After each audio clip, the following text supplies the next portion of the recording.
this involved as well, but we can have it on in the background, in all fairness, because the fight itself hasn't started, but we are dialed into UFC. But yeah, Joe Joyce against Derek Chisora in the heavyweight division, a fight that's going to have certainly British interest. Joe Joyce obviously has been around the top of that division. Derek Chisora has as well, but not for a while. I'd expect Joe Joyce to get the job done here, but I just saw Usyk saying that he actually fancied Derek Chisora to pick up the victory, which was sort of interesting. I wasn't expecting him to say that. I thought he would go Joe Joyce as well, but he thinks. But I think he's got a soft spot for Derek. I think they've obviously fought each other, and there's a relationship there. So yeah, we're just seeing these two getting their intros, and we will be underway with UFC in about 10 minutes time. As I said, I just need to set up a couple of bits, and I hope that everyone is well. Just need to find Fight Pass.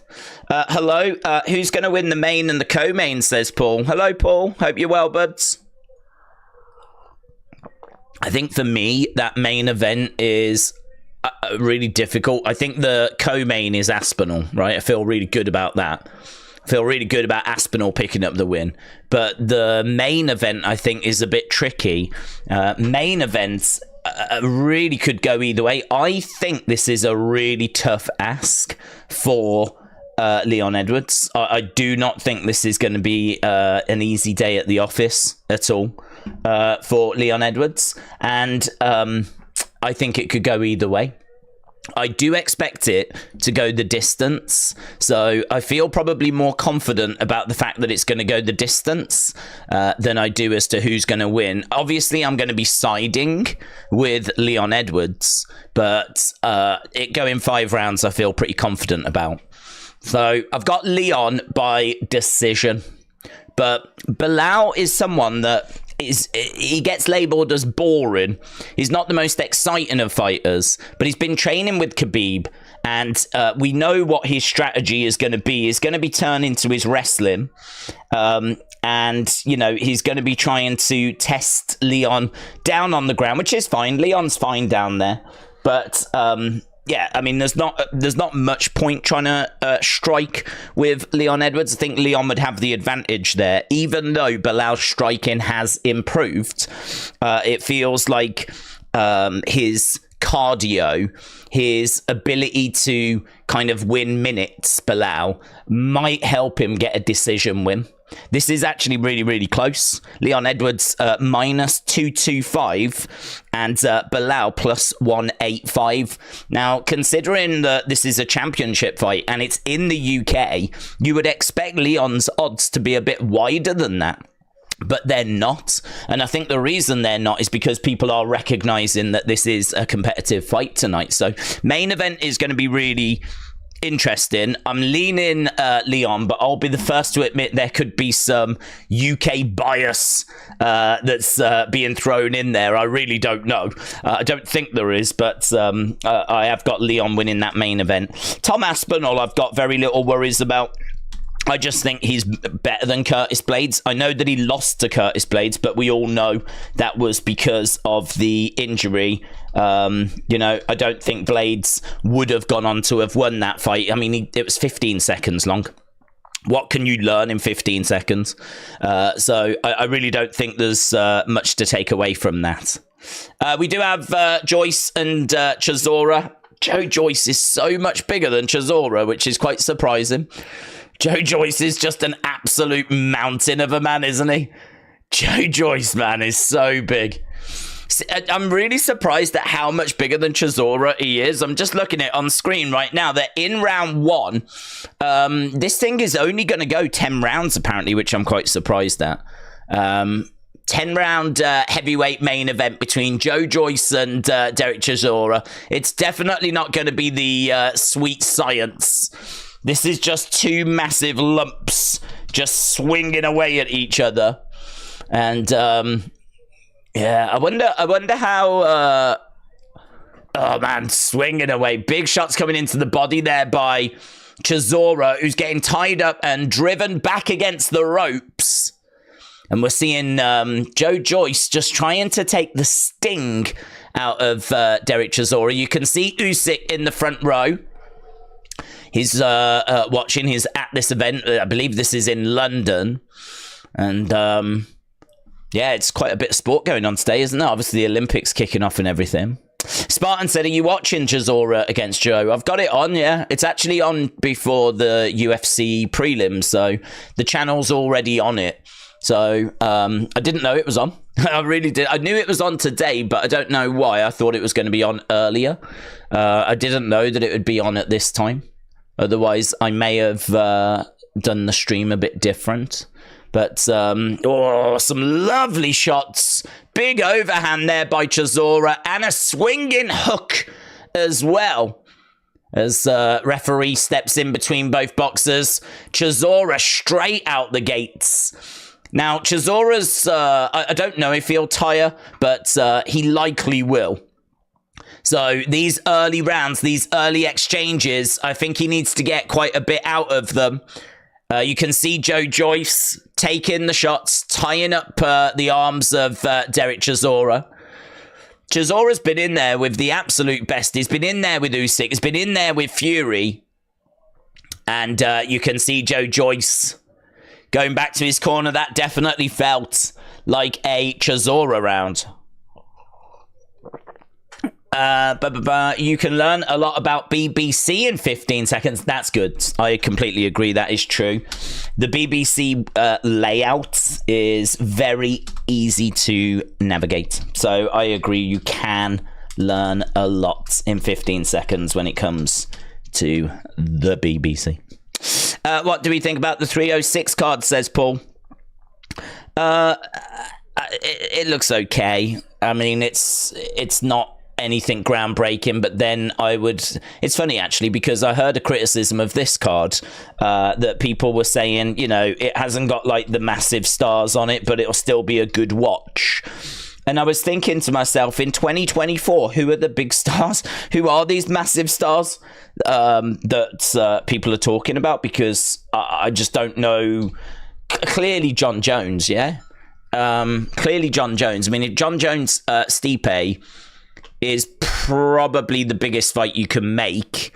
I mean, is Islam Makhachev bringing like serious numbers to UFC? I don't feel like he is. I feel like he's an incredible fighter, and I believe in the fight game he is about as big as it gets right now, along with like Volkanovski. But I don't know. You can't tell me that that's a massive name like Conor, or like, you know, someone that's bringing like real eyes to the product. I just don't know where them people are. I mean, this has got Leon Edwards. It's got Tom Aspinall. Tom's the interim heavyweight champion because the actual heavyweight champion hasn't fought for ages. So we've got, we've got as close to the heavyweight champ as we can get right now in action tonight. And we've got Leon Edwards, who has beaten Kamaru Usman twice. Kamaru Usman, I think, was a name. And he beat Colby Covington. And, you know, is on one of the longest win streaks. I think he's just behind Islam and someone else for longest win streak. So, I don't know. I thought it was an interesting comment. Like, it's a good-looking card, but it doesn't have any big names. If you're not classing Leon Edwards as a big name, or Tom Aspinall as a big name, which I can understand Tom, because he's not an outright champ. But, I don't know, man. Who are these big names? So I think we've got, isn't it, Grasso Shevchenko for 306? Grasso against Shevchenko, and I can't remember. Wasn't Topuria? Was it for the main event? It was O'Malley. O'Malley's got a following. I'll give him that. O'Malley against Dvalishvili. That'll be a fun fight. But I don't know. Grasso against Shevchenko, is that really floating anyone's boat? I mean, that to me, you need it as a co-main because it ain't strong enough to be a main. So, yeah, Sean O'Malley, he's definitely got to follow him. But, I don't know, man. I feel like UFC's in a bit of bother. Like, I feel like it could really do with trying to find some big new stars. I think it's in the process of doing that. I think, you know, Sean, if he can put a win streak together, he could absolutely be there. You look at Leon, if he continues winning, he could absolutely be there. If Aspinall can like win tonight, go on and beat John Jones or beat Stipe, he could absolutely be there. Alec Pereira, his legacy is only continuing to grow as he continues to win, but it feels like these people all need another couple of years before they are the kind of big names that I think they can be or will be. You know, it still feels quite early for a lot of these people. It still feels quite early for Sean O'Malley. I mean, he hasn't been champion very long and he's still young. So it feels quite early for a lot of these. So, yeah, I think they're in a, shall we say, transitional period. And I think in a few years' time, UFC should be in a really, really good place. But yeah, I don't know. I think this is why we really need to see Leon Edwards picking up the dub tonight, personally. I think that he could go on to be, you know, one of those guys. The only thing I would say is it's probably likely that whoever wins our main event will go on to face Rakhimov, and that is going to be, you know, end of the road, isn't it? That'll be game over. Do we think McGregor will be at UFC? Well, he said that he's going to. He's still going to do that fight with Michael Chandler. So I don't think there's any date that's been announced or anything, though. I did hear that they're teasing Jones, or Jones has teased him and Stipe for November. So it looks like we are going to get that heavyweight fight at the end of the year. Right, I can tell you that the boxing has gone into round 3, and I can tell you that we've got our first fight on the early prelim.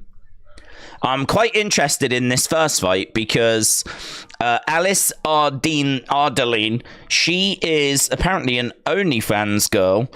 She's on a 5-fight win streak, but she is not someone that really seems to be UFC quality.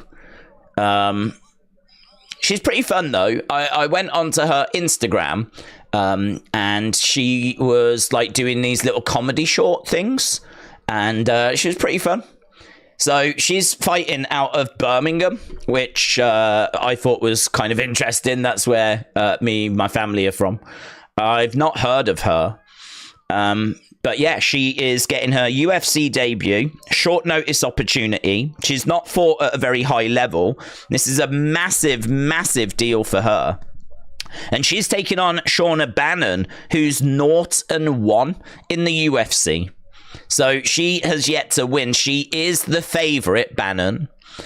She is someone that's got good jab, good cross. She's quite light on her feet. She wasn't or didn't seem to be ready for this level last time.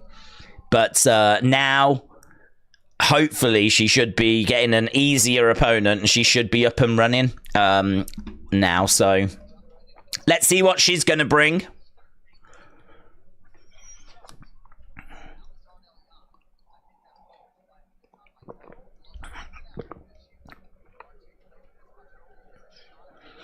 Okay, first fight, and the crowd are already making a fair bit of noise. We're in Manchester for this. We're at the Co-op, an arena that I've never seen inside of. It's a brand new arena. And here, nice side kick coming in there by Bannon. Going upstairs as well, head kick. Inside leg kick there by Ardeline. It's worth mentioning we got John Anik, we've got Cormier, and we've got Bisping. There's no Joe Rogan. R.I.P. Joe Rogan. So we got a few kicks coming in. You can hear the crowd already olaying away. The crowd are definitely up for this. Olaying at the first fight of the evening. Adelia.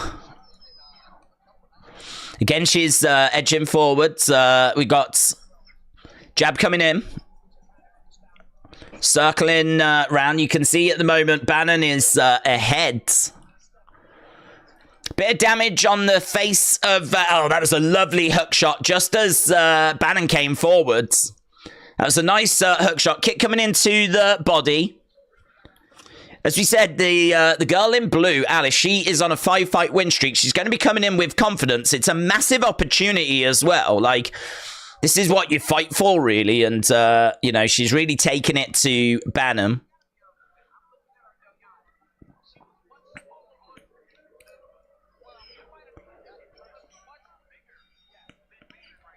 Cormier says that Ardillian looks a lot bigger. She's looking for a takedown.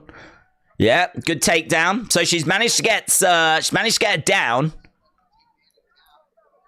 Delia is in control at the moment. She's got Bannon down on her back. Shots coming into the side of the head. Bannon in a bit of trouble here, you know.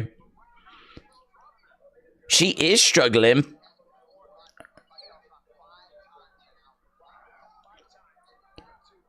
Five times Bannon has been warned about fouls. There is a bit of a triangle here. Ardillian's in a bit of trouble. There we go. She manages to get away, throws in a few shots. Fun times, Miss Clown. Hello. Did you see that sphere card? It's disappointing, said Mr. Mean. We just spoke about it. Yeah, but we were just saying in this day and age, who do you get? Oh, her arm's all tied up there. What there's a real... Yeah, okay. Ardillian's all right. She's managed to get a hold of the leg. If she can move, flip over. No joy. Triangle looking for. You can see that they're both looking for submissions down on the ground. Shots coming into the side of the heads.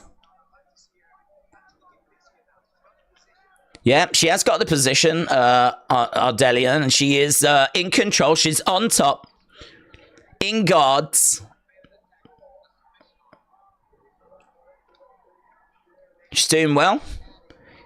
Considering this was short notice and she was the underdog, she's controlled this round. She's only 3 significant strikes down, but look at the control time. 2 minutes 22.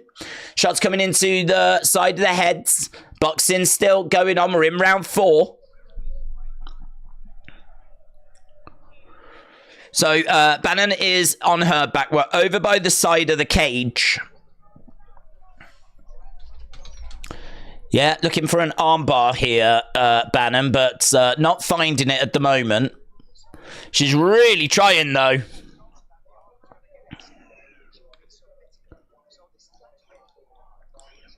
Well, she rolls through. Again, she's in a bit of trouble. Bannon really looking for that arm. She's really looking for the arm. She's in trouble. So at the moment, Bannon on her back.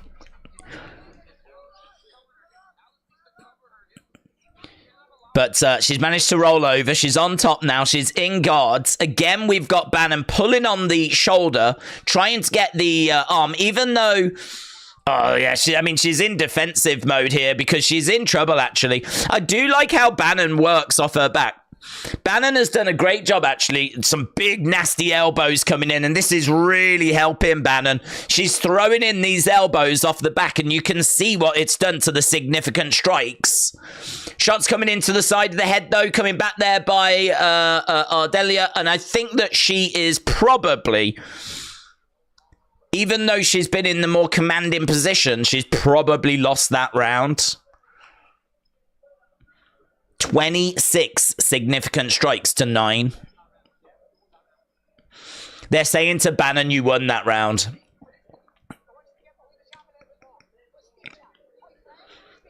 Get your stiff jab going a little bit more. They're saying to Bannon, the dude just turned around and bumped into the camera. I don't know why he turned around. He was giving her instructions. He turned around. The camera was right there. He just bumped into it. Lol. I want to see what you were throwing in the dressing room.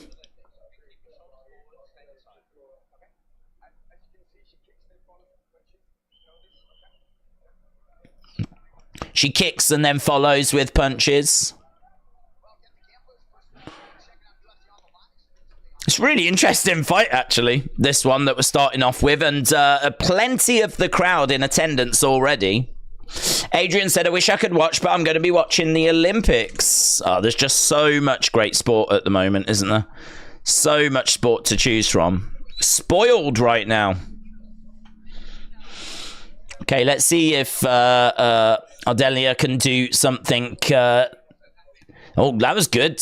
Nice little combo. Went upstairs, then low kick. Bannon is minus 145 at the moment. Ardelian's at plus 114. Yeah, again, trying to find a couple of shots, and she's getting through with a couple of shots there, Ardelia. Bannon bouncing. Hook shot coming in there by Bannon.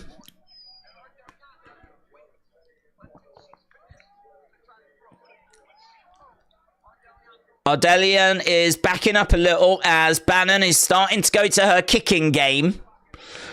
About a minute gone so far, and it's a little bit tentative, but there's a big smile on the face of Ardelian as she's moving forwards. Nice inside leg kick there by Bannon. Bannon circling round. Ardelian is edging forward. Bannon coming in with a left hook shot. There's a right hand that comes back straight down the middle there by Ardelian. Nice head kick coming in there by Bannon into a clinch. Trying to get Ardelian down. Looking for a judo throw, but not finding it. Knee to the midsection there by Bannon. And yeah, she was going to her judo there, but no joy for Bannon. Jab coming in. It's quite an even round, it feels, this one. It's stayed on the feet, and both women are getting success. 2 minutes gone. Nice kick coming into the body. You can see the real flurry of shots there. That was really good. But it was good by Ardelian as well, because as those straights were coming in, she was like having to back up. So some were like touching, but they weren't really getting through with much power. But I think they would still count. They did seem to connect. Right now, Ardelian has got Bannon up against the side of the cage. Shots coming into the side of the head. Knee coming in.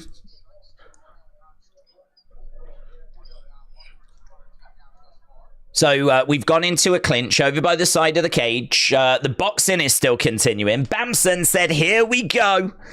UFC 304. We've got Edwards, Blaydes, and Patty for the dubs. Ardelian actually using her shoulder to throw in some strikes.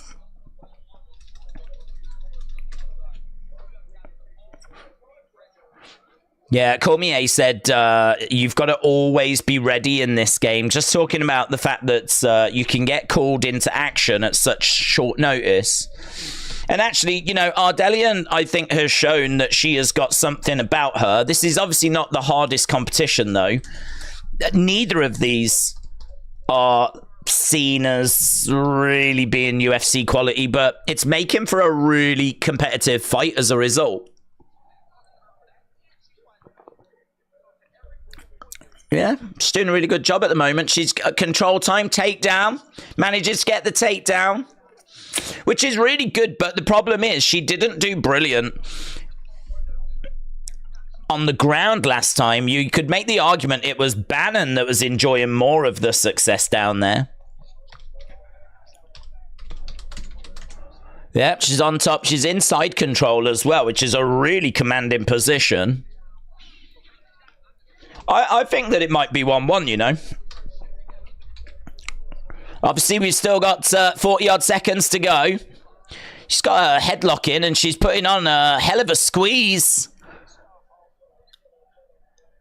I don't think she's going to submit her with that. I mean, she may run the risk. Yeah, Bisping said this might just be a little bit of inexperience.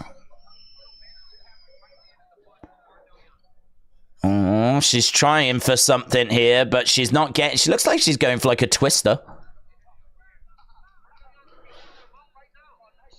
Yeah, nice shots. Cormier said that she should be going for mount. She didn't. There's only 3 seconds left to go. She ends up giving that position, really, at the end of the round, but I think she did enough to take it.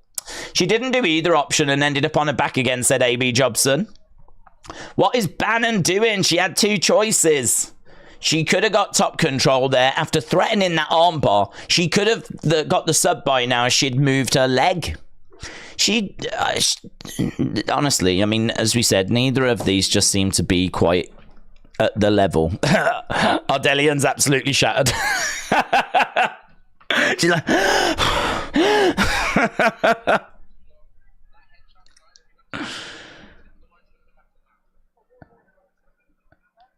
they're saying 1-1 in, I think that's... was that in Bannon's corner? This is it now. 1-1. Do or die. Yeah, those punches do get through. Oh, that one in particular. But yeah, she was good. She was in a good position. Nathan said both females will be a good fight. What's going on 304? We're about to go to round number 3 of fight number 1. And it's 1-1 here. Whoever takes this round, I think, is going to take the fight.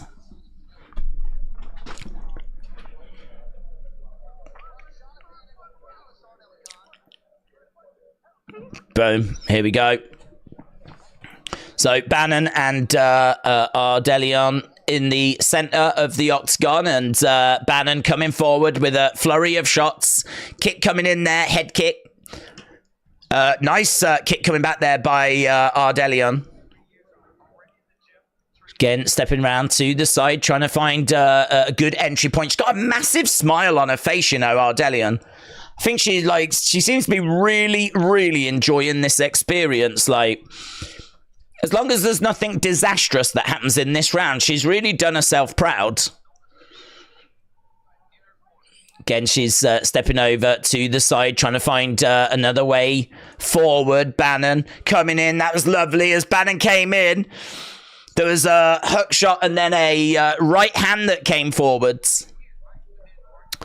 Ardelian is, again, having a look. She is getting some joy on the feet. Bannon just, like, charges forwards, which is, you know, reckless to say the best. I mean, right now, there's nothing to suggest that either of these are going to really get anywhere, but it is making for a really fun fight, in all fairness. So, right now, again, big smile on her face. She moves out the way. Nice right hands. Bannon, again, trying to throw in a kick, side kick, as Ardelian switches around. At the moment, they've got Bannon at minus 270.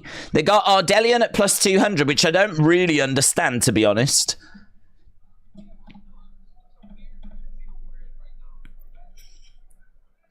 Oh, kick coming in there by Bannon. Again, big... Oh, man. It's so easy to hit Bannon. She is so hittable. She just landed this kick. She was stood there, and she just ended up somehow getting punched in the face. No striking defense at all. Kick coming in there by Bannon as Ardelian continues to move forwards. Bannon, again, trying to throw in a kick. Ardelian is the one that's being the aggressor, but that might backfire because now Bannon's just taking these pot shots. Again, moving forward, Bannon. Oh, nice jab going upstairs there by Ardelian. So far in this round, it's 17-12 in favor of Bannon for significant strikes. And again, a real flurry of shots there by Bannon. It might be the slight difference in volume that's going to give this to Bannon.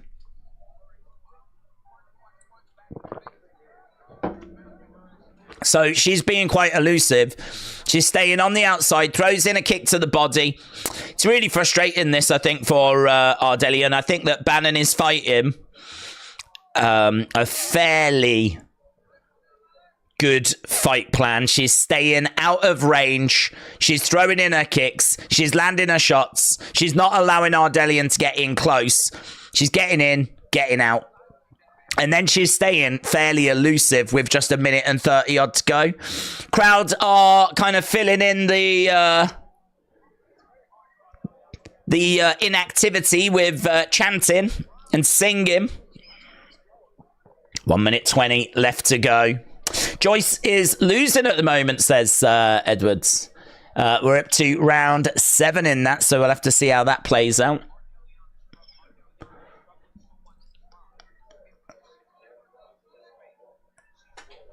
She's so far. Oh, it's a lovely shot there by Ardelian.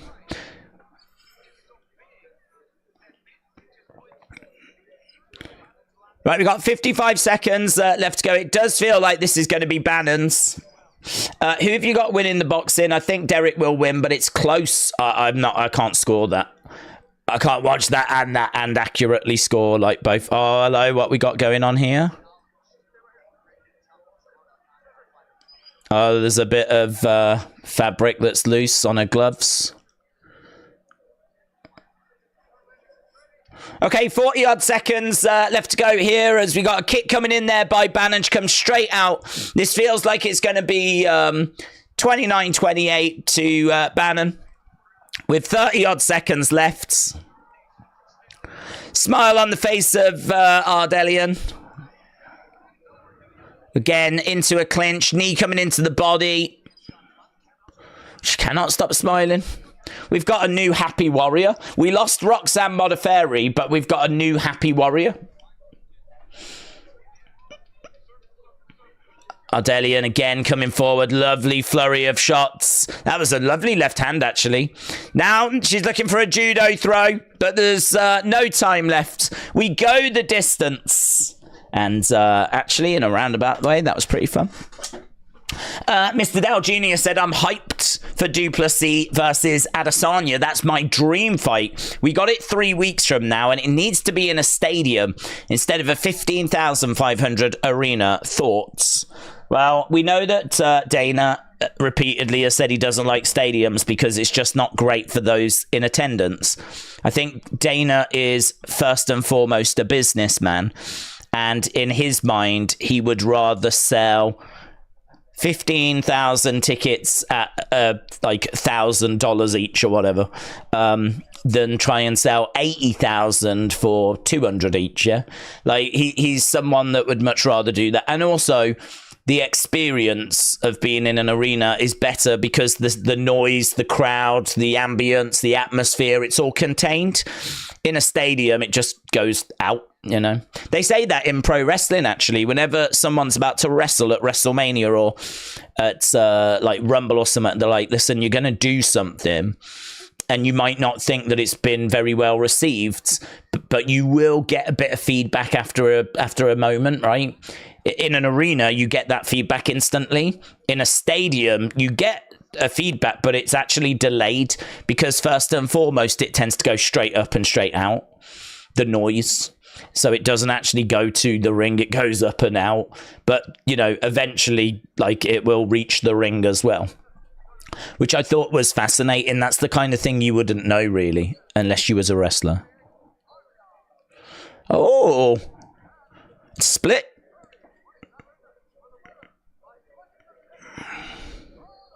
So, it is a win for Bannon, but it was split. It was 29-28 Bannon, 29-28 Ardalan, and 30-27. I mean, that's mental. How do 3 judges watch the same fight and come up with 3 completely different scores? I mean, surely that has to tell you something's wrong.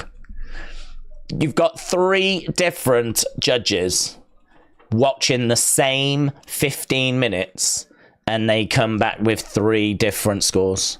And we have 2 different winners. One went 29-28 Ardalan. One went 29-28 Bannon. And one went 30-27. What? 2 people thought it was close. One person thought it was dominant. One person thought Ardalan won. Another person thought that Bannon won. I mean, what a flipping mess. What a flipping mess. that would say to me that something's not quite right with the judging personally, but you know, we tell us something we don't know. Okay, so there we go. That was our first fight, and it looks like we're going to Mick Parkin. We're turning and we're burning, apparently, as we're moving on. Mick Parkin. I like Mick Parkin. He trains with Aspinall. Do you know, I went on to UFC Bets, right? And they said... Oh, I've got a fly. I went on to UFC Bets, and they said Parkin to win, Aspinall to win, and Bobby Green to beat Paddy Pimblett. That is their parlay of the night. If you want to parlay, if you're looking for something to parlay, 3 fights, that's what they recommended. I agree with Parkin, and I agree with Aspinall. I do think Bobby Green against Paddy Pimblett's going to be difficult, though. I do just favour Green in that one as well, to be honest. Right, scorecards at the moment have got Derek Chisora 1 round ahead on the commentators' scorecards, but the last 3 rounds have all been for Joe Joyce, so it could be that Derek's early success might be done now. Wrestle Andy, hello, said, have they said any more about those UFC figures? Not that I've heard, but there are some new statues coming out from McFarlane Toys. So there's a new Conor, isn't there, that's on the way? I don't know if there's going to be others or if it's just Conor, but McFarlane Toys did show off a Conor McGregor statue, which is very toy-like and was in like a little display case thing.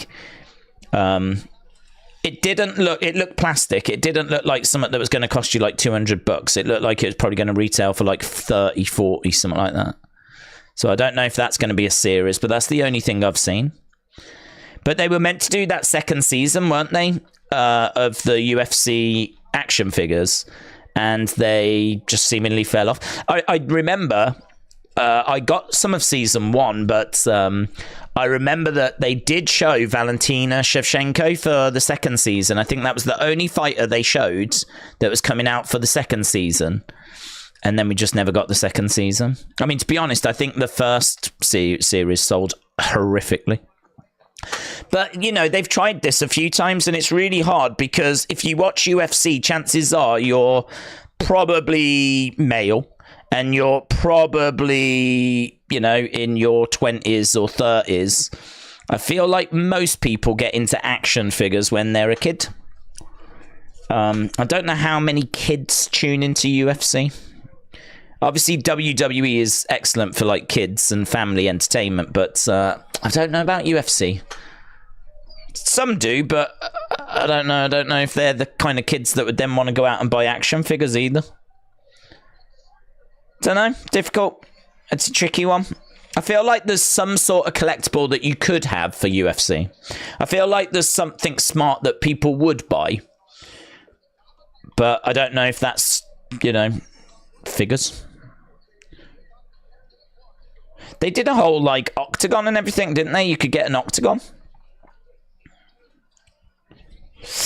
Get in your thoughts for this next one, then. Who do you think's going to win? If you've not left a like, leave a like. We are going to try. We're kind of easing into it. But we are going to try and see if we can get to that 1,000, of course. We do it every time. We try and get there every time. We normally get there as well. We have failed before, but rarely. Oh, man, imagine if we fail and it's like a UK-based one. That would be disappointing, wouldn't it? UK letting us down.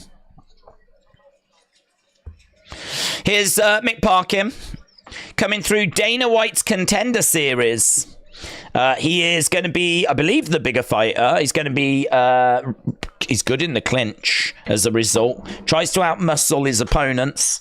As we said, he trains with Aspinall. Came through Dana White's Contender Series. Looks for takedowns. He hits hard. And he's got good top control.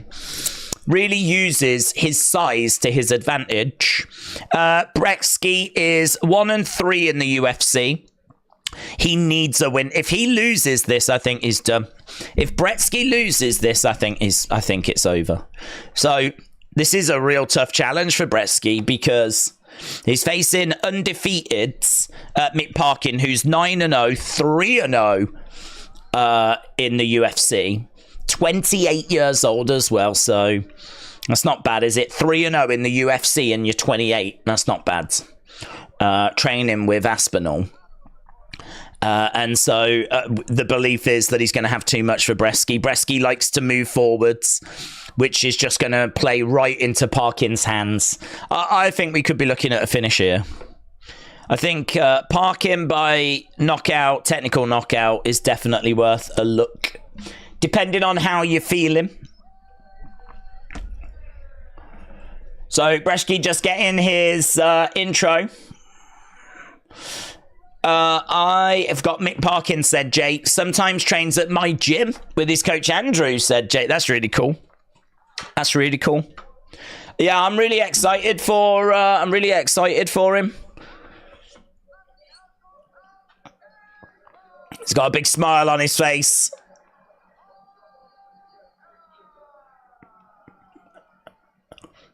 Mick Parkin. Let's see what he can do. Okay, Mark Goddard is the ref for this one. We're about to get underway with our second fight of the evening. We need to change that over to a 2. Okay, here we go. Obviously, it is 11:30 at night in Manchester right now. I wonder if some of the fighters are asleep right now. I don't know. I wonder if Leon's asleep. Kick coming in there by Brzeski. As we said, he will apply pressure, Brzeski. Not brilliant with his striking, to be honest. Parkin really can just afford to take his time. Parkin again, moving forwards. Nice shot there by Parkin. Nice. Oh, shots coming into the body, though. This is where Brzeski could do a bit of damage. Getting in close. Muay Thai grip. And then just landing some shots into the body. Parkin, again, trying to get back into this rhythm. I think he just sort of lost it for a second there. Kick coming back there by Brzeski. Parkin, again, edging forward. It's a lovely right hand that is by Parkin. Jab coming in. Outside leg kick there by Parkin as they're just circling round each other. You can tell that they're both waiting to try and set something big up. Cormier says that it is amazing how many people are in this building right now. Yeah, that is true, actually. That is true. Bisping said they've got nowhere else to go. That's why. It's 11:30 at night. Pubs tend to close at 11 where they're meant to be. Jab coming in there by Parkin. That's a good point. If the pubs were still open, would this be as full? So they're still just kind of throwing the odd single shot.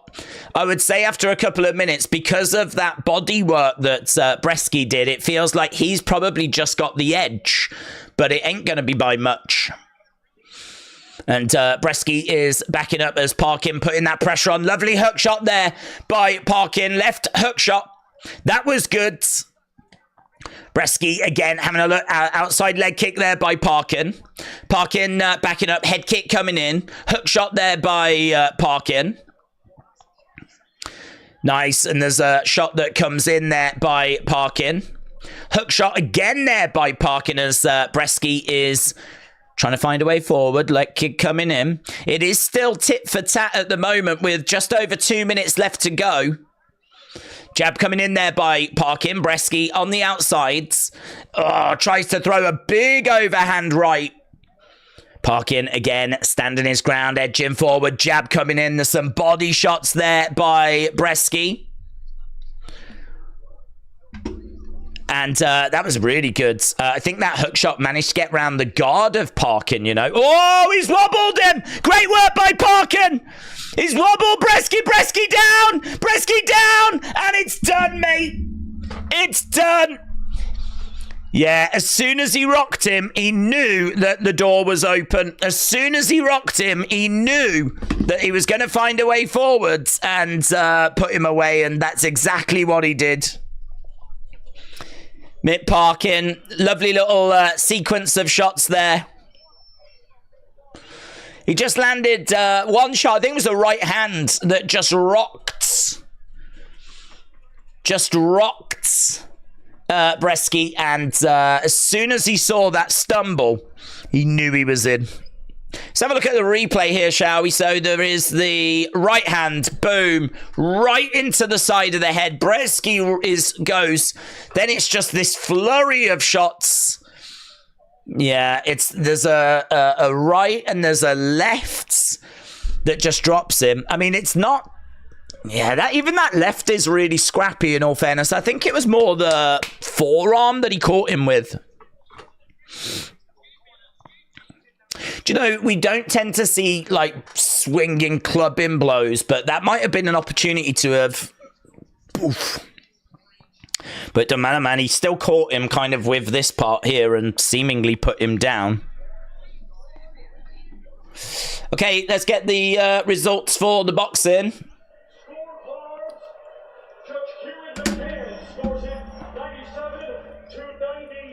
97-92.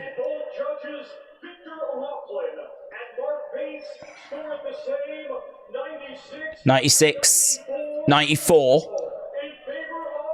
It's unanimous decision. Unanimous. Derek Chisora has won. Derek Chisora has beaten Joe Joyce. Oh, that is devastating for Joe Joyce. That is devastating for Joe Joyce.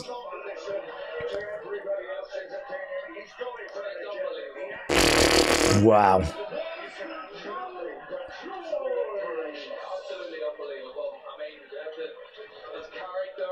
Wow, did not expect that. Where does that leave Joe Joyce now? I mean, he is just... Seems like a long time ago that Joe Joyce beat Daniel Dubois.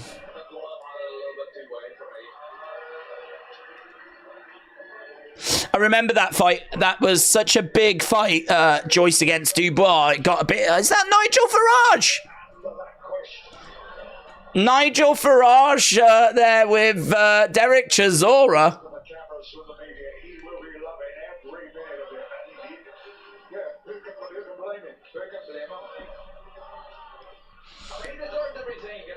Well, there we go. So it is a win for Derek Chisora over Joe Joyce, the Juggernaut. That's a massive win. And he won by a fair few rounds as well. So I saw him take the first, and then obviously we dialed into the UFC action. It seems like he went on to take a good part of that first stage. But then there was a real period where Joe Joyce came back. But he's done enough. He's done it. And he's won it by quite a wide margin as well. Oh, look. Usyk's in the ring. Usyk's in the ring. Usyk's congratulating Derek Chisora. I'm sure Chisora's probably asking for a title fight right now. But Usyk looks so good, doesn't he? In the shades and everything. He's looking... is looking pretty cool, but yeah, there we go. Usyk in London just to watch. That's class, isn't it? The world heavyweight champs in London just to watch a fight that's so, like, you know, neither of these guys are anywhere near Usyk or a title shot, but he wants to be there. So Usyk's there watching as the undisputed champ, or was undisputed champ. And he just had a few lovely words there for Derek Chisora.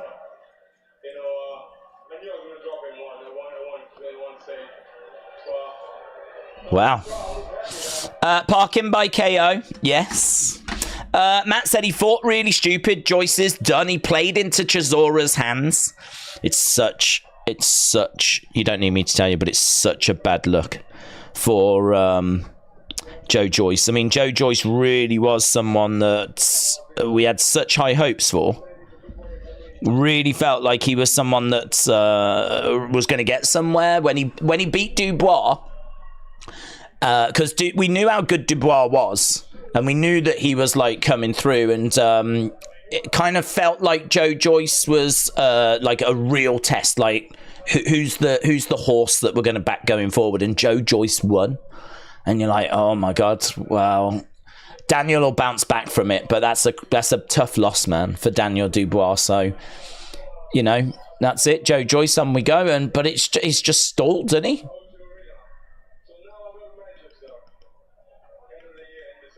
He's just stalled, unfortunately, and we'll have to see what Daniel can do, of course, because he's going to be facing Anthony Joshua. Joe Joyce said he enjoyed the fight. Oh. Who would you have Chisora facing next? Do you know, honestly, I don't even know where he is in the rankings, so I'd probably want to see who's ahead of him. But in my mind, I'd probably be looking at someone like Deontay Wilder if Wilder's not done. I'd probably be looking at something like that. Or you could look at someone like maybe Zhang if you can get the fight done. Or do you look at like... I don't know. Do you look at... I'm trying to think who Chisora has fought recently. I'll have a look. Because there's no point putting him in there with people that he's already fought. And he's fought so many people. It's hard to remember. Let's have a look. Who's his recent fights? Yeah. So he's fought... He lost to Usyk. When Usyk, I can't remember if that was Usyk's first or second fight moving up to heavyweight, but that was back in 2020. Then he lost twice to Joseph Parker, so there's no point doing that fight. He's already fought him twice and lost. He beat Pulev, he lost to Fury, he beat Washington, and now he's got a massive win. I mean, that is a massive win over Joe Joyce. I'd be looking at Zhang, I'd be looking at Hrgovic, I'd be looking at Deontay Wilder. I'd be looking at Andy Ruiz Jr.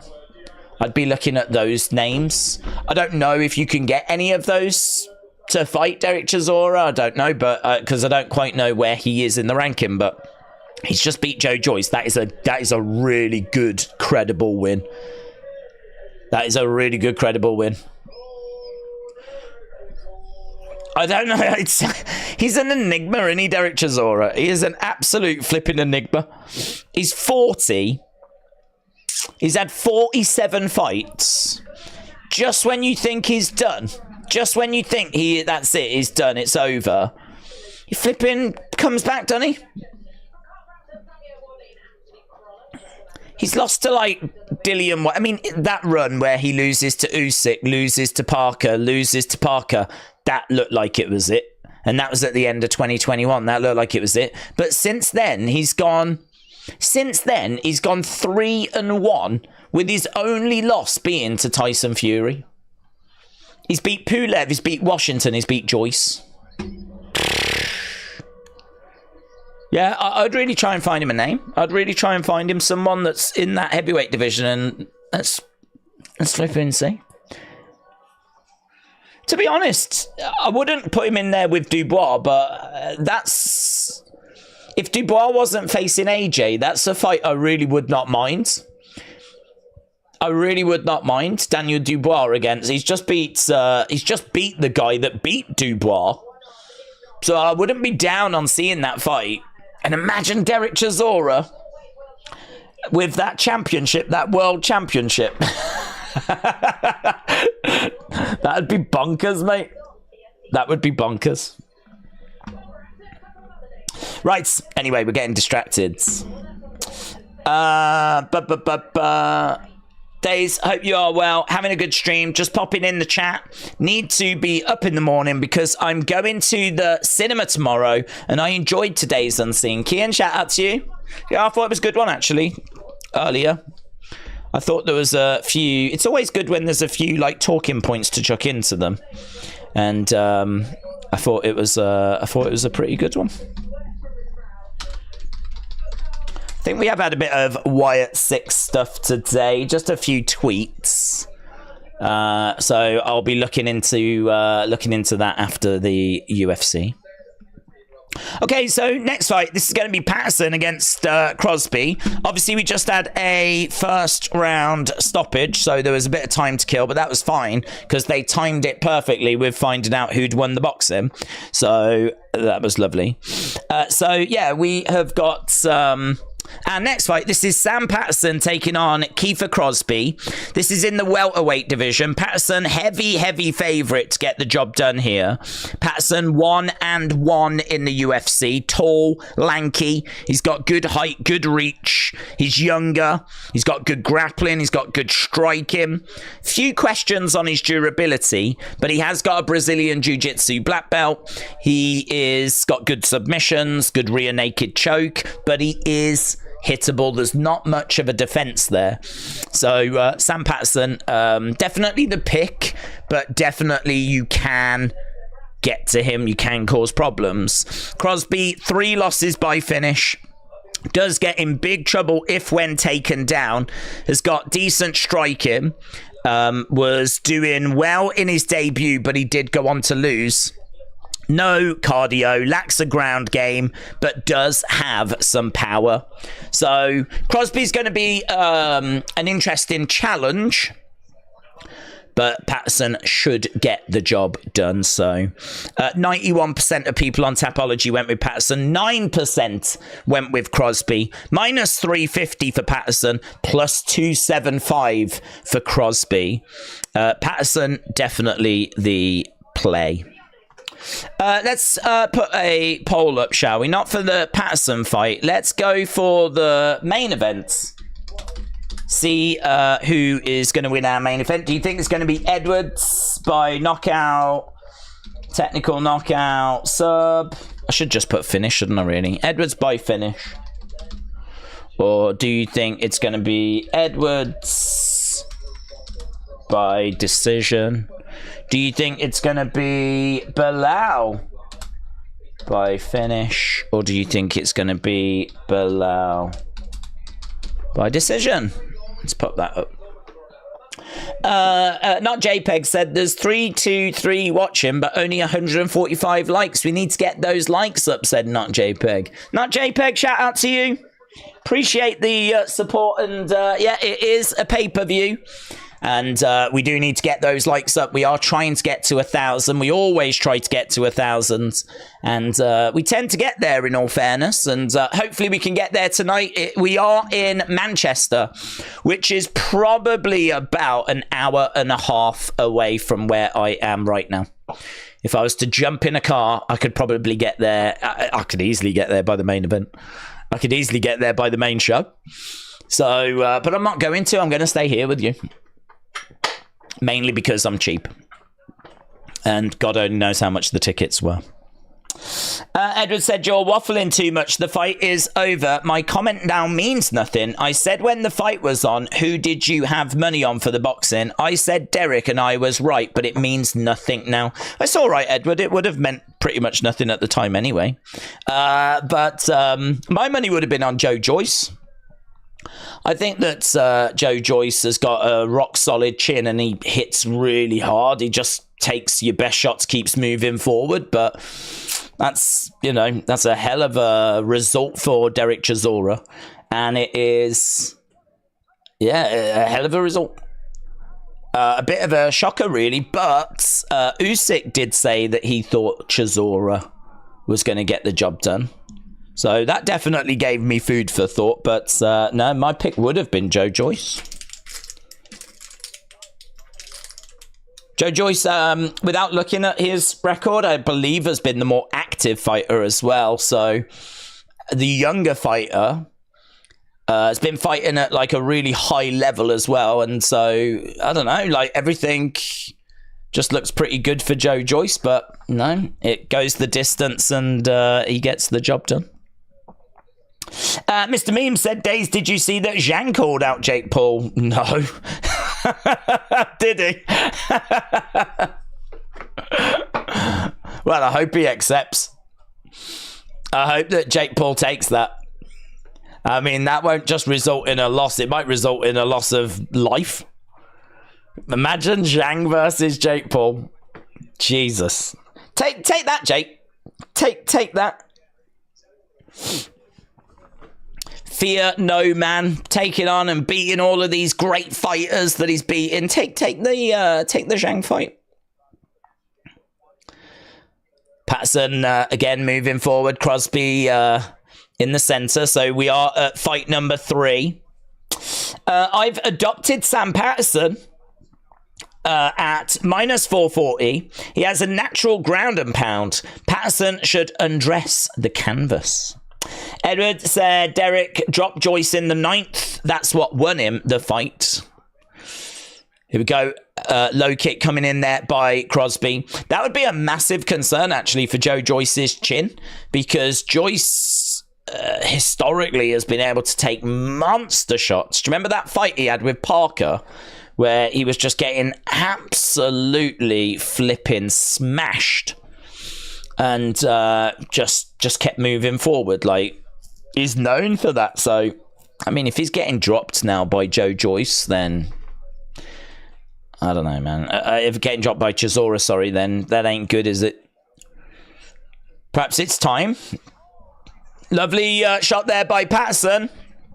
There was a little bit of a timeout there, I believe, for a low blow for a second, but we're back underway. We got Crosby driving Patterson up against the side of the cage. Crosby has got Patterson up against the fence and into a clinch.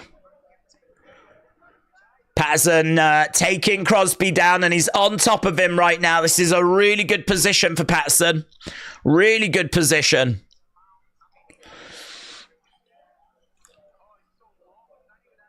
Yeah, it's fully mounted. It's all over him. Crosby's in real danger here. He's managed to tie up the head. He's going to go for a... Yeah, and he's moved over. It looks like he's got the head and arm in. Arm triangle applied, and he's moved over to the side, and Crosby in real trouble here. You can tell that Crosby doesn't want to tap, but how the flip... I was going to say, how the flip are you going to get out of that? But what he did was survive, and it means that Patterson has to now reapply it and put it in again. And there's the tap. There's the tap. Really straightforward. Simple night work for Patterson. Gets the job done. Another first round finish. So Bannon against Ardeline. That went the distance. Bannon picking up the win. Mick Parkin against Bresky. That goes first round finish. And now Patterson, Crosby, first round finish again. This time by submission. Arm triangle in. And gets the job done. Joyce's chin has aged overnight, said Craig, but he's almost 39. Only turned pro 7 years ago, says Craig. Yeah, I think he's done, isn't he? I mean, I don't know how you rebuild from losing to Derek Chisora. I mean, I make that seem like a really disrespectful thing, but Derek's the kind of fighter that just turns up at other people's fighters and is the interviewer, you know? We've seen him doing like some interviewing work and just, I don't know, he hangs around the game. If he's not fighting, he just hangs around the game. Look at Usyk, man. Usyk applauding away there, stunned by what Derek had just been able to do. Look at that. Double thumbs up from the champ. Double thumbs up from the champ. I think there's a real respect there between Usyk and Chisora, which is just really cool. Really cool.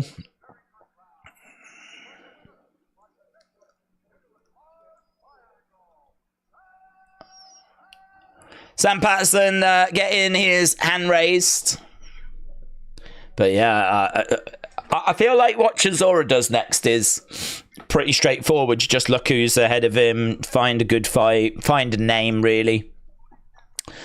You don't want to, at his age, you don't want to be keeping him too far away from a title opportunity if he's winning, you know. Because I don't know if it's going to take him 3 years to get to a title. He probably ain't ever going to get there, is he? So you've got to kind of dangle that carrot so that it's close enough that he can get to it and that his fans, you know, can see him fight for a title one more time if he's going to keep winning.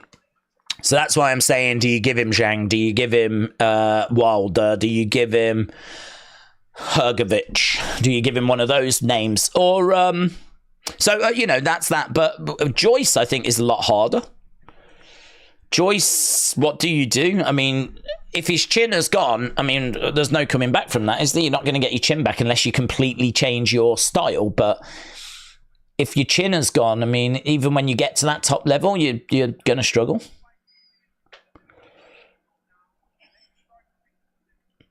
There's an interview right now that just chatting away with Patterson.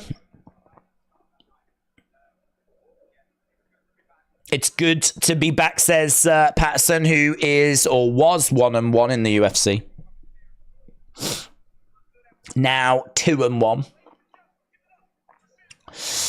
Days, do you think we'll see any celebrities at UFC? Well, we saw Nigel Farage, which I don't think he counts as a celebrity, but he is known.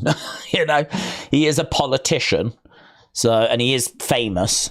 So I don't know if that counts, but we have seen him. Yeah, I would think so. I mean, look, UFC is definitely one of those things that brings like footballers out, people like that out. I know there's a bit of pre-season going on, but it is Saturday. Tomorrow is Sunday. They may be off.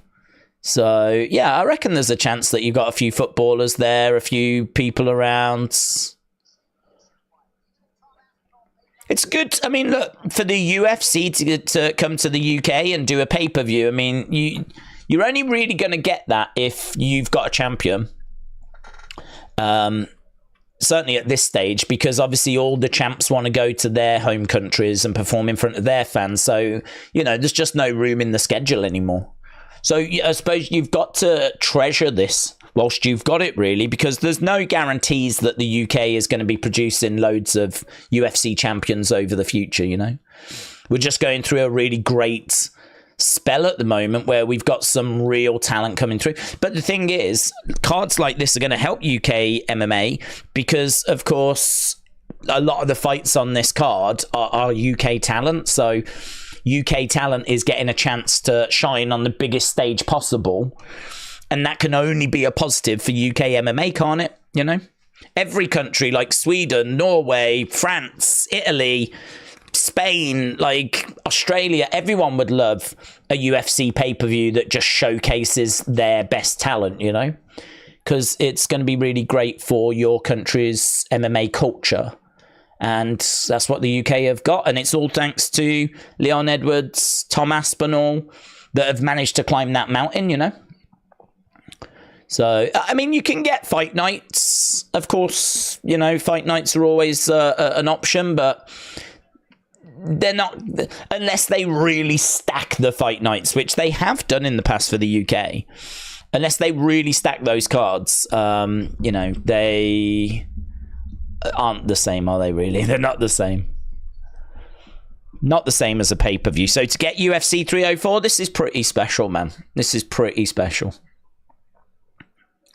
Gotta say, though, I did love that fight night from the other year.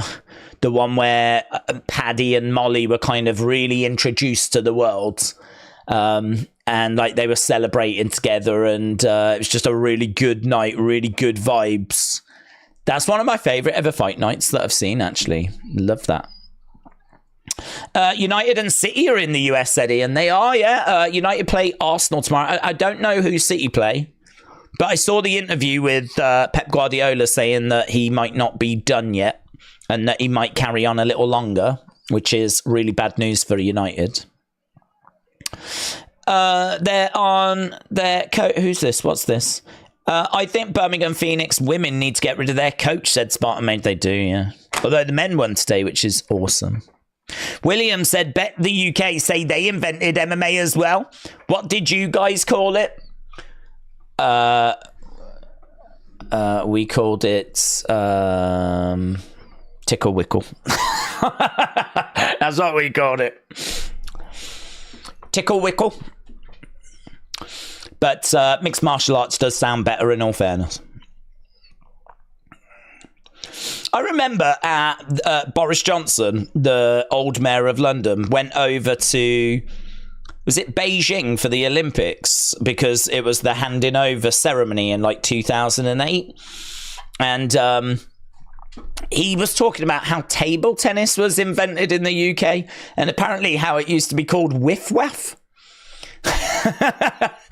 That was its name, apparently. Table tennis was invented on the dining tables in UK like palaces, and it was known as Whiff Waff, a game of Whiff Waff. That's the most English thing I've ever heard. I don't even know if that's true, but I can so believe it. Of course we had a game called Whiff Waff. Of course we did. Of course we did. How did that not appear in Hogwarts? Right, that was another first round finish, and so we are just having to wait a little bit. We've got Mohamed Makayev against Manuel Kopp coming up next. If you are watching and you've not left a like, then I hate you. But also, if you wouldn't mind considering it, because it is greatly appreciated. Apparently, YouTube just love those likes. They flipping love them. Can't get enough of them. So it does help. And it is appreciated as we try to get to that 1,000 once again. But yeah, at the moment, they're just breaking down Tom Aspinall and what he's achieved so far. Obviously, we'll be seeing him in the co-main event. That won't be for quite a while, though. This show obviously expected to go on quite a while. We've probably got another good 6 hours or so to go. Congrats on a couple of swimming golf medals. We got a couple of medals in. You guys got a gold, I saw. Earlier today, I saw that you hadn't picked up any gold yet. You were quite low down the medal table, which I was surprised at. And then when I checked before we were about to stream, I saw that you'd shot up because you'd picked up a gold in something. So I don't know what US got a gold in, but well done. It's not going very well for the UK so far in the sense of, I think the medals we've won today are fine, but like France is romped out the gates, haven't they? France really looking good on the medal table. In fact, let's have a look at the medal table, see where it lies right now. I don't care where Great Britain finishes. I've said this.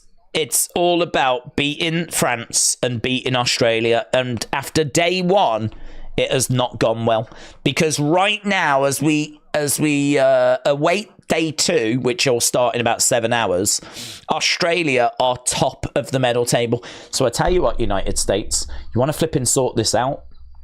It's a given that you're going to top this thing, right? How dare you allow Australia to be ahead of you tonight? How dare you? So you need to sort this out tomorrow. So I'm going to be full-blown cheering on the United States, because if you're not winning the medals, they're probably winning the medals, and I ain't standing for that. So we need US to be pulling their finger out tomorrow. China is ahead of you tonight, US. China. So you're third. Get it sorted out. So Australia are first. Unacceptable. France are fourth, unacceptable, and the UK are 12th. The UK are being beaten by Kazakhstan. Kazakhstan, where Borat is from. Unflipping believable. So I would say, fine, whatever, right? Not the strongest day one for the UK, for Great Britain. But I ain't having Australia and France ahead of us. So that needs to get sorted out. Heads will roll. Right, here's Pragnia. Hello. So it's not Makayev next. I thought it was Makayev. I've got Makayev next on my sheet. Well, it seems like they're not going by my sheet, which is a bit rude. So we're going with Bukauskas taking on Prachnio. Oh, there we go. Okay, so making his way down, this is light heavyweight fights. Bukauskas is favourites. 72% of people on Tapology think Bukauskas wins. Bukauskas minus 150 favourite. 30 years old, 3-4 is his records. Karate backgrounds. Significant strikes down, lacks volume. Bukauskas 3.2 landed per minute, whereas Prachnio 5.6. His accuracy is not as good as Prachnio either. He can be a little bit slow, a little bit plodding, not great when he's being backed up, but he does hit hard. He is a moment's winner rather than a minute's winner. You're not going to see accuracy. Well, you will, but not crazy accuracy. You're not going to see volume, right? You're going to see someone that's going to land that big shot. He is a winner of moments rather than minutes. He will stay on the outside and set up big shots. Prachnio is someone that's got he's quite hittable. He's got good grappling, but does seem to slow as the fights continue. He might look to go after Bukauskas' legs early so that he can affect Bukauskas' mobility throughout the fight. This one is probably likely to go the distance. So this one going the distance, but as to who's going to get it, I think it's difficult. I think Bukauskas, you see, if it goes the distance, Prachnio may get it because of the volume. But Bukauskas may have caused some real damage by that point. So it's really, really tricky to know which way this goes. Really, really tricky. I've got Bukauskas winning. But I do also think there's a good chance this goes the distance, which would make me lean more towards Prachnio. So, yeah, let me know in the chat which way do you think this is going to go. Do you think it's going to be Bukauskas or do you think it's going to be Prachnio? Days, USA is just giving everyone a chance. Well, that's nice. I would be down for that if it wasn't Australia that was benefiting, right? We don't want to just blow everyone out the water. That's not fun. We've got to give other countries some hope. Well, I get that. And again, I applaud that. I mean, if you want to allow China to, pull ahead, that's fine. That's up to you. That's your prerogative, right? If you want to allow Italy to do well, brilliant. If South Korea, oh my God, how lovely of you. But I don't remember us ever having a conversation where we said it was acceptable for you to allow Australia to top the medals table. I don't remember us ever having that chat. So all I'm saying is, can you just focus your energy the right way? Allow the good countries to succeed. No, I like Australia. I mean, I like Australia. I like the Australians. But we have, when it comes to sports, a very well-known sporting rivalry. I would say they may be our biggest rivals in the world, Australia, when it comes to sport. You could maybe make an argument for a few other places, but like Germany, maybe France, Scotland if England were playing, but as Great Britain, I'd say it's Australia. I don't know, Scottish people in the chat, how do you feel about Australia? Is it just an England thing? I don't know. I've got to think it's probably just an England thing, really. There's the Ashes, the cricket causes a lot of it, but so does the rugby. That causes a lot of it. And every time the Olympics come around, that also. There's normally a bet that goes on between like the mayor of London and the mayor of Sydney or whatever, and it's like the loser has to wear the other nation's strip for a day or something like that, It's kind of a rivalry that's fairly well known. So, yeah, all I'm saying is just, have a word, sort it out. Okay, here we go. Back underway as we've got both fighters Stepping into the center, we got outside leg kick there by Pratniel, who throws in a kick to the body. Switching of stances there by Pratniel. Inside leg kick, nice kick coming into the body there by Pratniel as well. We are underway with fight number 4. AEW is forever. 50 minutes until Collision, says K-Dog. Fareed said Ashes. Indeed. Oh, heavy shot there by Bukauskas. Outside leg kick there by Pratniel. And again, we've got them just edging forwards. Vicky May said Australia is not a real country. Adult Knight said everyone hates England days. We know that, said Adult Knight. That's true. But I don't feel like we hate everyone in return. Or at least I don't as being English, I don't feel that way. I saw Belal actually at the press conference saying it's great to be here as the crowd were booing him. And he was like, I just want to give a shout out to Spain, because obviously Spain beat England in the Euro final a few weeks back.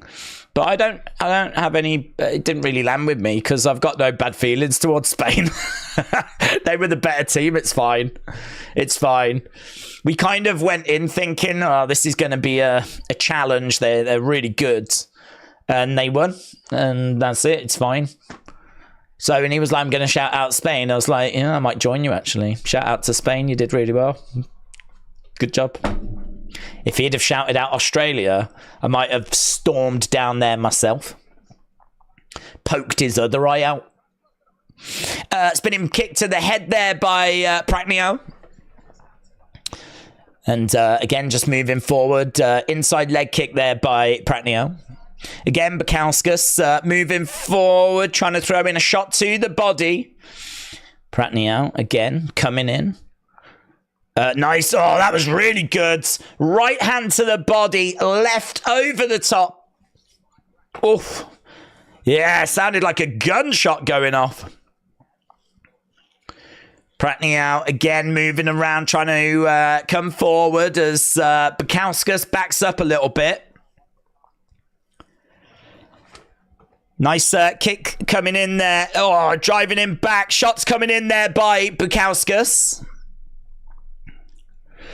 Nice kick coming in there by Pratniel. Oh, Bukauskas came forward with like an uppercut, but couldn't quite connect with it. I tell you, Pratniel has been asking some questions of Bukauskas, but Bukauskas, you would imagine that he would find like a big shot to rock Pratniel, but he hasn't found it yet, you know. Knee coming into the body there by Pratniel. And again, another knee coming in. Ah, spinning back elbow by Bukauskas. That was good. So, again, we got Pratniel just moving forwards. The prelims will start in about 45 minutes. Then we've got 2 hours, and then we'll be at the main show. Oh, lovely shots coming in by Bukauskas. This is it. This is better. Now he's got him rocked. Right now, Pratniel is clinching up, but there was a big hook shot that came in. That was good. That was good. He's in this now. He's hurt him.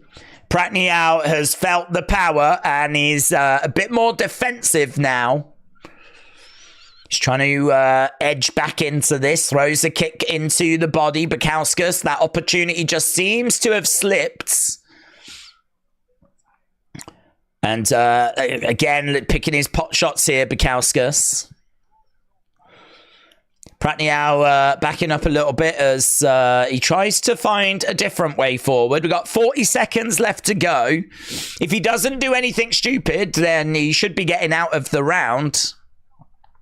But, you know, this is where the lack of volume of Bukauskas is a bit of a problem, because he's clearly got the ability to put Pratniel away, but he doesn't, you know, he isn't really forcing anything. And before you know it, like, time just kind of goes by and opportunities kind of go by. And that's the frustration when it comes to Bukauskas. Nice kick coming in there by Bukauskas, who, again, tries to throw a big right hand. He's got Pratniel up against it. He got so wild, Bakauskas. He swung this big hook shot, completely missed, and ended up kind of throwing himself off balance. He was like, let's go. Let's flippin' go. 4-inch reach advantage for Bakauskas. Hard to pick against him, said AB Jobson. Out of all the different promotions, reach seems to mean the most in UFC. Well, end of round 1. And honestly, I mean, if we look at the numbers, it says Pacquiao 23-18. There was that moment, though, where he got rocked. Damage-wise, there's not really much between them. That's a really tricky one, because that moment where Pacquiao got a little bit wobbly, that ain't going to look good to the judges. But equally, he did land more, but it was only 5 more. But total strikes was actually 13 more. So it's... that's a tricky one to know which way the judges will go. But then don't even bother. Don't even bother trying to figure out which way the judges are going to go. The first fight showed us that. 3 completely different scorecards at the end of the first fight. I think 1 scored it for the referee. Right, we've got Bakauskas in the middle. Kick coming in there by Pacquiao. Oh, they're just swinging for the fences. Swinging for the... Switching of stances as well there by Pacquiao. Aaron has gone 10-9 Bakauskas. Pacquiao has been great in his optimal range, but as soon as the distance closes, he struggles. Ryan said 10-9 Bakauskas. Pacquiao has got such a weird style. It looks like he's going to fall over every time he's striking. Pacquiao, again, in the middle, trying to find a way forward, and Bakauskas backing up a little bit. You can see Bakauskas' leg getting red. How many leg kicks has he thrown, Pacquiao? Wow, 16. That is a lot. That is a lot. So, 16 leg kicks. Again, kick coming into the body there by Pacquiao. Bakauskas, outside leg kick. Jab coming into the body there by Pacquiao. So we've had just over him. Oh, he's overreached there, Pacquiao, and he's put himself in a bad situation. So he threw this big overhand, didn't connect it, stumbled forwards. Bakauskas started coming over. He had to just quickly throw out this kick to keep Bakauskas back so that he didn't kind of impose himself on him. But Bakauskas right back in the middle. And we got Pacquiao edging forwards. Oh, that was lovely. That was so good. That might be it. That is so good by Bakauskas. Oh, but another kick just stops it by Pacquiao. That was so good. He clipped him. Like, he really managed to get this hook shot through and clipped him. And Pacquiao was like, whoa. Went stumbling back. Bakauskas did follow up. But Pacquiao went back to that side kick to the body, and Bakauskas ended up like, having to just take that moment, which allowed Pacquiao to get back into the fight. I mean, right now, Bakauskas has grabbed Pacquiao, driven him back up against the side of the cage, and right now he's got him in a good position. So Bakauskas in control, knee coming in there by Pacquiao. And again, another knee strike coming in. He's trying to get away from the side of the cage. Patrick, hello. Shout out to you. Right now, again, another knee strike coming in by Pacquiao. Pacquiao, 4th straight fight where he's had 50 plus significant strikes land. Pacquiao, 59 significant strikes. And these are knees to the body. It's really unusual to see the body shots get the majority. Normally, it's the head where they just do the boxing, or it's leg kicks. So it's the legs. It's quite unusual to see the body shots be where the body has took the most damage. But that's what we've got right now. 16 headshots, 17 to the legs, 26 to the body, and a takedown by Bakauskas. We got 1 minute 20 on the clock. There's going to be a bit of work to be done here by Pratniel. So he has got him down. He's on top of him. Shots coming into the side of the body. First takedown of an 8-fight UFC career. So Bukauskas managing to get Pratniel down. There's a big shot that rains down there by Bukauskas. And again, 40-odd seconds left on the clock right now. He's been the more... It feels like he's been the more dominant fighter, the more aggressive fighter, but the counter shots have come from Pratniel. Yeah, 30-odd seconds to go. He's inside control at the moment, Bukauskas. Pratniel is down by the side of the cage, but there's a bit of room to work. And he's on top of him at the moment. He's trying to get fully mounted, but Pratniel is trying to get out the way. Bukauskas. And they both get back up to the feet. We got 5 seconds. 4, 3, 2, 1. End of the round. Bukauskas is about to smother him. Round 3. Book it, says Flex. Ernest said, Days, I've just joined. Better late than never. Absolutely, buds. Better late than never. I hope you've had a good day. And you've actually missed what I think has been a really fun night, you know. I think it's been really good so far. I think that this show has had some first round finishes, which always, I think, just help excite. And so we've enjoyed those.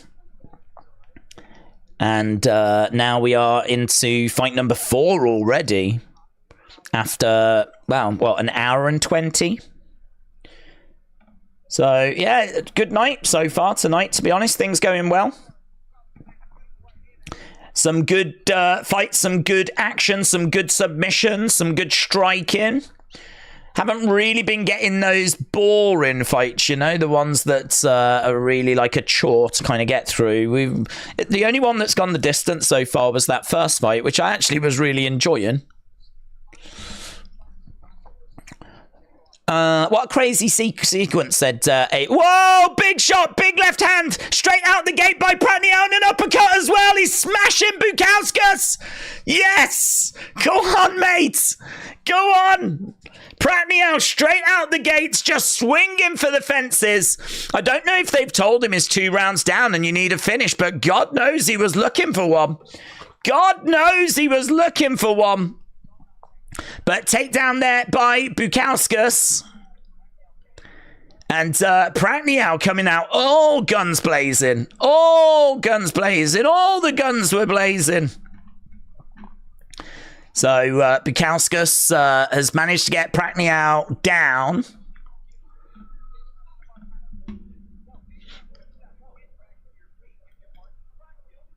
If you're Pratniel, you've got to get back up to your feet. So Bukauskas, if he can just keep this grounded, then it's probably his fight, isn't it? If he can just keep Pratniel down on the ground, this is probably his fight to lose. So we've got 3 minutes 44. Is all over him at the moment.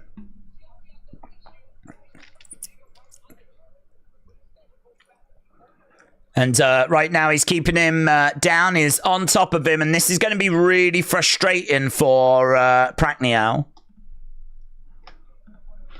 Chest to chest at the moment. And looks like he's even... Is he going for like a bit of an arm triangle?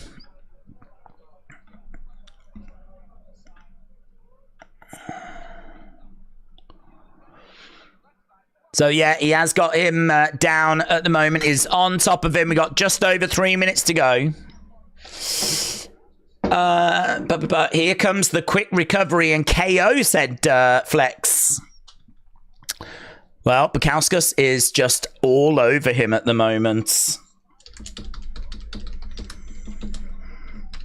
So he's on top of him, fully mounted, and... Yeah, he's just got him where he wants him. This is a bit of a shame, really. This is just taking the sting out of the fight. But as was mentioned earlier, this was predictable.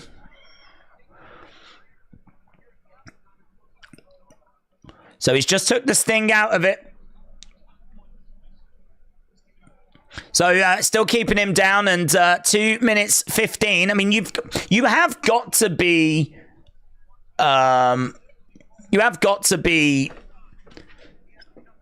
confident that you've got this fight. But I mean, saying that, he's going to take this round, isn't he? He's controlling the fight, so I just think that the 2 rounds have been really difficult.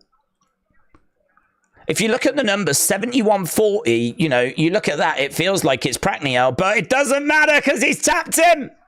Wow, Bukauskas taps him. Wow. Submission win. So all of that striking that Prachnio did, completely wasted. Didn't matter at the end of the day. It was a submission victory.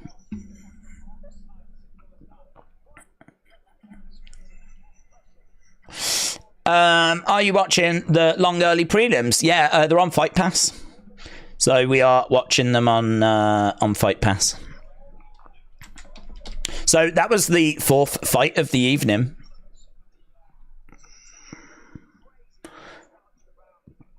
Yeah, man, just smashing him about. Knee to the body. Boom, boom, boom. That was a lovely start by Prachnio, but then the fight went down to the ground and it kind of slowed, and he was just lying on top of him, and you've got to be making progress, otherwise the ref will stand you up, but they're not very quick at doing that. They're not very quick at doing that at all. But either way, look, he manages to get a arm triangle. And there was the tap, and it was done. So another finish. It's only our first fight that's gone the distance so far. I thought that this one could go the distance. We were about 1.5 minutes away from that. But it has gone to Prachnio. Oh, sorry, to Bukauskas. It's gone against Prachnio. Submission. Right.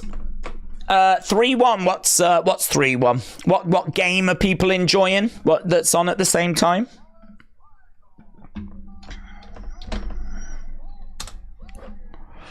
Okay, according to this, it's going to be Elliot up next. Elliot taking on Parsons. Shouldn't have to wait too long for that, actually, because we've had a lot of finishes so far. So probably not going to have to wait too long for it.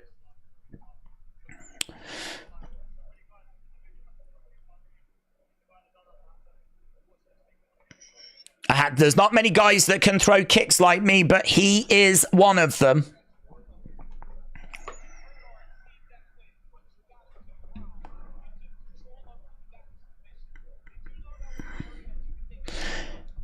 I'm glad it's over, said Jordan.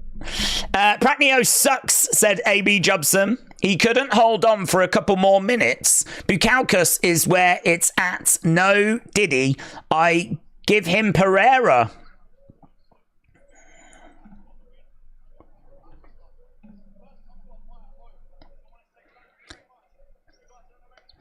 This is the first time I managed to get a fight at home. Adam Martin said huge submission win there for Modestas Bukauskas.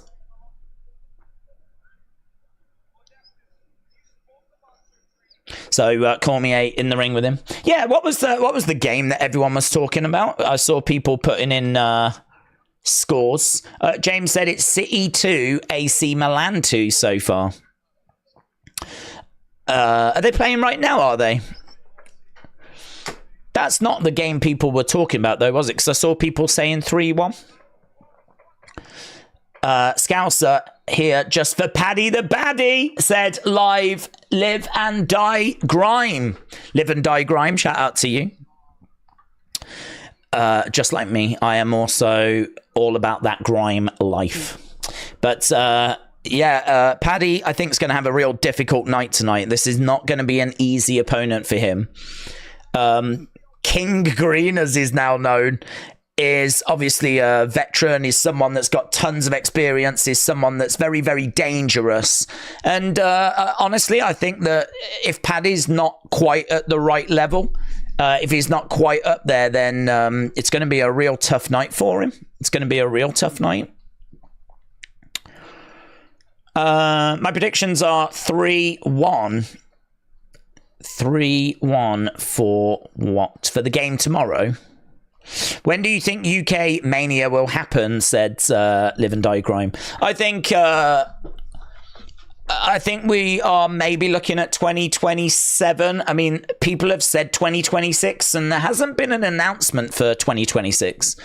But I've got to think that there's already people that have registered an interest. I'd be surprised if no one had come forward for a WrestleMania and had registered an interest, like London did. London said, we want all the big sporting events. We want WrestleMania. We want this. We want that. And it was because of that WWE have gone, okay, let's talk. And so a conversation has started. But what? No one else has done that. Like, no one else has said we would like to get WrestleMania here. Like, so I don't know. I mean, 2026 would be the first we could get it because next year is Las Vegas. So 2026 would be the first, unless there's already conversations that have happened behind the scenes that we don't know about. For example, Minnesota, is it? They wanted next year's WrestleMania, but they didn't get it. What they ended up getting was SummerSlam next year. No, was it SummerSlam in 2026? They ended up getting SummerSlam in 2026, and they ended up getting a WrestleMania at some point, but they never said when, and a Royal Rumble at some point, but they never said when. So you got to fit them in. There's every chance there, 2026. So then London would be 2027. So I don't know. I mean, certainly not next year. It's 2026, 2027, I think we're looking at. But I don't think it would be beyond 2027. I don't think we're looking at 2028 or 2029. I don't think we're looking at that unless they drag their heels and they can't reach an agreement. But no, I mean, it's incredibly exciting. Incredibly exciting. It'll sell, no problem. I saw someone going, nah, I don't want the UK having it. I'm on the West Coast and I ain't watching a WrestleMania event at 3 p.m. or something like this. It's like, that person was pretty close to getting mugged, mate.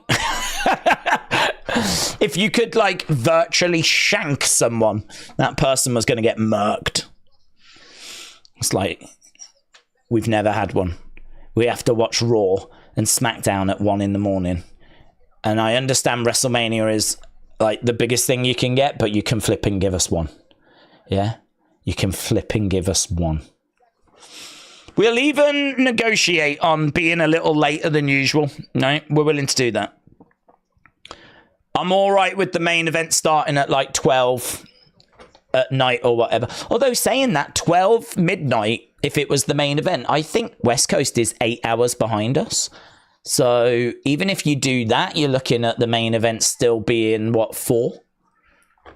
I mean, there's not really going to be any way of making it any better unless you run it at like 3 a.m, and we ain't doing that. Because there's going to be kids that are going to be in the crowds.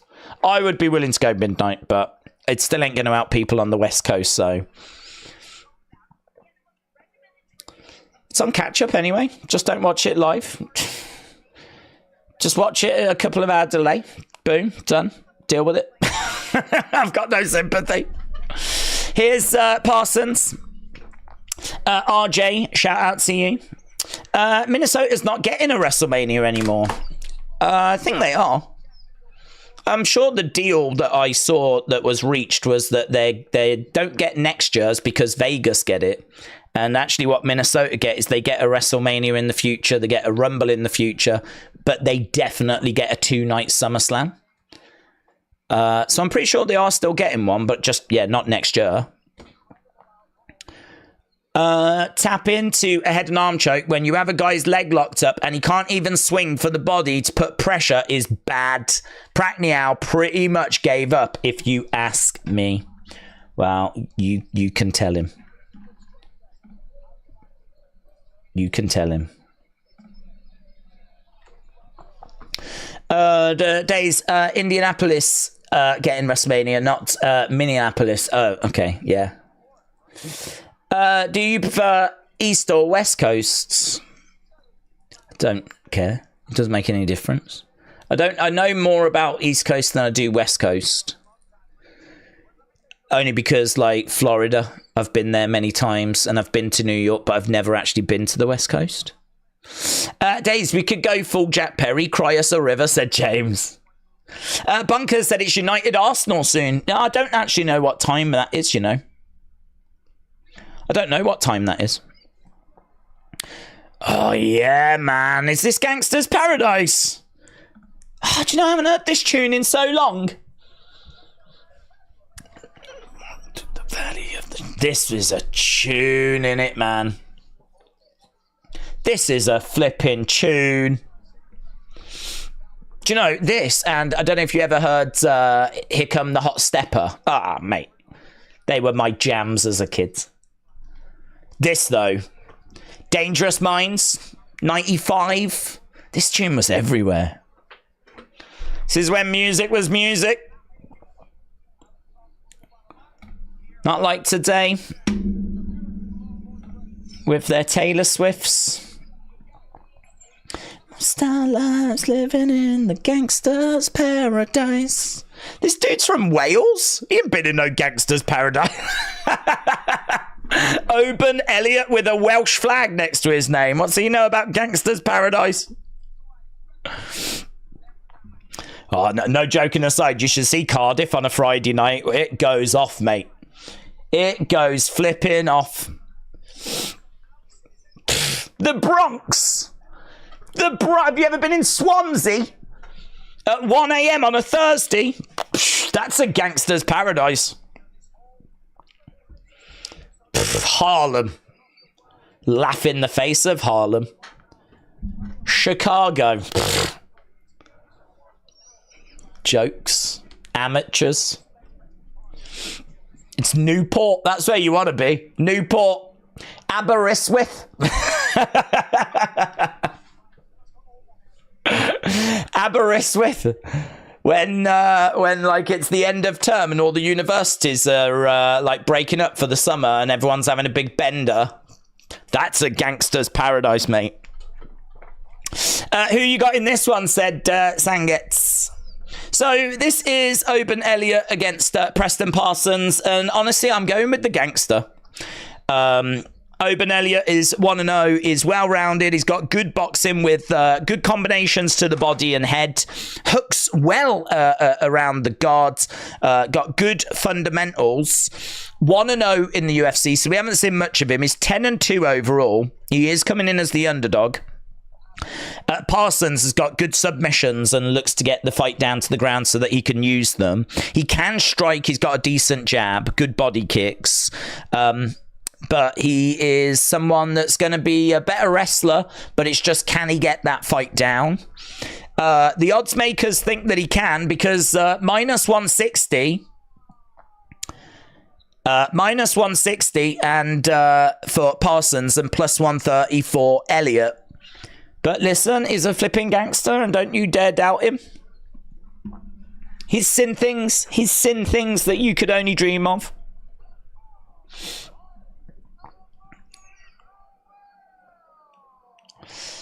Oban. What's the thoughts on 306, said RJ. I don't get the vibe that it's really floated anyone's boat, to be honest. I don't think that it's worked in the sense of like really creating a lot of excitement. I mean, Valentina, it's probably the right thing for, you know, Grasso against Shevchenko. I think it makes sense to put that on the card, but... And Sean, you know, he's got a bit of star power to him, but I don't know. I mean, like, I just don't think the UFC have got great options. I mean, who are you going to get? I feel like people want flipping GSP or something like this, you know? Get Khabib out of retirement. Like, people want like something really big, juicy. John Jones, get him on the flipping cards. Get Cormier out of retirement. Bring Brock Lesnar back. And instead, it's O'Malley against Dvalishvili, which will be a great fight. Grasso against Shevchenko, which... Okay, yeah, fine. It's just not... It just doesn't feel like it fits the sphere. It's the sphere, and everyone's so excited. So, I don't know. It's a really tricky one, to be honest. I mean, it's not one that you lose your mind over. But then I look at it a different way and go, well, what could you have booked?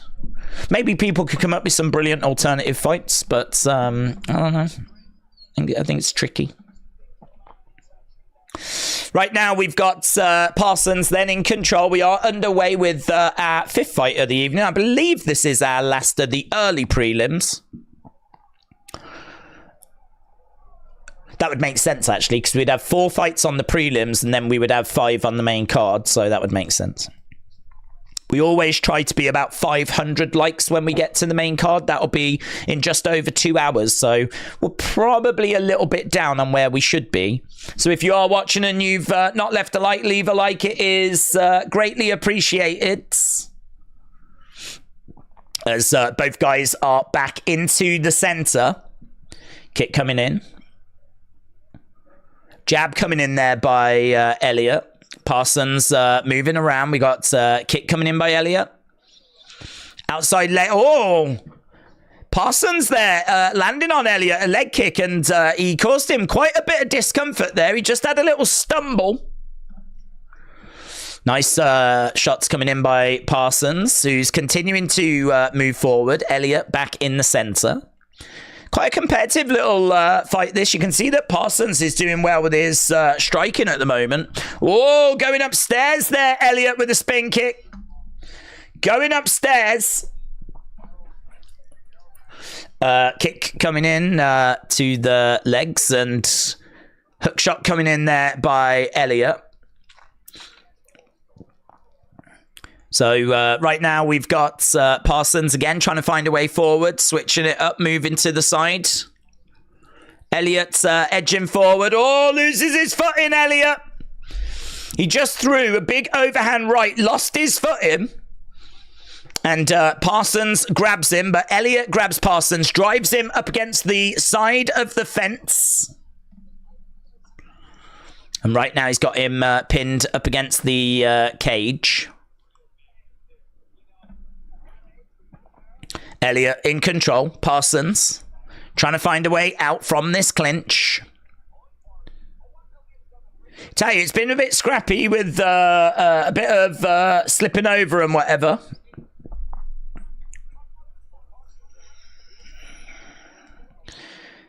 Still knee coming into the body. Shot coming into the side of the heads. Oh, lovely shot there by Elliott. Outside leg kick there by Parsons. Again, moving round. Jab coming in there by Elliott. We're in the center. Heavy low kick by Parsons. Just over a minute left to go. Hook shot there by Elliott. Misses. Backs up. Tries to throw a left hand, but no joy. Jab, no joy with that as well. He's just a little out of range. Really frustrating so far this for Elliott, although he does get through with a right. Parsons just got a little bit overcommitted. Jab coming in there, and again, he's looking for a takedown, but well denied by Elliott. Good takedown defense there by Elliott.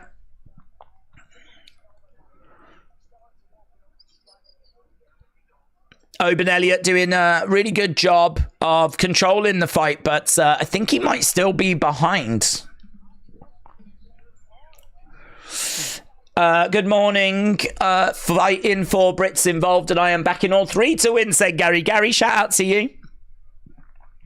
Yeah, it is a very Brit-heavy card, this very exciting card for us in the UK. And there we go, end of that round. Which way do you think that went? I feel like it may be Parsons, even though Elliott did get some control time, nearly 2 minutes control time, actually. But I don't think that it's enough for him to take the round, because you've really got to do something with the control time. Parsons, 7 more significant strikes and 16 more total strikes. I think just gives it to him. I enjoyed Chisora against Joyce, said Dro. Yeah, we had it on in the background. I wasn't able to really watch much of it, but from what I saw, it was really interesting. Really did not go the way I was expecting. Okay, here we go. Round number 2. Miss Clown said, this is an okay fight.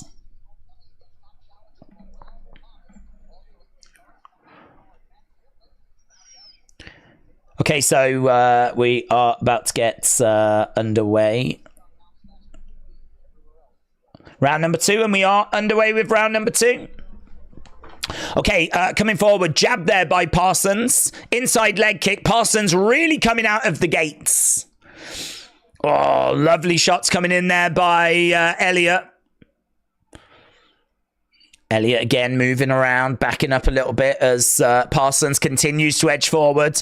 Grabs Elliott, drives him back against the fence. Parsons causing a lot of problems here, asking a lot of questions.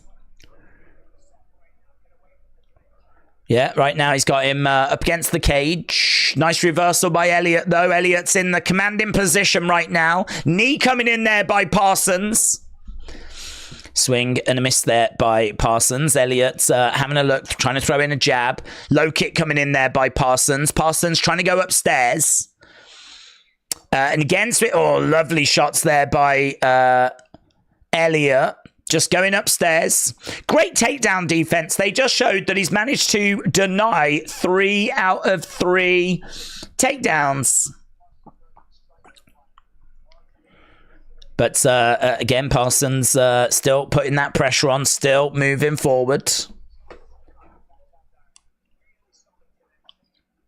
Again, hook shot, no joy. Elliott just edging forward, throwing in a couple of shots as Parsons shot to the body. Hook shot coming in there by Elliott. Outside leg kick there by Elliott. It's really oh, he's going for that takedown again, but he can't get it. That's amazing defense. Wow.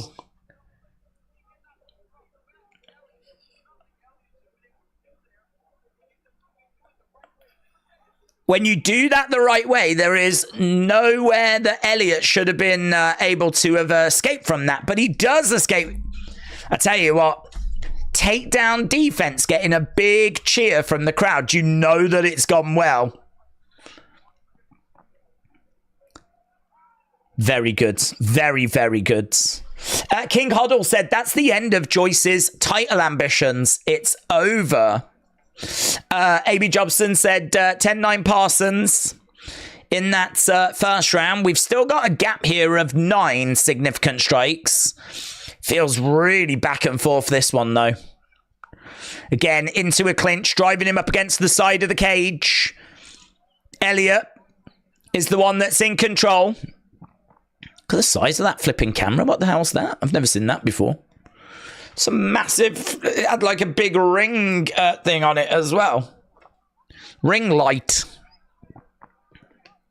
Is that what the cameras look like? Right now, Elliott in control. He's managed to get Parsons into a seated position.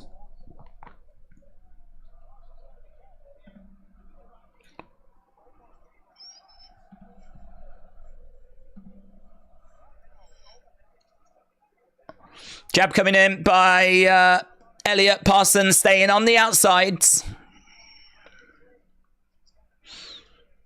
Again, we've got Elliott backing up as Parsons continues to put that pressure on. Lovely right hand there by Parsons. Elliott again on the outside trying to move forward. That was a lovely left by Elliott. Jab as well. He hasn't had that jab working for him, has he?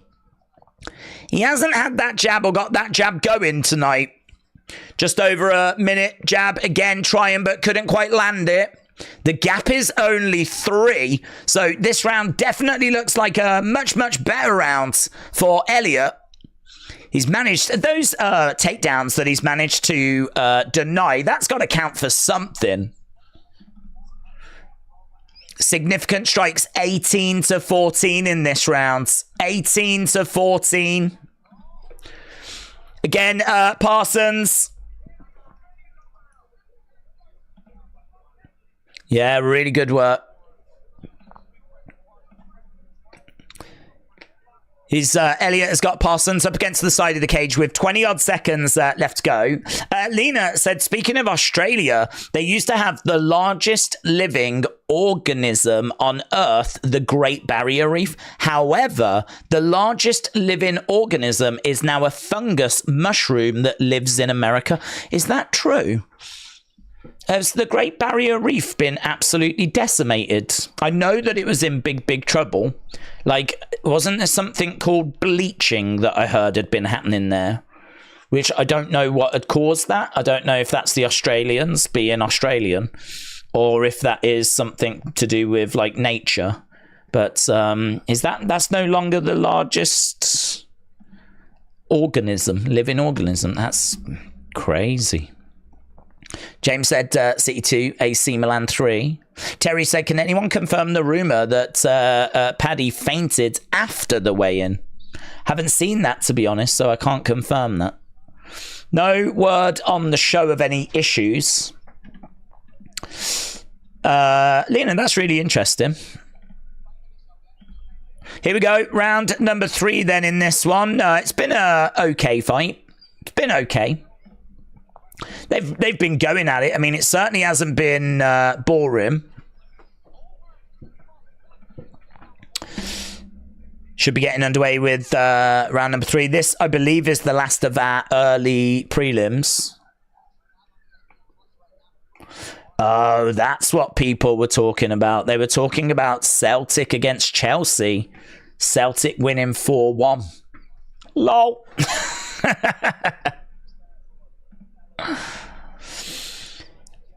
Well, there we go. Okay, big shots coming in by Elliott then.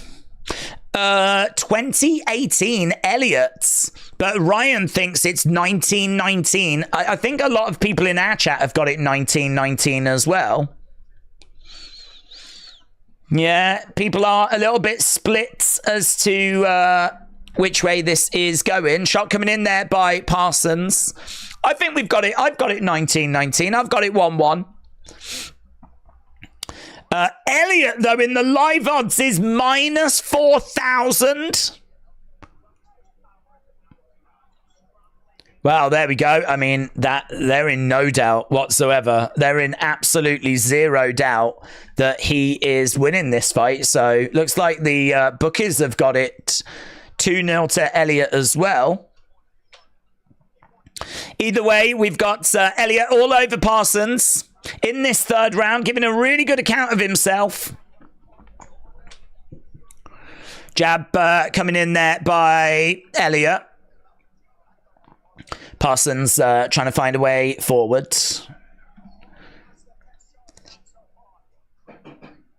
Lovely right hand there by Elliott. Parsons definitely feeling that. This feels like the tide has definitely turned in this fight. And Elliott is putting the pressure on. He's got Parsons up against the side of the cage. Knee strike coming in there by Parsons. Into a clinch by Elliott. Elliott in control up against the side of the cage. Feels like if he just takes a bit of time out of the fight, I think he gets it. For a lot of the fight, he was behind Parsons on significant strikes, but now he's actually ahead. So Elliott is in control. And he is in the lead in my book, and certainly from the live odds. And again, we've got a couple of shots coming in there by Elliott. We got Parsons. Jab, lovely left-hand jab there by Elliott. Parsons trying to find a way forward, mixing up his kicks and his striking, his boxing quite well. Into a clinch as they break apart. Parsons really seems to have slowed compared to what we were seeing earlier. Jabs, couple of shots there by Elliott. I think he really wants the finish here. He's managed to get Parsons up against the cage. How long have we got? We've got about 4 minutes. 4 minutes till we get to the prelims. Got 1 minute 40 left in this fight. Parsons really not offering much.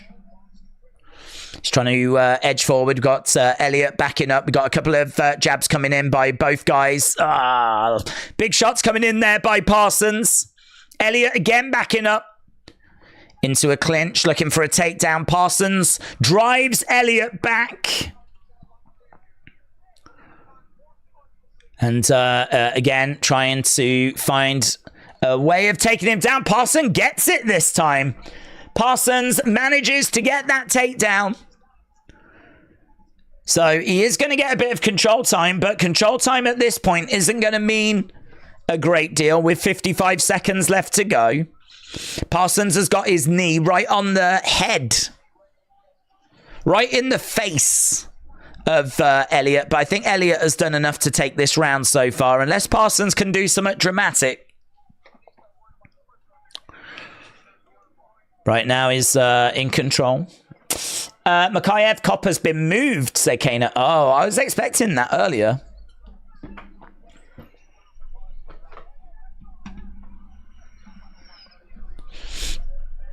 He's trying to get back up to his feet there, Elliott, and Parsons has got him up against the fence. Knee coming in by Parsons.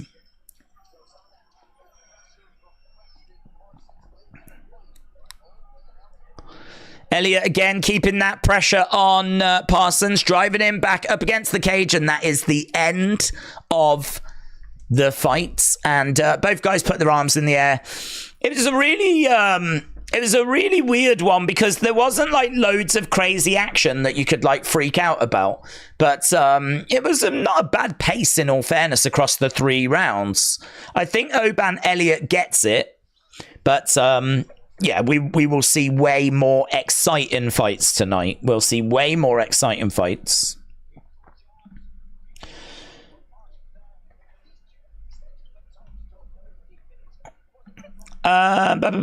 Reece James is the best right back in the world a few years ago, but under Tuchel, and now injuries have ruined him. I think Elliott has the fight, said Christopher. John said Alexa tweeted that happy birthday to Triple H. Miss Clown says agreed. And we'll have to see the official decision on this one, and then we'll be going to the prelims.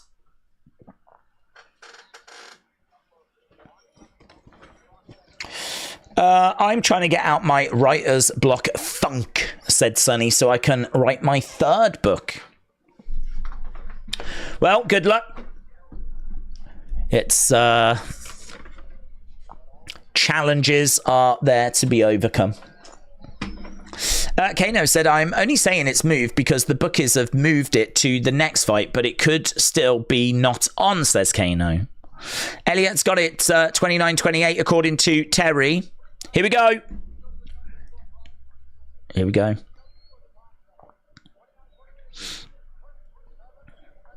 It's unanimous.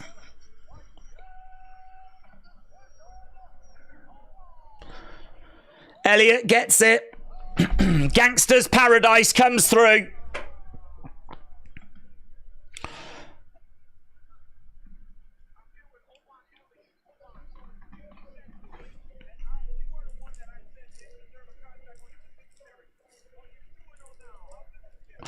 Cormier said, I did tell people that you didn't deserve a contract on the Contender Series, but you're 2-0 now, and you're on a 7-fight win streak. He said, well, all of my dreams have come true. I'll tell you that. Yeah, his takedown defense was fantastic. Terry said Makayev against Kop's going to be insane. They're thinking the corners might fight each other. Well, I mean, a lot of people have wondered if Kop will actually even make that walk.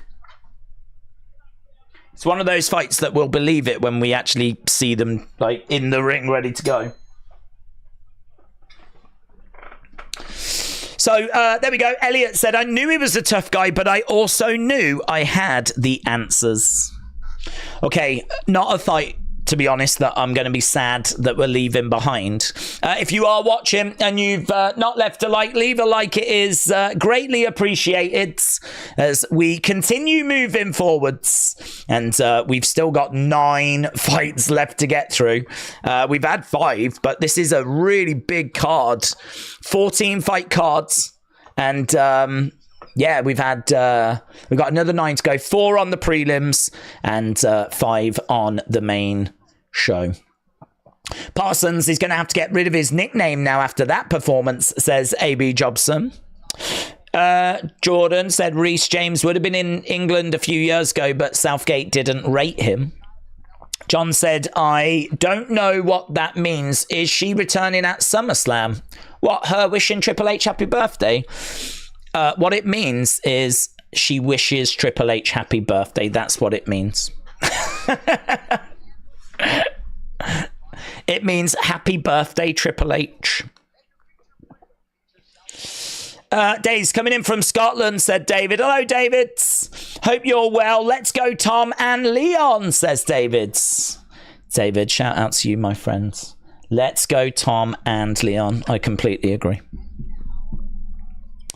Okay, so UFC prelims will be starting, and they are they just coming on? They still haven't started on TV yet.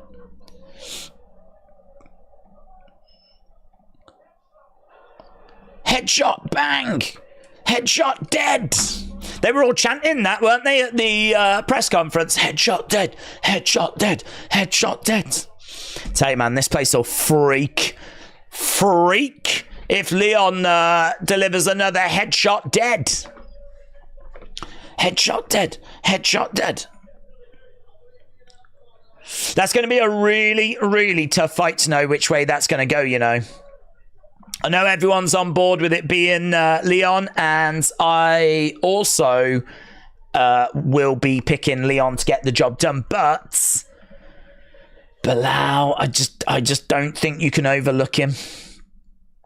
I just really don't think you can overlook Belal. It's going to be, I think, a trickier fight than something. I could see it going the distance. I could see it unless he does find headshot dead. So we are in Manchester. I was there a few weeks ago. I ended up going to like a toy fair and popped around Manchester. But I never saw the Co-op live. But as we said, it's a brand new arena. The biggest arena in the UK now holds 22,000. Nice arena. Looks good. I don't think it's anything special or revolutionary. I don't think it's like anything to really write home about. Even the size, 22,000. I mean, good for you. But, well, you know, it's another one to add to the collection. I still don't get how some people forged the Community Hall of Fame but have never talked in a community. What does that mean? Dort Knight said, sad as he looked good in training, hopefully won't be long. Macca said, I ask who you think wins out of Cop, Loughran, Molly, Wood, Allen fight. Right, we've got Cormier, we've got Bisping, we've got John Anik.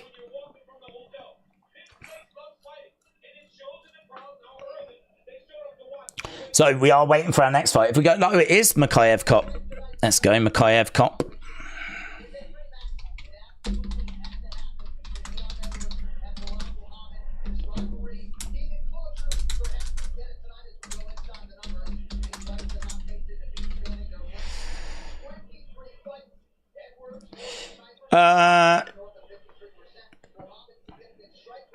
Why did vote get changed to forged? Hang on, what's this? Is this about the Community Hall of Fame thing? Well, let's nip this in the bud. Wrestle with Andy went in, and Wrestle with Andy absolutely deserves to go in because he's someone that joins us on a regular basis, someone that contributes to the chat, doesn't just sit out of the chat, contributes to the chat, puts in like thoughts and puts in questions and, you know, pushes the conversation along. But as well as that, actually went to a show, took a face of myself that a lot of the community really enjoyed and had a lot of fun with, and people were pointing out, oh my god, I just saw your face in the crowds and everything. And I think comes across as really polite, really nice, is a really good guy, someone that I would class as a friend. So let's nip that in the bud right now, because I ain't going to be tolerating that, right? I think you celebrate people that go in, and if you don't want to celebrate people that go in, how about stay quiet, right? Because that's going to be a real quick way of annoying me. A real quick way of annoying me. So let's nip that in the bud now. Edward said, Days, you should know what James means. He's not going to name names. Yeah, and you should all know what I mean. Let's nip that in the bud now. And I don't know how to make that any clearer. I've given you reasons there why I think it's acceptable for him to go in. And actually, I think that's really low. I would not put the community down to do something like that. I'd put the community down to celebrate people. I would put the community down to say, I really think such and such should have, I voted for such and such. I hope they get in next time.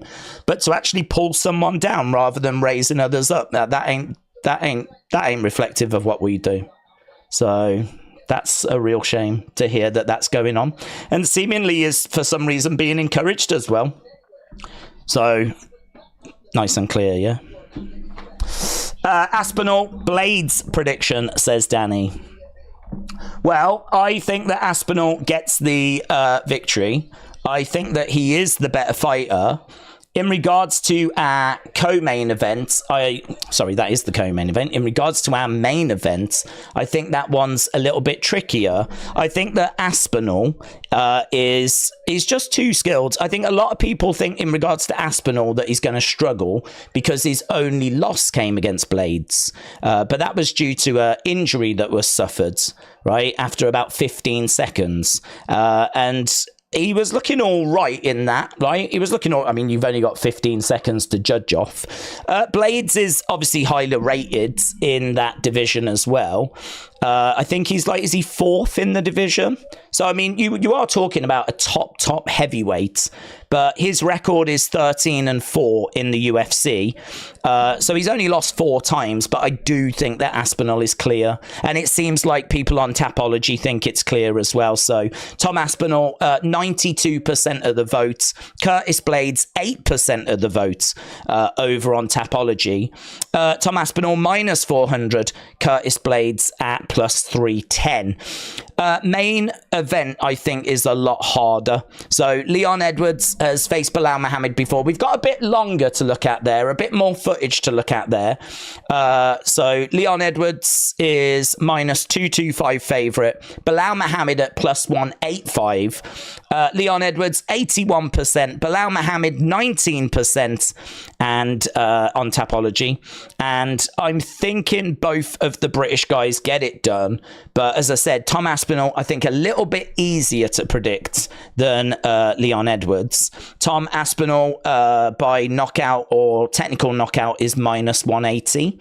Leon Edwards, he is minus 225, but I didn't actually see what the odds were for him to win by knockout or technical knockout.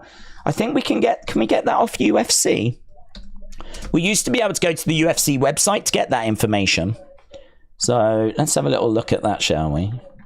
See if we can get the breakdown as to victory. But Leon Edwards minus 225. Let's flip over to... Yes, we can. So Leon to win by knockout is plus 300. Belal to win by knockout is plus 1,000. Leon to win by submission is plus 1,400. Belal to win by submission is plus 1,400. Odds to win by decision plus 100 for Leon, plus 350 for Belal. So Leon is clear pretty much everywhere. It's only submission where they're both the same at plus 1,400. But Leon to win by knockout is plus 300. Belal plus 1,000. That's, 700 difference. Leon to win by decision is plus 100. Belal plus 350. So, yeah, Leon, I think, looking at that, the most likely thing is that it goes the distance and Leon gets it. So that's the most likely outcome for the main event. But, I mean, Belal's right there as well when it comes to decision win. It's only plus 350. So minus 250, plus 205. It's pretty close for a main event, in all fairness.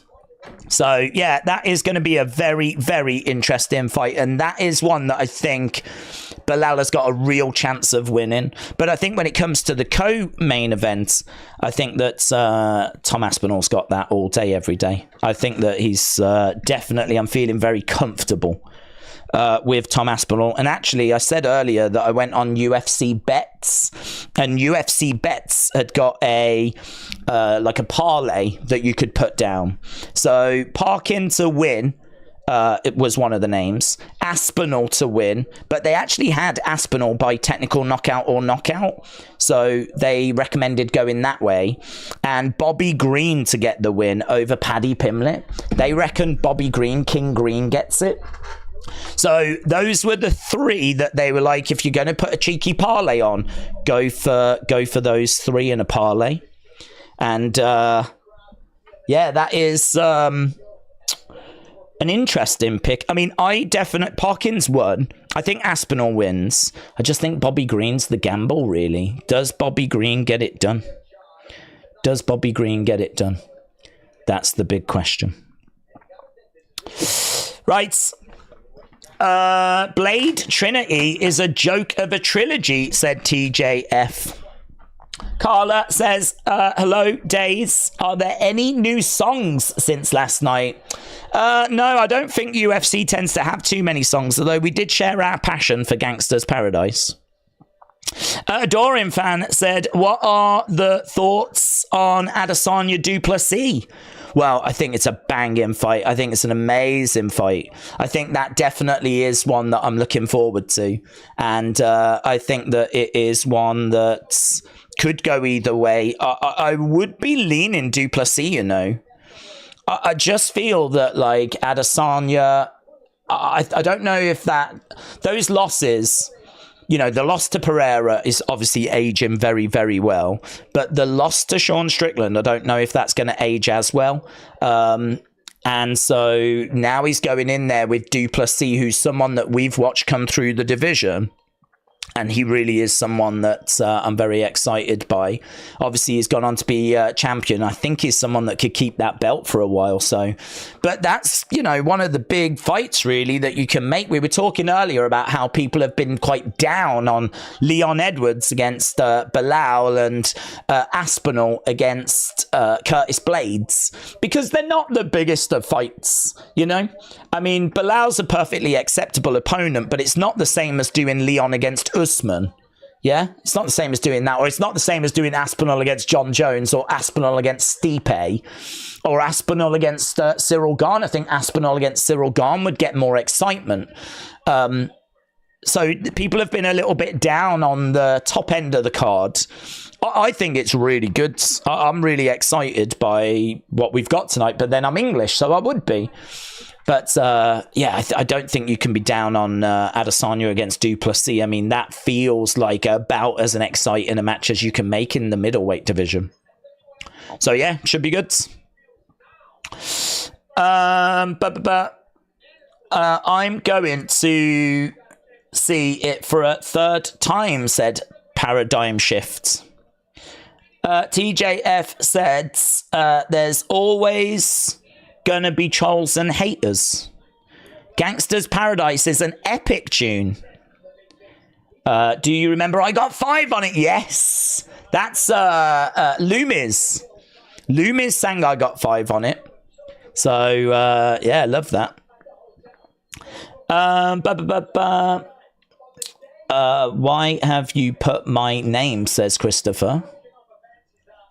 I don't know what that's in relation to. Nathan said, if someone have money, a blank check, go anywhere in the world, where would it be? I would go to Hawaii. If you could go anywhere in the world, where would it be? I would go to Hawaii.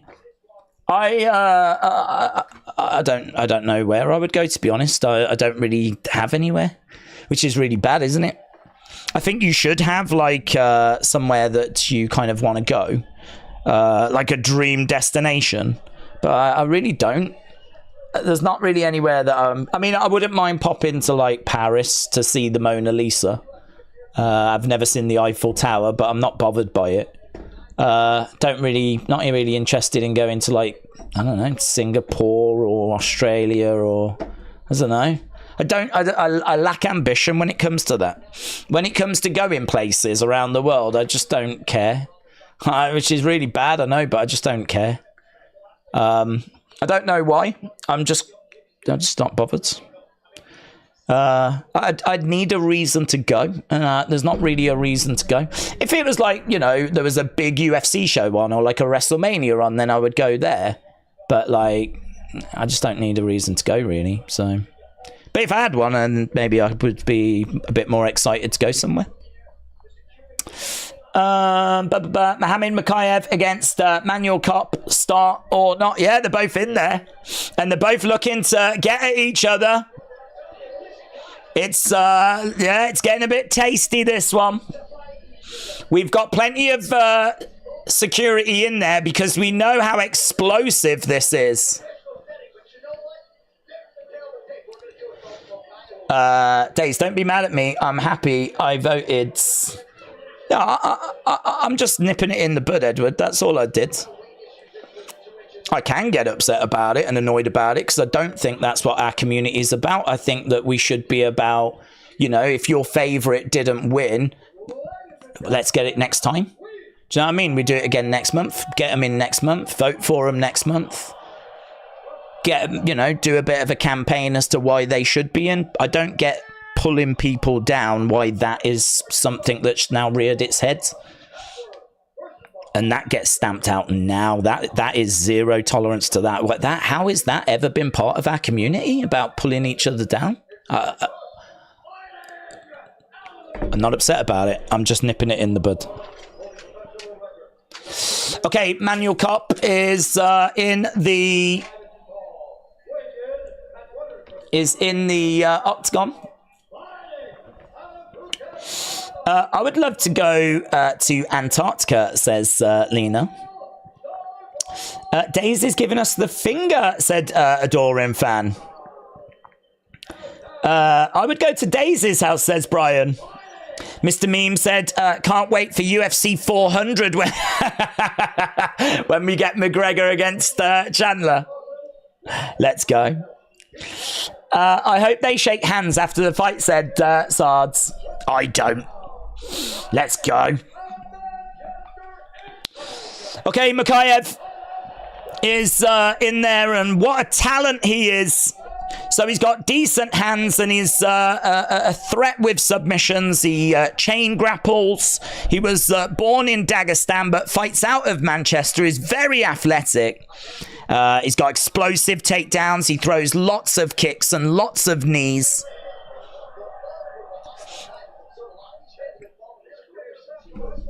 Right, here we go. We're about to get underway, and we've got both fighters back.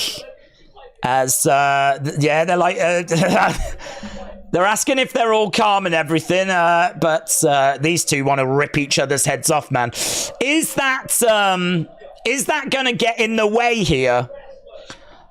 Is that gonna get in the way? Are we going to see like a blind rage? Are they going to be overly aggressive? Straight out comes Makayev. He goes straight after Manuel Kopp. Leg kick coming in there by Makayev. So this really tasty kick coming in there by Cobb. It's number 6 against number 8. We got leg kick coming in there by Makayev. Just misses with it as Kopp continues to edge forward. Kick coming in there by Makayev. Makayev again backing up, circling round. Kopp standing his ground in the center. Hook shot coming in there by Makayev. Makayev staying on the outside. Kopp standing his ground in the middle.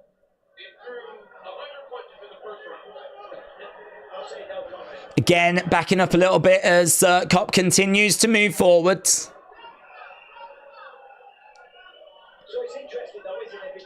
Nice inside leg kick there by Makayev.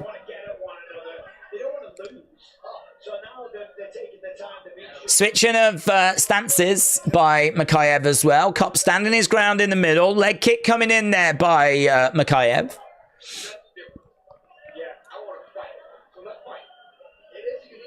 Kopp in the middle. Makayev having a little look. Leg kick coming in. So actually, they're not allowing this to kind of dominate the fight. You thought that it would be a case that they were going to get like really aggressive. Kick misses there by Makayev. Tries to go upstairs. Kopp standing his ground in the middle. Makayev moving forward. Kopp standing his ground in the middle. Went for a big overhand right, but just missed with it. Again, we've got Makayev moving forward. Kick coming into the body. Switching of stances there by Kopp. Makayev staying on the outside. Again, switch of stance. Kopp switching his stance as well. Good work so far by Makayev. But Kopp keeping it quite tidy as well. You can see that neither guy has really pulled ahead. It's 3 significant strikes to 1 at the moment. This is definitely a fight that's been on people's radars. Definitely a fight that people are really engaged with. You can hear the crowd really vocal. It's 23 minutes past 1 right now. Which I wouldn't normally mention, but like it is mental to think that that is the time where these guys are fighting. I think there was a low blow there, but Manuel Kopp's like, no, it's fine. Let's continue. So he waved the referee away. You can tell, but like they're so... No one wants to make a mistake here. Couple of shots coming in there by Kopp. Makayev again just edging forwards. Kick coming into the body. I mean, a lot of these kicks are not landing. You can see he's thrown 9. He's only landed 2. Again, trying to find a way forward. Daunt Knight said, Days is Bruce Banner on WWE streams and Hulk on UFC. Only when required. Makayev goes back against the fence. Head kick just misses. Kopp in the middle. Again, trying to come forward. Driving Makayev back against the cage. Inside leg kick there by Makayev.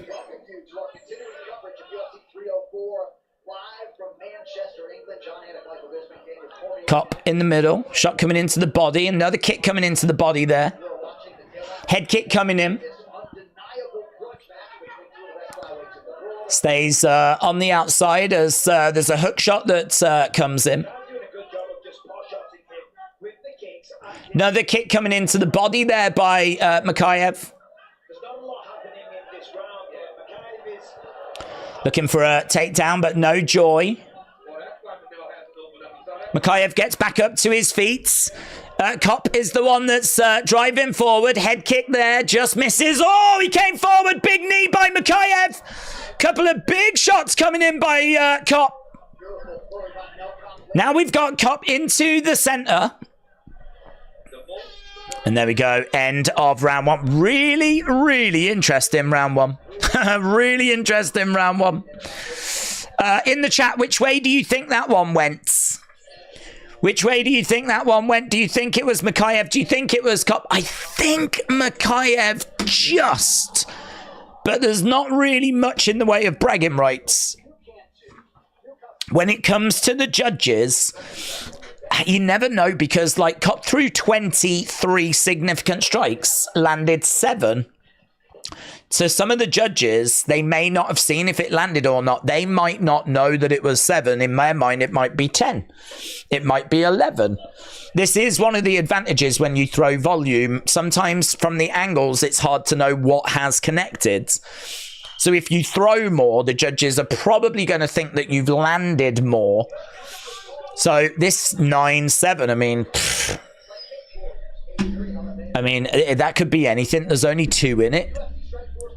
The judges really could have seen anything.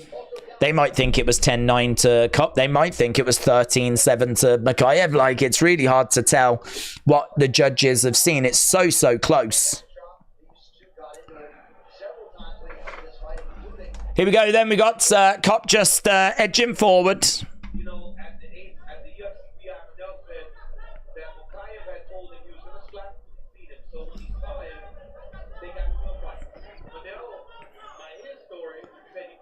Mikhaev again moving into a position where he can throw in a kick.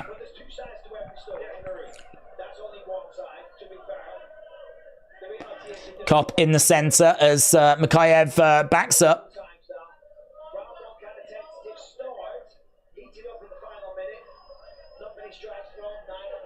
Kopp switching his stance over. Sean has got it 10-9 Kopp in that first round. Yeah, really close. Really close. Oh, is that a low blow? He just had Kopp down, but I don't know where that kick landed. He just had him like bent over momentarily.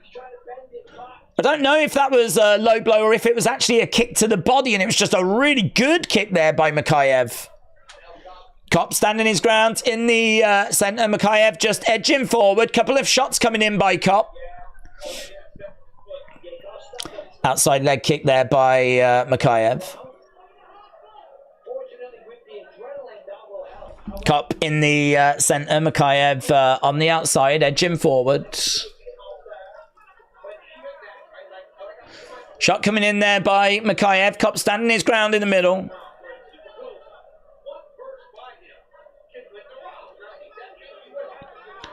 Leg kick just misses there by Mikhaev. And hello, we got a little replay of what are we looking at? There's Mikhaev is on top of Kopp. Has he got a broken toe or something? They just had like a zoom in of his foot for some reason.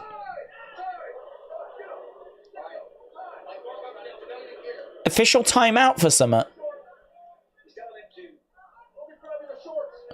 Don't be grabbing the shorts. I'm going to take away your position. I'm not going to be playing with you.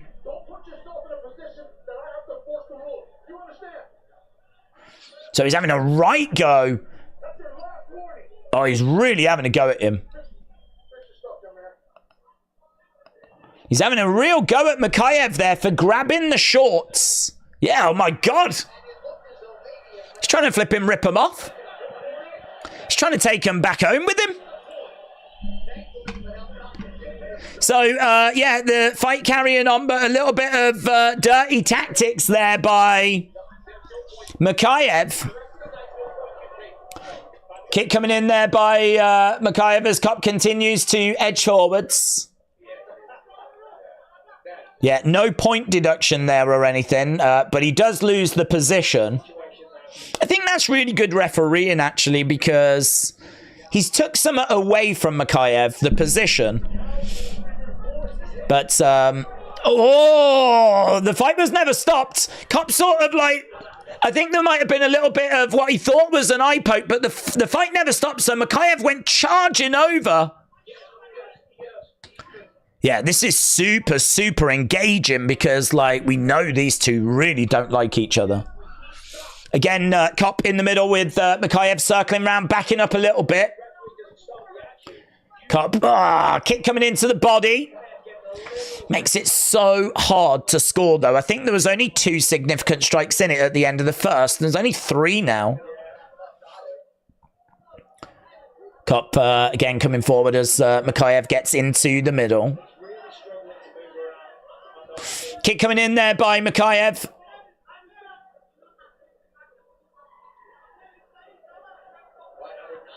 Again, it's been a really frustrating fight, to be honest.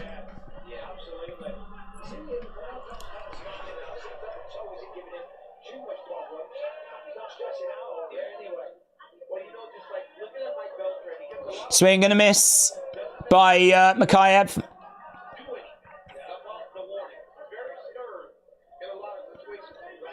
Makayev back up against the cage. Cop trying to find a way forward. Oh, lovely hook shot there by Makayev.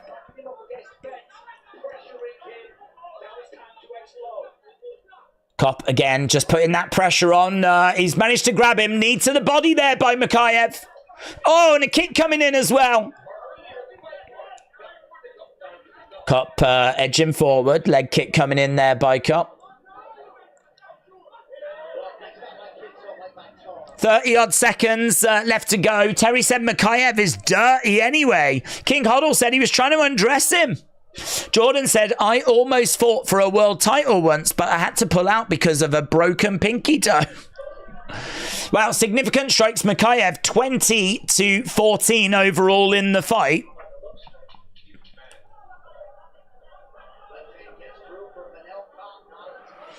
Again coming forward. Kick coming into the body there by Makayev. And there we go. End of the round. In the chat, which way do you think this fight is going? It's so close. So close. Which way do you think this is going? I've got to get volume out of you. That's what they're saying to... That's what they're saying to Cop, but we've got to get volume out of you.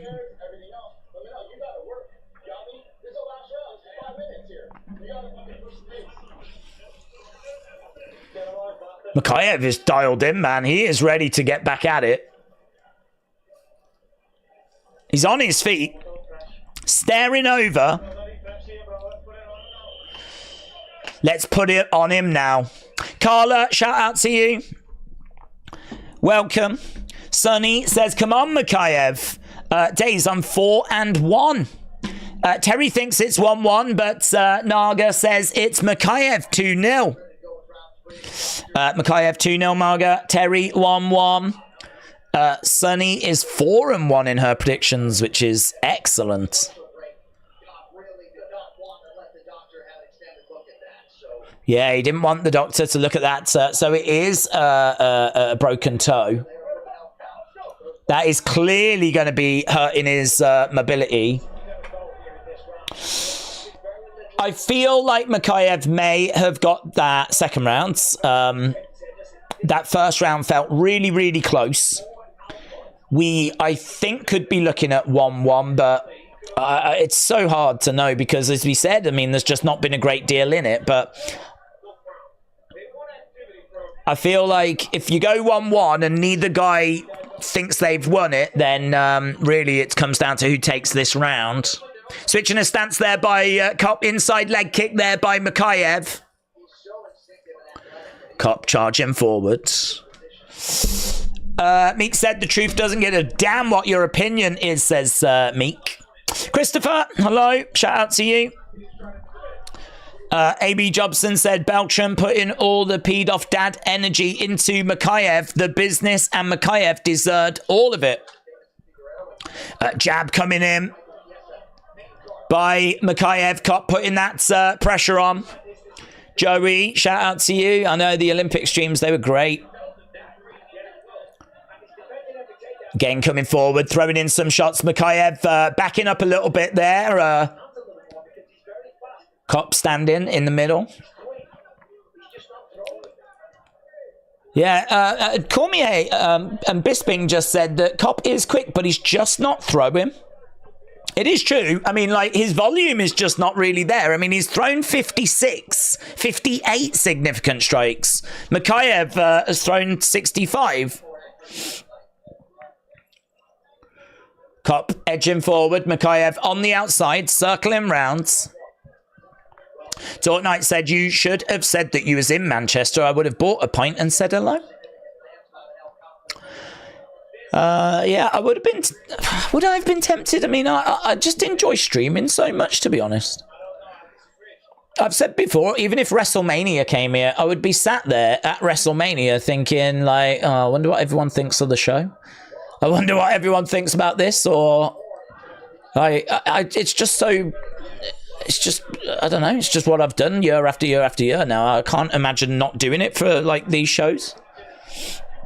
So, I suppose I could have gone to Manchester and then gone to some sort of hotel or something, but streaming in hotels, I mean, that's hard, isn't it? Because you got to be super, and certainly at 1:30 in the morning. Right now, we're down on the ground, and Copper's got Makayev in a bit of a guillotine, but there's no danger here at the moment.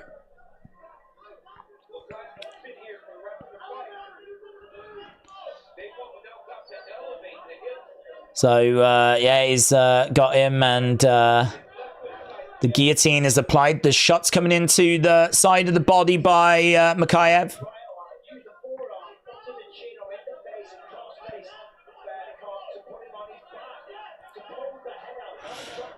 He's trying to get his head out because he's not really in any danger, but he's definitely not going to want to be in that position for long, and he isn't. He manages to get out, but look at the elbows by Kopp. Yeah, he couldn't really allow for that to get out of control, could he? And again, look at these elbows. Here, look, we've got, oh man, these elbows by Kopp from the bottom, they look moody, man. They look really moody. He's really throwing them with intensity. Makayev is on top of Kopp. He's keeping him down, but I can't say Makayev has done anything as great as what I've seen from Kopp with those elbows. Man, this is so close. They're both rolling around. They're both kind of tied up in the center. They're both trying to get back up to their feet. So really, look, he says to him, stand right in the middle. 30 odd seconds left to go. You stand right here with me.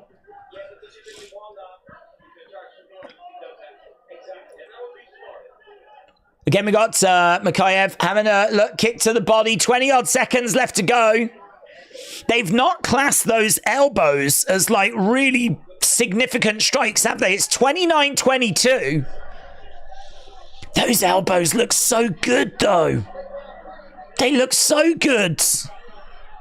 Right now, Makayev has got Kopp up against the side of the cage. Makayev has spent way too much of this fight on his feet. That takedown, it was too easy, said A.B. Jobson. Well, look, they do embrace after the fight. The fight has come to an end. They do embrace. I don't know, man. I think that was 1-1 going into that final round. And I don't know, man. Control time, takedowns. They don't score that well in MMA. Significant strikes and damage seem to be what judges really care about. And I don't know, man. What do you think? Which way do you think that's gone? Johnny, shout out to you. Said, I love the streams. Keep up the good work. Johnny, appreciate the kind words, my friend. As we continue to get closer towards the business end. I'm going to break out the Haribo just because, you know, why not? Saturday night, innit? We've all got our addictions. Who won? Don't know. We're going to find out. David said, I'm mad excited for the co-main. Remember when Holman wore a Speedo to the Octagon? Pepper Ridge Farm, remember, said Volontaire. Arsenal won Man United. Right, has the game started? Or is that a prediction?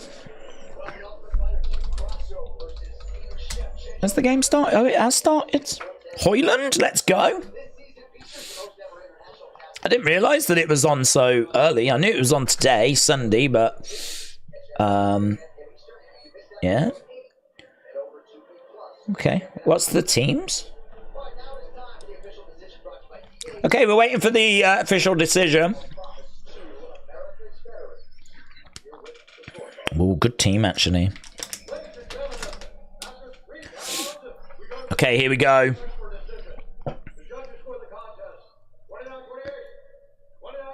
It's going to be unanimous. 30-27. I think it's Makayev. Makayev gets it. Unanimous decision. 29-28. 29-28. 30-27. Makayev goes over and he puts his arm around Cop. And he wants to, like, just pay a bit of respect there to Cop. You're 7-1 in the UFC. All the bad blood. How's it feel to put that behind you? Hey, 23 years old and I'm 7-0 in the UFC. 23 years old and I'm 7-0 in the UFC.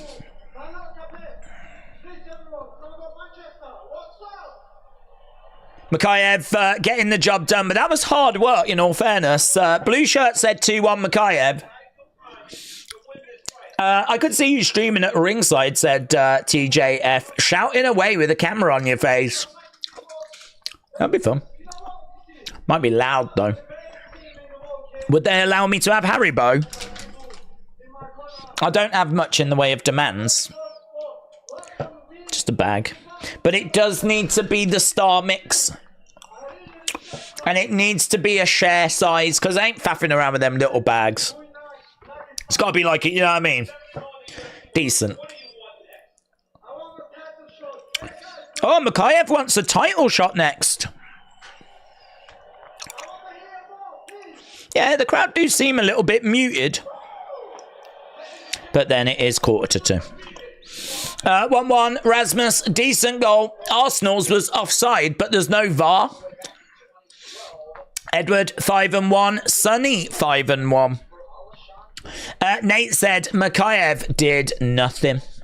It's a crime to let Belal fight at this time in the UK. Everyone goes to sleep after the co-main, says Arm.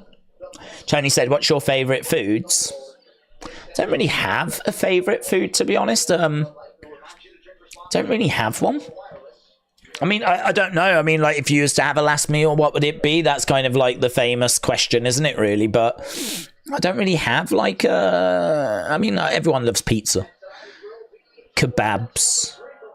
Do you know what it wouldn't be? A Sunday roast, a UK Sunday roast. I'm not a fan. Which is sacrilege, because on a Sunday, most people have, you know, like a roast chicken or roast beef or turkey. Turkey's more Christmas, really. But, like, chicken, beef, pork, some sort of meat. Potatoes, might be mashed. Carrots. Cabbage. Maybe some broccoli. Maybe a bit of red cabbage on there. You know, it's like all the veg. You meat and veg, basically. A lot of people have that on a Sunday, but I don't know. I don't know. Maybe I'd enjoy it more out, but whenever we have it at home, the meat can be a bit dry, and I find the vegetables to be quite flavourless. So probably just because we're really bad cooks, to be honest. But yeah, that it would not be that. It might have to be like, I don't know. Steak's a bit boring, isn't it, really? Although when it's nice, it's nice. Might have to pizza. I don't know. Wouldn't be a lasagna or anything like that.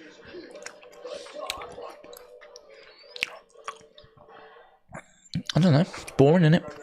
Really hard to go wrong with pizza, says Aubrey. I would have Canadian goose. Ooh, that's interesting. Canadian goose.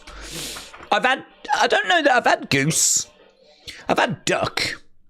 I don't think I've had goose. I'd have it. No problems, I'd have it. But, yeah. What about blue and yellow mini and sweets? I don't think I've had them. Don't think I've had them. I'm a simple man. I don't really stray from the Haribo, to be honest. I'm more of a gummy kind of a person than a chocolate kind of a person. So maybe I'd enjoy the Minions. I don't know. Who could say? Edward said, I'm addicted to my protein microwave meals. They're good and they fill me up. That's good. Ian said, I had roast chicken dinner for my tea. Might finish the rest off with some chips tomorrow. Look at you, living the high life. Shavkat should get the next shots, says Aunt. Yeah, I think he will. Carla said, I'm from Newfoundland, which is not how you pronounce it. Newfoundland. We call it Jugs Dinner. Jugs Dinner. Why is that? Is it because the ladies make it? Hey, is that why? Traditionally, it's the women that make it, so it's a Jugs Dinner. Probably not that. Naga said, you look like a KFC kind of a guy. Oh, I don't mind a KFC. Yeah, I don't mind that. I wouldn't say that it's like, I'm not really a fast food kind of a guy, really.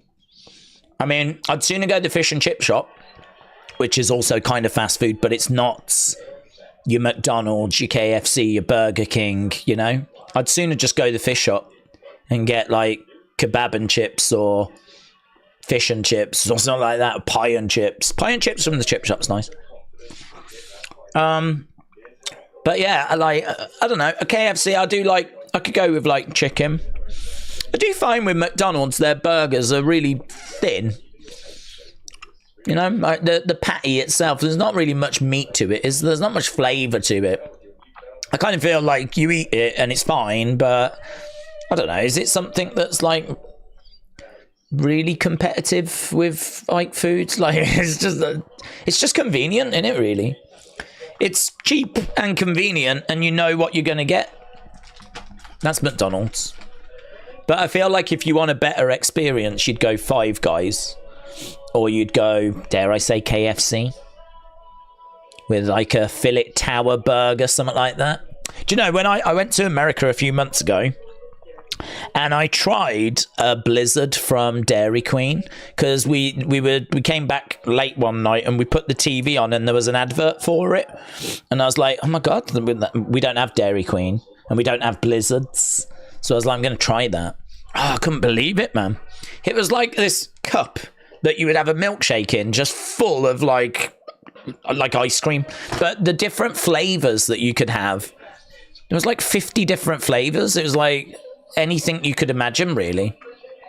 Like peanut butter, or you could have like double chocolate brownie, or you could have like cookies and cream, or you could have super strawberry, or like there's just all these different flavors. And they had like small, medium, large. I can't even remember. There might have been like a flipping, do you know what I mean? Never ender. It was mental. If you get like a McFlurry in the UK, it tends to be like this big. It's like this. That wasn't even a small when it came to a Blizzard. Blizzard thing was just, it was flipping bonkers. So I definitely have another one of them. But I can't, because we don't have Dairy Queen in the UK. So no Blizzards for me. I have to make my own Blizzard. That's what she said. Edward said, my favourite dish is mince and tatties or carbonara. Who have we got in this fight? That's a good question. So we are going over to our next fight. Fight number 7. Let's have a look. Where are we? So Hadley and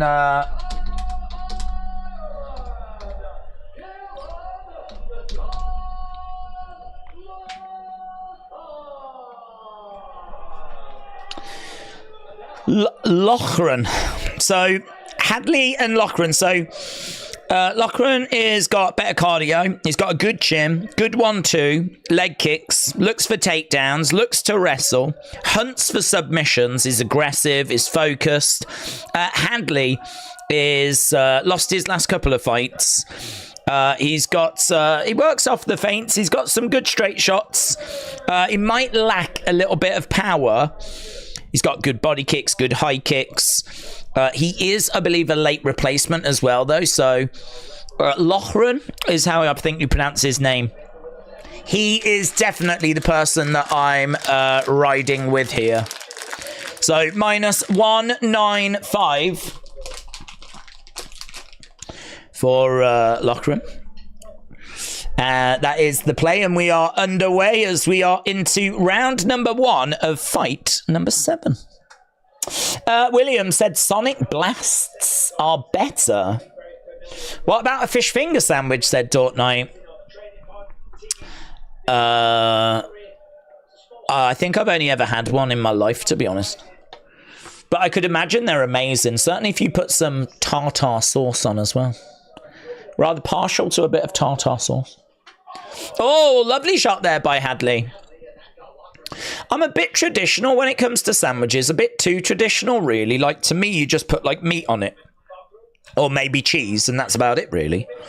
It blew my mind when I was young, and I went round my cousin's house, and he was putting crisps on it. I was like, what are you doing? And he was like, nah, you got it, man. And then my mind was blown again when I saw someone putting chips on it. And fish fingers is exactly the same. That is something that I've probably only ever had once or twice in my life. So maybe I might do that. I might get some fish fingers, might get some nice soft bread. I feel like it would have to be white breads. Don't think you can go anything else if you're going to go fish finger sandwich. I might do that. Not tonight, though, because I don't think we've got fish fingers in the house, to be honest, and I can't be bothered to cook. I mean, not that air frying is cooking, but, you know. Again, so at the moment, we've got Lochran just putting his hand out. Hadley just slightly ahead at the moment. Days, you know that massive Prime bottle they have at ringside? They're full of Hasbro. Haribo, said TJF.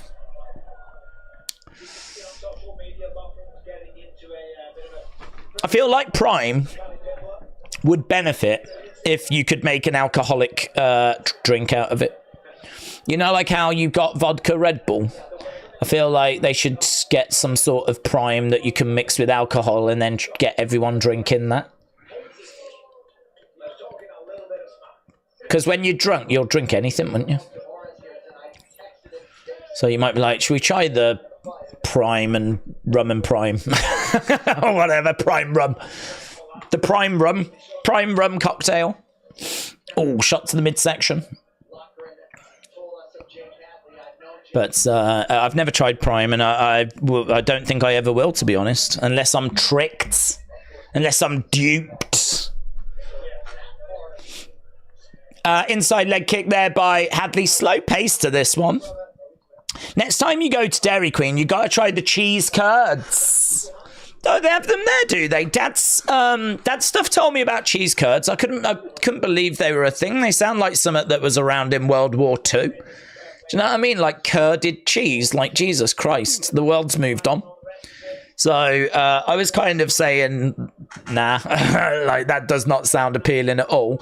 I almost went to a Culver's to try them, but I just couldn't bring myself to do it. My body is a temple. Yeah. I really am very careful about what I put into it. I mean, it's pretty much Haribo and nothing else. And an occasional blizzard. Hook shot there by Lochran. 17-7 in favour of Hadley right now. Lochran's got to get going here. Who won the last fight? It was Makayev. It was Makayev. It was said that wearing beanies may bring about male pattern baldness. Would you say that's true? Has that been said? I still feel like I've got a good head of hair, but obviously as you get older, you find that your hairline does start to track backwards. But mine, I think, is still okay. But no, I don't think there's a relation to that. I think it's just age. It's just, I'm a fully signed up boomer. Got my boomer card and everything. So I think it's just that, really. But that happens when you get to the age of 21, kids. Hadley on the outside. I wonder if I'll ever be like bald like Triple H. I think if you're going to be bald, it's probably best to keep a bit of facial hair and maybe go to the gym a bit more. Going to the gym's meant to not be great for your hair. Is it like excess testosterone?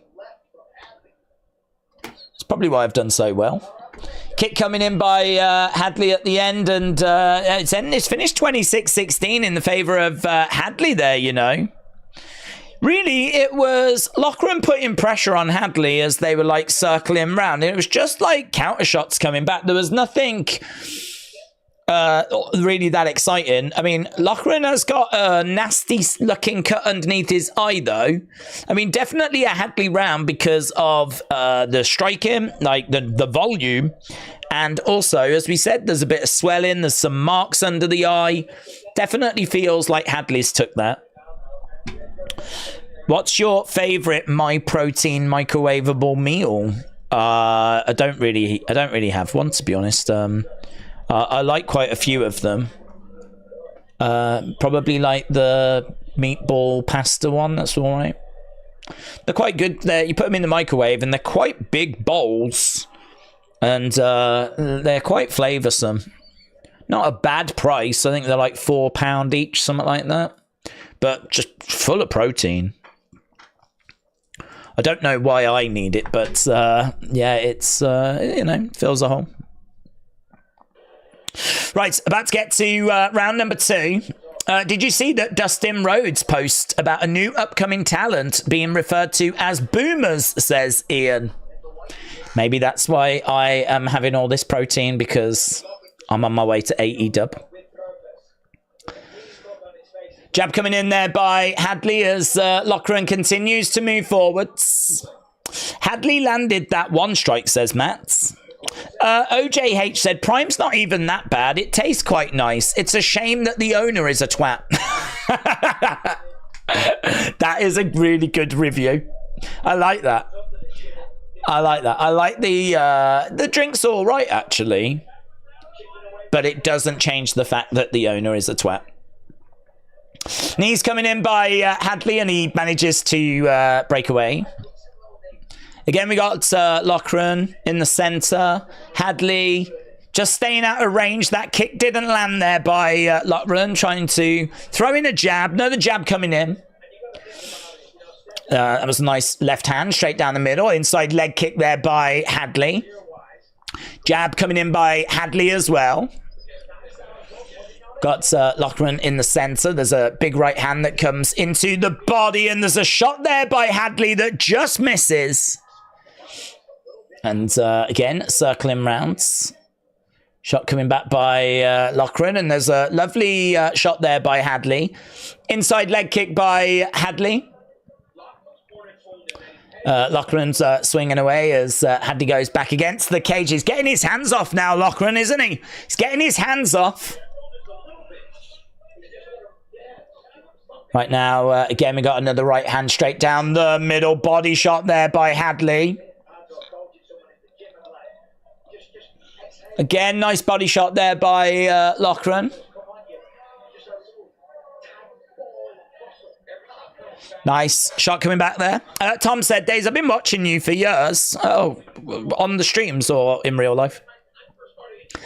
And I haven't seen you eat on stream since you had a banana. Yeah, but to be honest, I'm not hungry now or anything, but sometimes there's like a bag of Haribo in the house. And I don't know, if ever I've brought it down to have like after a stream or whatever, as a little snack. If it's around, sometimes I just can't resist having it, you know. Time out.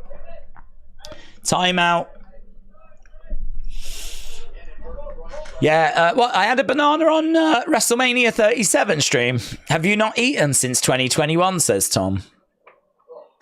To be honest, I'm not a big eater in the sense of I tend to have like a big dinner, and I'm not really a snacker. I don't want to be a snacker because the problem I've got is I stream all the time, don't I? So if I was to be snacking and everything, I'd be the size of a house.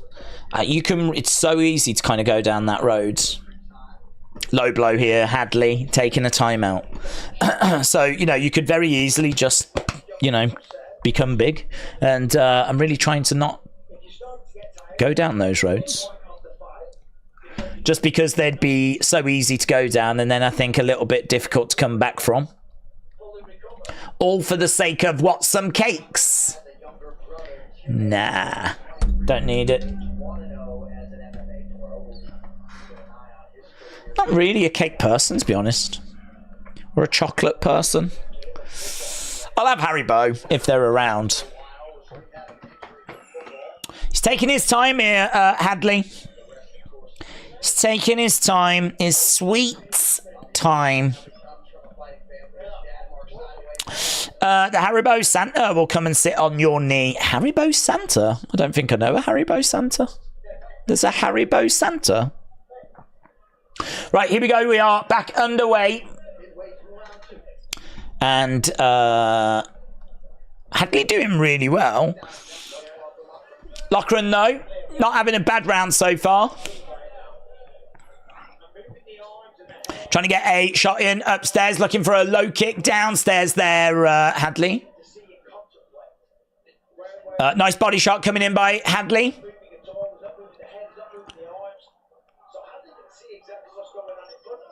So Bisping said that Loughran's just not moving his head, or he's just a moving target, really. He's not making him not hard to hit. Couple of shots coming in there by Hadley as Loughran continues to move forward, putting out that lead hand as a bit of a rangefinder. Body shot coming in there by Loughran as well.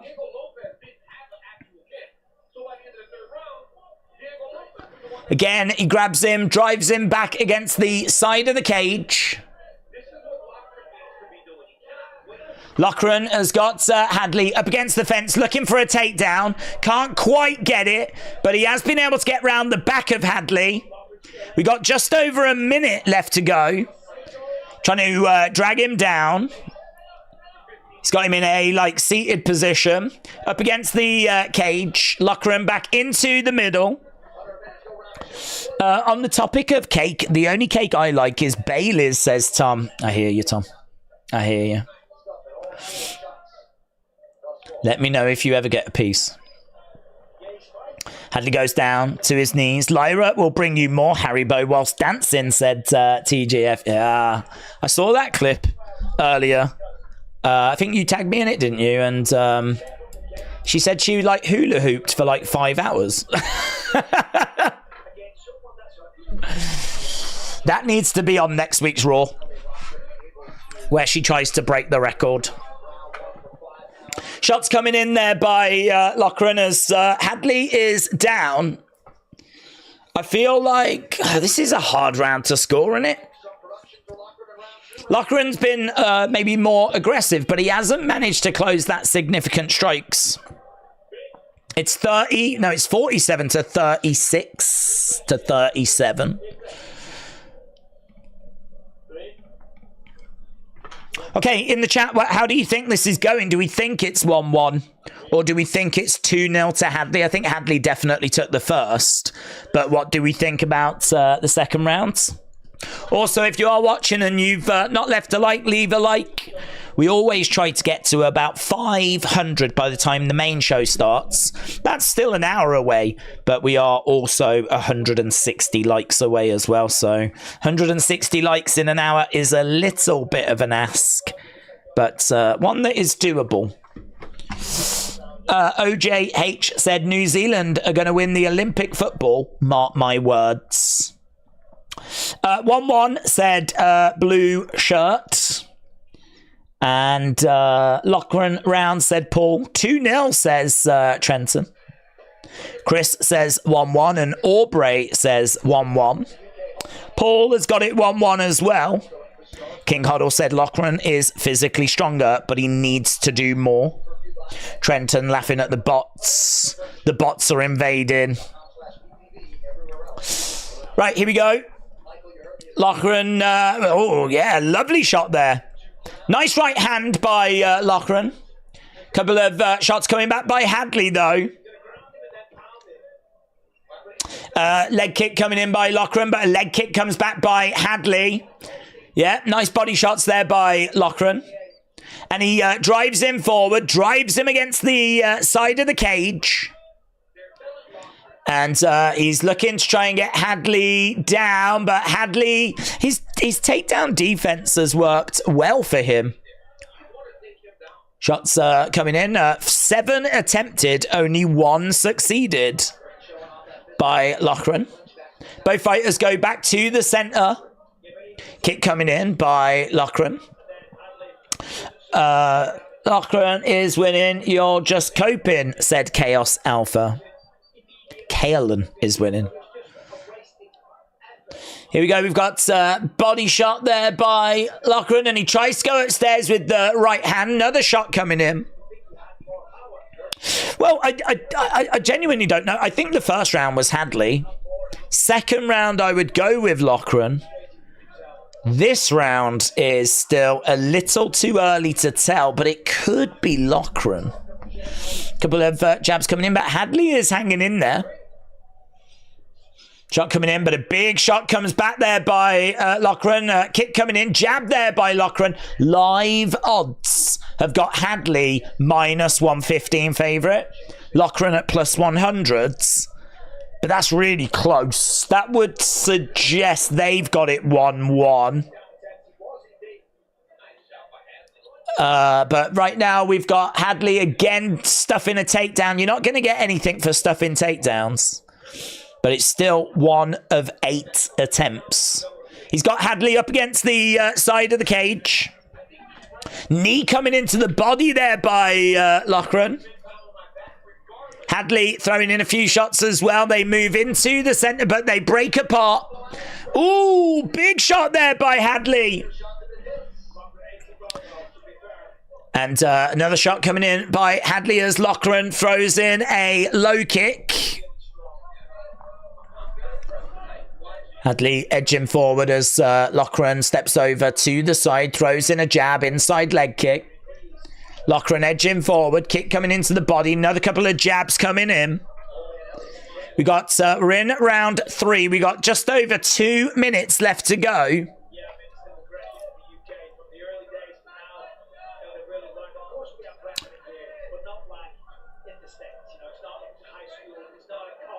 Inside leg kick.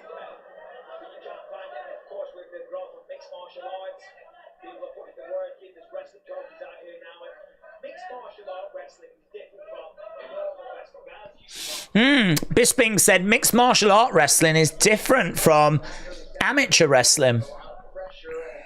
Jab coming in and swing and a miss there by Loughran. We got 1:30. He is putting the pressure on, but Hadley doing a good job with throwing in these counters. I mean, look at the gap. It's 65-51. So there's a difference of 14 at the moment. Rahat, shout out to you, my friends.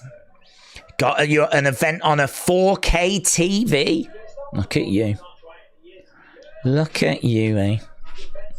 I'm operating on a 1080p TV.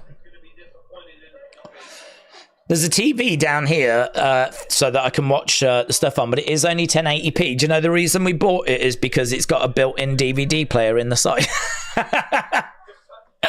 We were like, should we get a 4K TV or one that's got a built-in DVD player? We went for the built-in DVD player. Because we're boomers. We're boomers. We've got too much physical media in this house. And you know it never gets used. Never gets used. Nice kick coming in there by Hadley.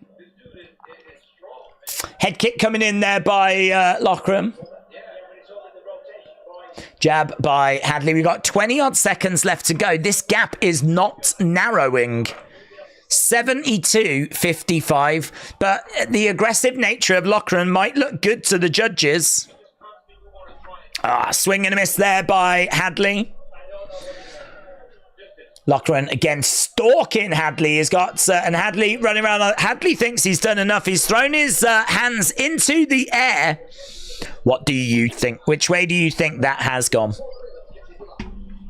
Loughran has won. That said Da Vinci Sports Channel. Chaos says that Loughran won. With the rumors of Derek Lewis possibly going to WWE, what UFC fighter would you like to see in WWE? Colby Covington.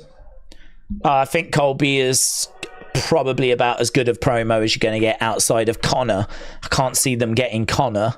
So, you know, Colby's going to definitely... The only thing is that obviously he is political.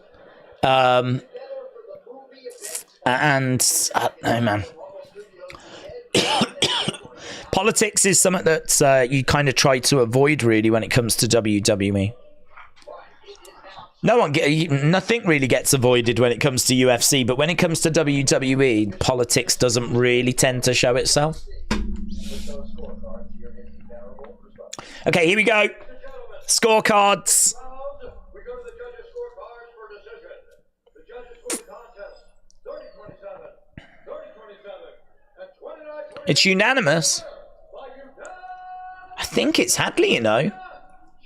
It is. There was a few 30-27s in there, and in my mind I was like, there's no way Jake Hadley lost that first round. Jake Hadley gets it. Yeah. Once he heard the 30-27, he knew. And as we said, I mean, he definitely took the first round. Wow, that is gonna divide opinion. Oh my God, look what's next! Yes! Yes! The meatball! The meatball! Yes! Let's go! All action! One of the faces of UK MMA. Yes! She's got to control her emotions in her backyard. Marley Meatball. Marley Meatball. Marley Meatball. Let's go, man. Bruna Brazil. Good opponent. Meatball coming in as favourite, though. Meatball 7-5 in the UFC. Very exciting, very durable. Moves forward, got good volume, excellent cardio, works at an excellent and exciting pace, but she is hittable. I feel like it's just, you know what you're going to get from Meatball. It's not polished. It's not faultless, but it is war. She brings war. And that's what she's going to bring here. How is Bruna Brazil going to deal with it? She's got a Muay Thai kickboxing background. Good kicks. Good at range. Can struggle with takedowns. Cage control. But she's someone that has definitely got some decent striking about her. Good spinning back kick as well, you know. But I've got Meatball winning this. Meatball wins. And she does it. Round 2. Yeah! Marley Meatball. Marley Meatball. In Molly's backyards. It is in Molly's backyards. Kind of. Liverpool's not far away. Meatwad is a great meatball. I'm just saying, says Metal Mama. What's a meatwad? What's a meatwad? I've never even heard of a meatwad. A meatwad. Michael said, I like bloody meatballs. What the hell's that? Is that just like you're all amped up and you're like, oh, I love bloody meatballs? Or is that a thing, like bloody meatballs? That makes me think of like testicles. Is that what you're saying, Michael? Are you basically saying I like testicles? Is that what you're saying? Michael? Hey? Is that what you're saying? We love meatballs, said Mad Mammoth. Bruna's Brazilian meatballs, yes. Well, here she comes. Bruna Brazil is bringing her meatballs to the octagon.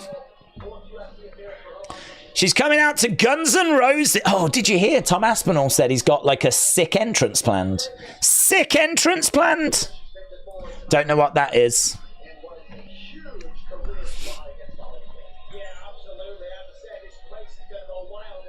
Yeah, this place is going to go bananas. People love the meatball.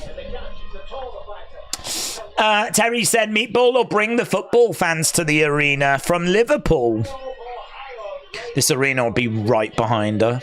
King Hoddle said, I'm British, but I wouldn't mind both Scouses getting sparked. Oh. Oh. I love the meatball. Paddy Pimlet.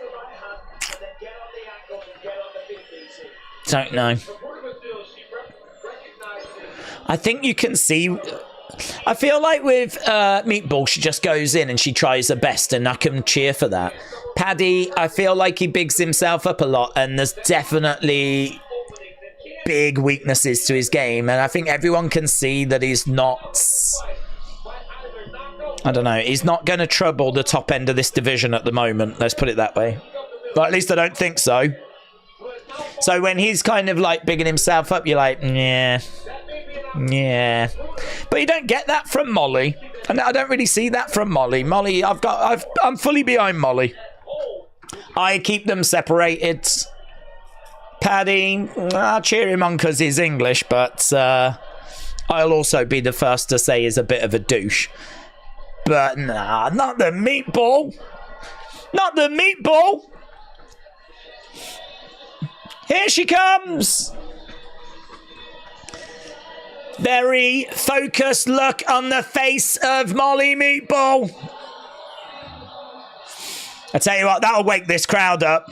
2:15 in the morning. Oh, very focused. Very focused. Paddy the Baddie said, David cheering on Paddy. Molly looking around at the arena.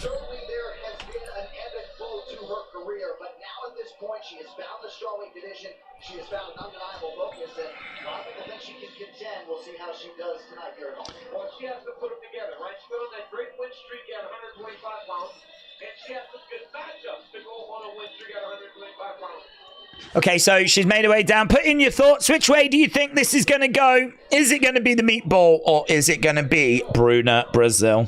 88% of people on Tapology have gone with Molly.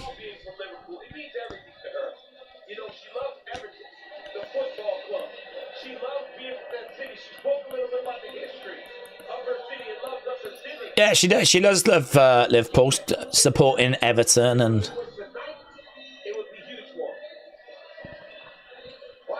But this really is, I wouldn't say much different to being in London for her.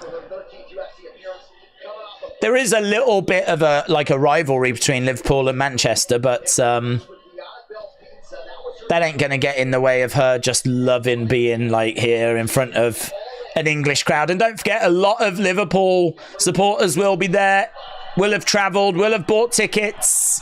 Big cheer for the meatball. Is this the main card? No, they've done a dirty. They've put her on the prelims. This could have started the main card, in all fairness.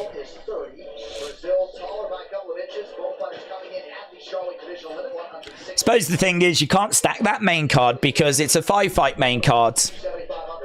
And it's going to start at flipping 3 in the morning here. I mean, I can't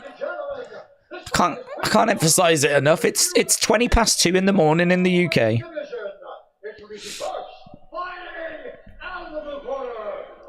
They did say actually on a breakdown UFC show I was watching that is that gonna favor like the Americans and the Canadian talent or whoever's on from over like Mexico, whatever, because obviously there's no adjustment that's required.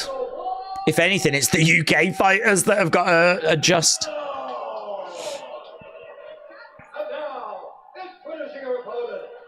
But then the UK fighters get a lot from the fact that we're in the UK, don't they? So, Molly 6-3 as favourite. Aubrey cheering for the meatball. She has finished her pre-fight bowl of meatballs, said Mad Mammoth. She's entertaining. She's sound. It's the bin dippers that we have a beef with, says Ian. Whoa, they put her in the prelims, said David. Should have started it, said Terry. Well, I mean, if nothing else, it got the crowd going. Let's go, man. Come on, Meatball. Mess her up. Bruna Brazil. She's got a smile on her face. Meatball right into the center. She looks to be in great shape, the Meatball. Leg kick coming in there by Bruna. Swing and a miss there by Molly. Again, you know what you're going to get. It's going to be aggressive. It's going to be a lot of striking. Kick coming into the body, and it's going to be take one to give one from the Meatball. Leg kick there by Bruna. Molly has got to close that range. Get in close. You can see that Bruna is staying on the outside. She's managed to land a couple of kicks to Molly. It's hard because Molly has got to get in close, got to be aggressive. She can't stay at kicking range. She knows that where she's going to do her damage is when she gets in close. Kick coming into the body there by Bruna. Kick coming back by the Meatball, but the Meatball goes down. Oh, hello. What's this? Low blow. In the Lady Garden. Oh, my God. I think the Meatball has been kicked in the vagine. But there's nothing there. Let's have a little look here. Oh, it's kind of like the... Oh, my God. Oh, she felt that. Oh, my God, it's wrecked. It is absolutely wrecked. Jesus. Yeah, there is a big swelling on her forehead as well. Oh my God, the Lady Garden has been destroyed. It's been burnt to the ground with that shot. But she's also took a real shot on the temple. Oh God. I bet all the flipping emergency lights are going off in Meatball's head right now. Problems absolutely everywhere at the moment as she tries to come forward. We know that the damage is something that the judges really look at, but the crowd don't care. They're right behind Molly. They're right behind the Meatball. Another kick coming in. Bruna's kicks and knees are a big problem here. Her knee is so good. She's staying quite elusive. She's well ahead at the moment, Bruna. Nice leg kick there by Molly. You can tell Molly is looking for a moment. She's not interested in minutes. She wants to get in close. She wants to land that big shot. Tries to duck underneath a shot. Tries to get in close. Bruna backing away. Again, Molly having a little look. Bruna really dialed in. Circling round on the outside. Trying to find a way in at the moment. Switching her stance there, Meatball. And again. Kick coming in, but blocked. Oh, another knee. Oh, she goes down. I think that was a legit knee, though. And I think the Meatball really felt it. Meatball gets back up to her feet, but that knee is those knees are a big problem, aren't they? They are a big problem. Oh, heavy kick to the body, and that has really winded the Meatball. Oh my God, that body kick. Meatball was like, oh my God.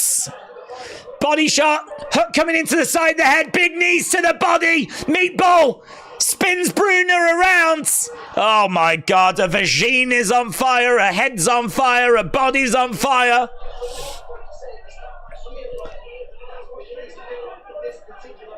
Jeez, Meatball really going through it right now. It's an absolutely dominant round, this, by Bruna Brazil. But the Meatball is still there. Looking for a bit of a takedown. No joy. Oh, Bruna trying to get round the back. Bruna is round the back of Meatball. I think they're shouting instructions to Meatball at the moment. She's trying to defend that rear naked. Instead, she lies on her back. Bruna then goes to ground and pound. Yeah, I mean, when the round ends, I'd imagine her corner will be like, you know, everything you just did, don't do that again. She manages to get up, grab the leg of Bruna. She's in close. She's got to find a way of causing some trouble. She's not going to get the round, but 30-odd seconds left to go here. She could cause some damage. A Doran fan said the Meatball should have stayed at home. Right now, I bet she wished she had, to be honest. Right now, she's probably thinking the same. Right, both guys getting back up to the feet. Knee strike coming in there by Bruna. I mean, the kick has been devastating. You can see the marks on her body. I mean, oh my God. Knees and body kicks have been absolutely devastating. 13 to the body.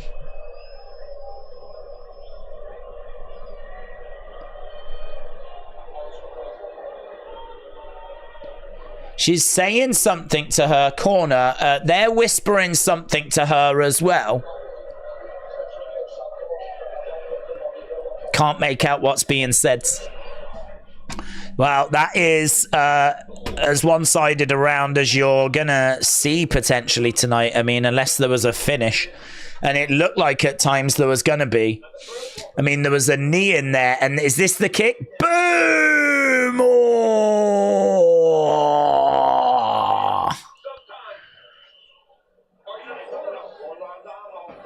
What I'll say, though, about Meatball is that she will have took that punishment.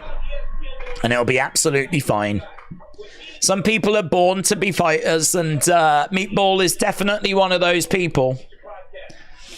She got kicked in the stomach, and she felt it, and then she was right back up.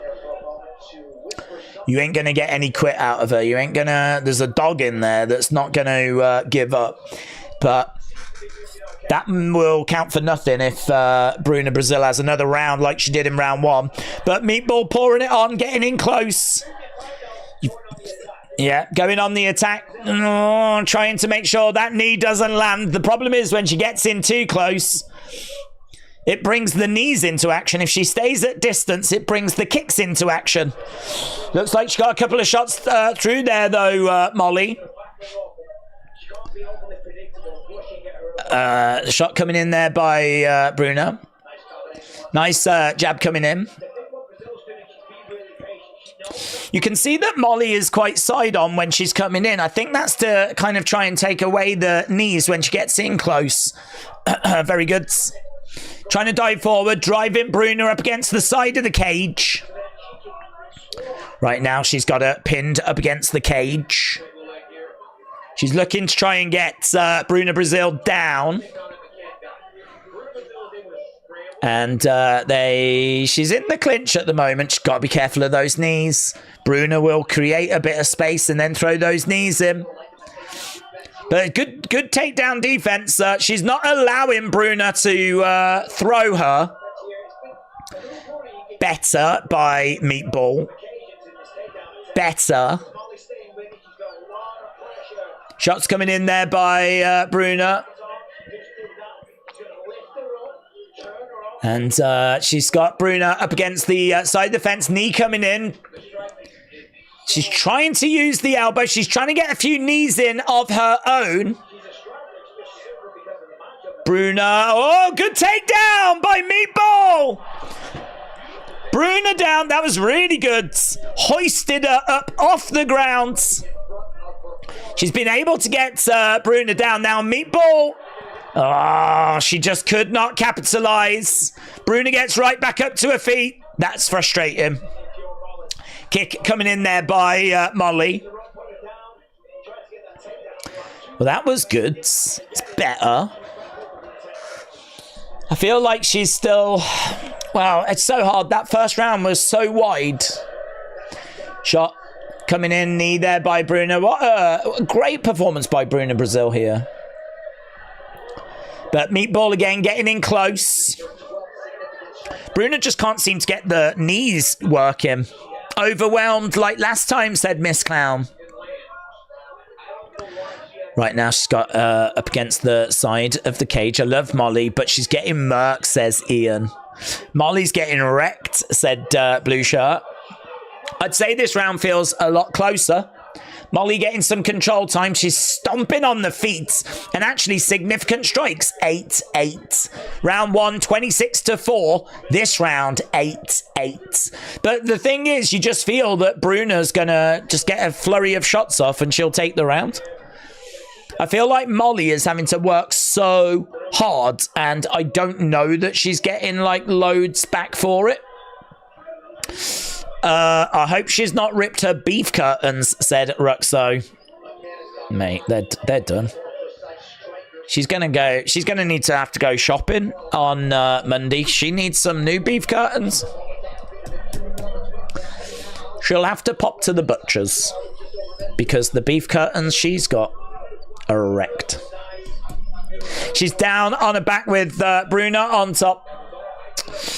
I love Molly, but she's getting murked. Molly's in trouble. Felix said, why do you say vagine? Because that's what it's called. I don't make the rules. Right now we've got McCann on the back with Bruno Brazil on top. And honestly, this is a tough round. It's a tough round to score.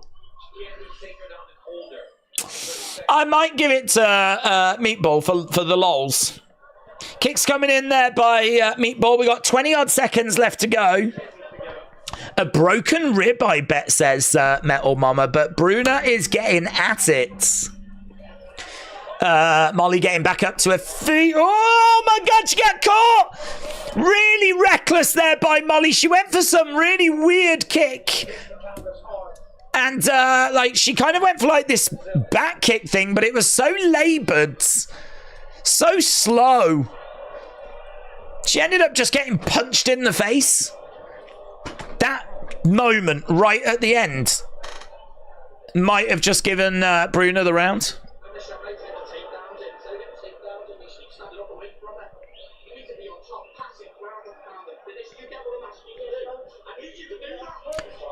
Yes, coach. Yes, coach.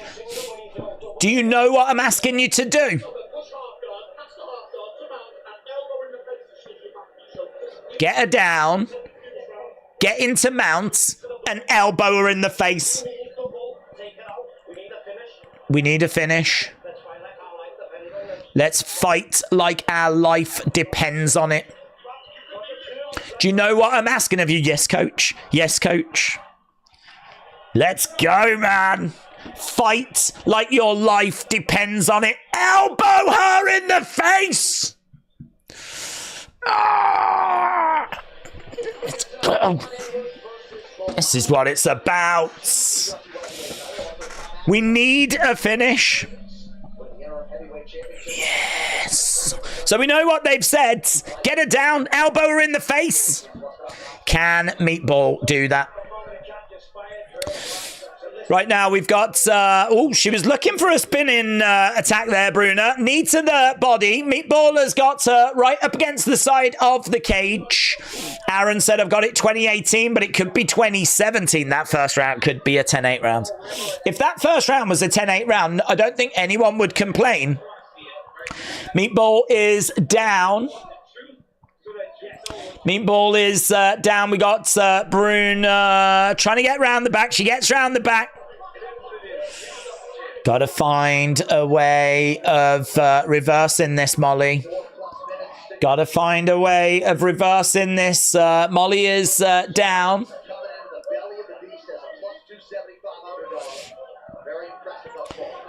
She's trying. She's really working. Molly is like bright red as well. She's on her back. Bruna is in half guard right now. Bruna's in half guard. Molly really, really wants to turn this position around. But she's got to make sure she isn't putting herself into like a rear naked choke situation. Bruna keeping the fight grounded. She knows she's just got to see the round out. Man, you can see like Molly's body looks like it's going to bruise. Her face looks like it's going to swell up as well. Like, yeah, she's really trying to find a way of switching this, and it's just no joy at the moment. Molly clearly got badly hurt in the gut in the first round. She's fighting her ass off. Come on, Molly, said Adam. She's got back up to her feet. Oh, lovely. Couple of shots by Molly. Oh, and a kick to the body. Man, she's made that look effortless. Oh, she just leaned into a big shot, though. She was just like, oh, and a spinning back elbow. She loves going for that. Oh, she's pouring it on Bruna. Come on. Come on, Molly. There's an opening. There was an opening. Ah, she goes for a knee. She gets taken down. She's only got just over 2 minutes to work. Oh, I love that back elbow that Molly threw. Love that back elbow. Bruna has got 3 of 3 takedowns. Molly's on her back with Bruna on top, chest to chest at the moment. Right now, Molly is trying to find a way out of this situation, but she's on her back and she's going to struggle to elbow Bruno Brazil in the face from here. Oh, could she go for something else? Looking for an armbar, but no joy. She might have given up her back, though. Oh, you can tell she's gassed. She's in a seated position. It's going to be really hard to get anything from here. Really hard. That arm is coming round. And time is ticking away.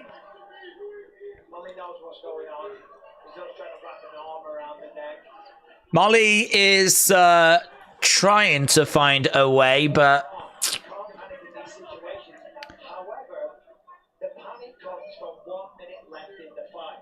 yeah, there is just 1 minute left now, and Bruna is trying to get that rear naked. She's all over the meatball. Meatball jumps on the back. Oh my god! Oh my god! Could the meatball get a rear naked? Oh, it looked like it was there. It looked like she had an opportunity. She's wrapped her leg around. She's trying to smash Bruna. Oh, really good reversal there by Bruna Brazil. Really good reversal. Wow, what a moment. What a moment. Was that the moment? Did Meatball have to make that work? I think she did. We got 20 seconds left to go. And I think it is falling apart right now with 10 seconds left to go.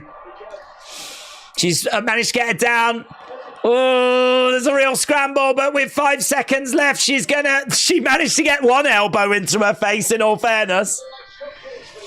She managed to get one elbow in. So they go the distance, and there's only going to be one winner there. Himalayan Health Hut said Molly has a fun personality, but she can't fight. Molly's interview with Nina was great. Highly recommend, said Jason. Ricardo said Molly fights so aggressive, she forgets to defend. Defense is for weaks. Is for losers. She doesn't worry about such things. Damn, shouldn't have bet the under on strikes for Brazil, said Alert Lemon. We've got one more fight to go. If you are watching and you've not hit the like button, then hit the like button. It would be greatly appreciated. As we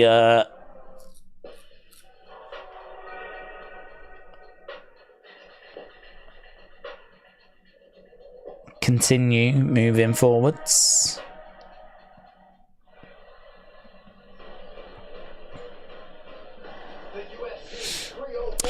Only one winner. Yeah, there's not really much doubt as to who's getting this. Stars are out tonight on pay-per-view in UFC at 304. All right, the official decision is in. Here is Bruce Buffer. Okay, here we go. Let's see what the score is. Round, we go to the judges' scorecards for decision. The judges score the contest 30-27, 30-27. 30-27. 29-28, 29-28. Bruno gets it. Special one, Brazil. Bruno gets it. Winner by unanimous decision, and that's really disappointing for the meatball. As she shares a moment with her opponent, Molly McCann, but Bruno Brazil moving on up in this showing division. Where does that put Molly? Next, we will present our feature prelim in the featherweight. Where does that put her? I don't know what streak she's on. Stay with us live on ESPN2. She is on. This program is sponsored by Bet365. Okay.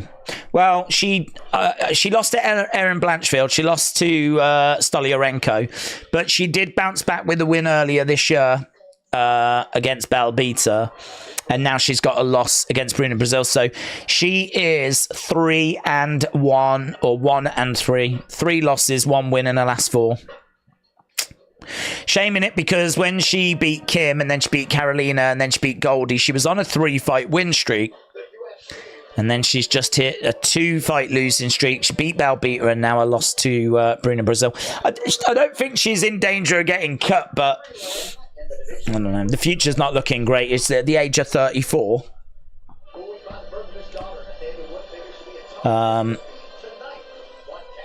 She could... I don't know. I don't know what you do with her, to be honest. I don't know what you do. It was her bruised lady parts that cost her, says Brian. But what do you think about the Sphere card, said Ricardo. It's not massively floated my boat, but we were talking about it earlier. Who could you have in that would like get people excited? I think people are really hoping for it feels a little bit like a UFC 300 situation, where you could, for 300 you could have done something better. For this, I think you could have done something better, but I don't think you've got loads of options, to be honest. I don't feel like there's loads of things you could have done. John Jones is going to be in November, apparently. I don't think Connor was ever a possibility for this. So then you start looking at it going, well, who else could you have got? Just don't think we're dripping and drowning in stars. I mean, lots of fights that would be good for the MMA community. I mean, there's loads of great fighters. That's not what we're saying. But we're talking about those fighters that are really going to bring in the casual fans. Like Connor used to. Like GSP would. Like maybe Anderson Silva would. Like Brock Lesnar definitely would. Those are the kind of names that were just, I feel, a bit light on right now. So, yeah. Lion said, out the UFC, she's awful. King Huddle said, Meatball needs to retire. Well, there was no conversation after, so I don't think she is. It never crossed my mind that she would. I don't know what you do with the Meatball. Do you give her some easy fights to get her some wins and just keep her on the card because whenever we come to the UK, she's going to get a great reaction and she's a character? Or do you just keep giving her tricky fights and she'll lose and she'll be done? I don't know. I mean, like, Dana always says that he wants UFC to be the best fight in the best. Well, I feel like we know where Meatball is now. She's got heart and some skill, and she can beat some UFC fighters, but I don't think she's ever going to be trouble in, like, the rankings. I don't think she's ever going to be... She ain't certainly never going to be trouble in any titles. So, I don't know. Do you just feed her to the wolves and say thanks, or do you give her some easy fights and keep her around? Mr. Holmes, shout out to you. Shout out to Canada. How did Canada do today in the Olympics? I'll have a look. You did okay. You're actually one place just below Great Britain, so we got a bronze and a silver. You got a silver. It's okay. You got a medal. Obviously a very good day for Australia. They got 3 golds. I don't know what they got golds in. I'd imagine it's stealing, swearing, and being annoying. It's a friendly rivalry. Were Paddy and Molly ever dating? No, I don't think so. I don't know if Molly is bisexual or whatever. I don't really tend to pry into that side of things. But no, I don't think they were ever together. No, I think they're just friends. The others said, what if Meatball gets an easy fight, then loses? Then she has to go. Well, that... To be honest, UFC, I think, only tend to cut people if they've got, like, 3 fight losing streaks, something like that. So, at the moment, technically, she's on a 1 fight losing streak. So, I don't know, do you give her an easy opponent? And then if she loses, give her one more easy opponent and then say goodbye? I don't know. Everyone's going to have a different opinion because for a lot of people, they just want to watch the best. And I think it's quite clear she's not in that range, is she? But there's a lot of love for the Meatball, so I don't know. It's a tricky one.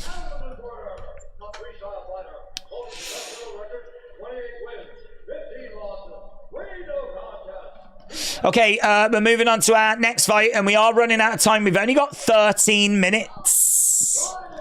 We've only got 13 minutes.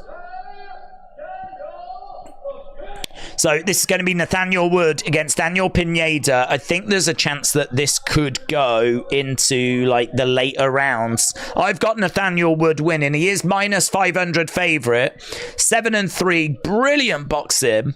Good long right hand. Good defence as well. Manages distance well. Looks for counter opportunities. Pineda is a fast starter. Entertaining, quite versatile. He's got aggressive jiu-jitsu. He's a dangerous veteran. 38 years old, Pineda. 5-6 in the UFC. But Nathaniel Wood is 7-3. So odds, Nathaniel Wood minus 500. Daniel Pineda plus 370. Again, if you are watching and you've not left a like, leave a like. It is greatly appreciated. We are trying to get to around that 500 mark. We're on 407. Leg kick coming in by Nathaniel Wood. We got Pineda driving Wood against the side of the cage. Dustin Poirier said this is going to be another good one. Both guys are fun to watch. Matt said it was swimming and cycling. Oh, okay. Yeah, that was my next guess. Pineda has got Nathaniel up against the fence. So we are underway, round number 1. Clock is counting down, and it's been a good start by Pineda, who's got Wood up against the cage, but Wood able to break apart. Do you know what? I've only just realised that I've been wearing these headphones for 2 hours, don't even need them. What this is plugged into is not even turned on. Literally didn't need to be wearing these. I can hear so much better now because I'm actually watching the TV that's all the way over there. It's only the early prelims that I need those for. Didn't even know. Didn't even pay attention to the fact I had them on. Right, we got Pineda in the middle of the octagon. Nathaniel Wood in there as well. It's 3 significant strikes each. Pineda looking for a leg kick, but Nathaniel straight back with a leg kick of his own. Pineda again coming. Oh, gets caught. Couple of shots there by Nathaniel Woods. Now he's looking for ground and pounds. Wow, I don't know what happened there. I don't know if one shot just rocked him, but there was a couple of shots that Nathaniel Wood was able to get off. I don't know if he just outmaneuvered him, but bang, bang. He hit him once and he just seemed to be stunned, so of course he followed up with another shot. Was it? It was the kick. There was a kick to the body that, and as he was like, boom, boom. There was no defense there whatsoever by Pineda. I tell you what, he's fortunate that Wood has not been able to finish that. So right now, Wood has got Pineda down. Oh. Mr. Holmes, shout out to you, my friends. Josh, shout out to you as well. Oh, lovely. Look at that. Into the side of the head by Wood. So Wood is on top of Pineda. Pineda trying to find a way of getting back up. Oh, man, elbow. Elbow from the bottom. And again... They changed the rules, didn't they, with the 12 to 6 elbows? They're allowed now. I think now. I don't think that that's later this year. Boom, another elbow there. Coming in by Pineda. Wood's going to have to be careful of those. He's trying to grab a hold of that arm. Yeah, they're a little bit tied up here. You can see that Wood's in a very dangerous position because Pineda's trying to get his arm for that Kimura. No joy. No joy. It's kind of a clever defense, really, because he's really giving him something to think about.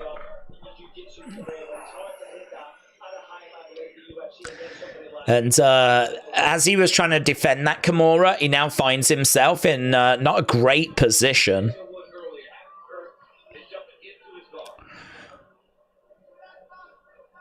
Right now, he's keeping him grounded. Wood, Pineda is on top. This is going to be close. Don't know. I think those two shots definitely give it Wood, though. But Pineda definitely getting back into the match.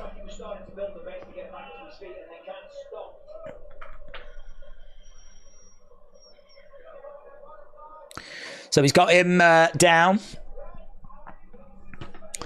Pineda, pace of this has really fallen apart, hasn't it?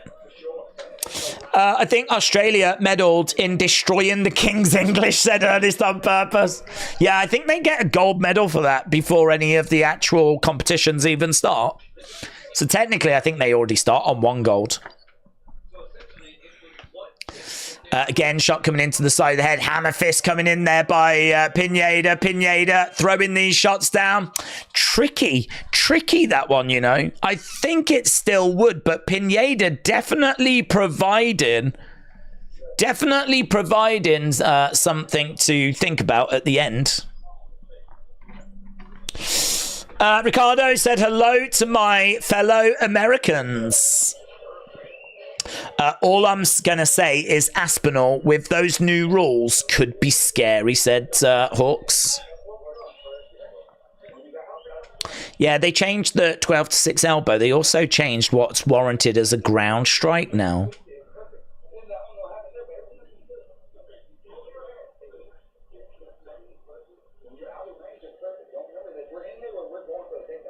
When you're out of range, it's perfect.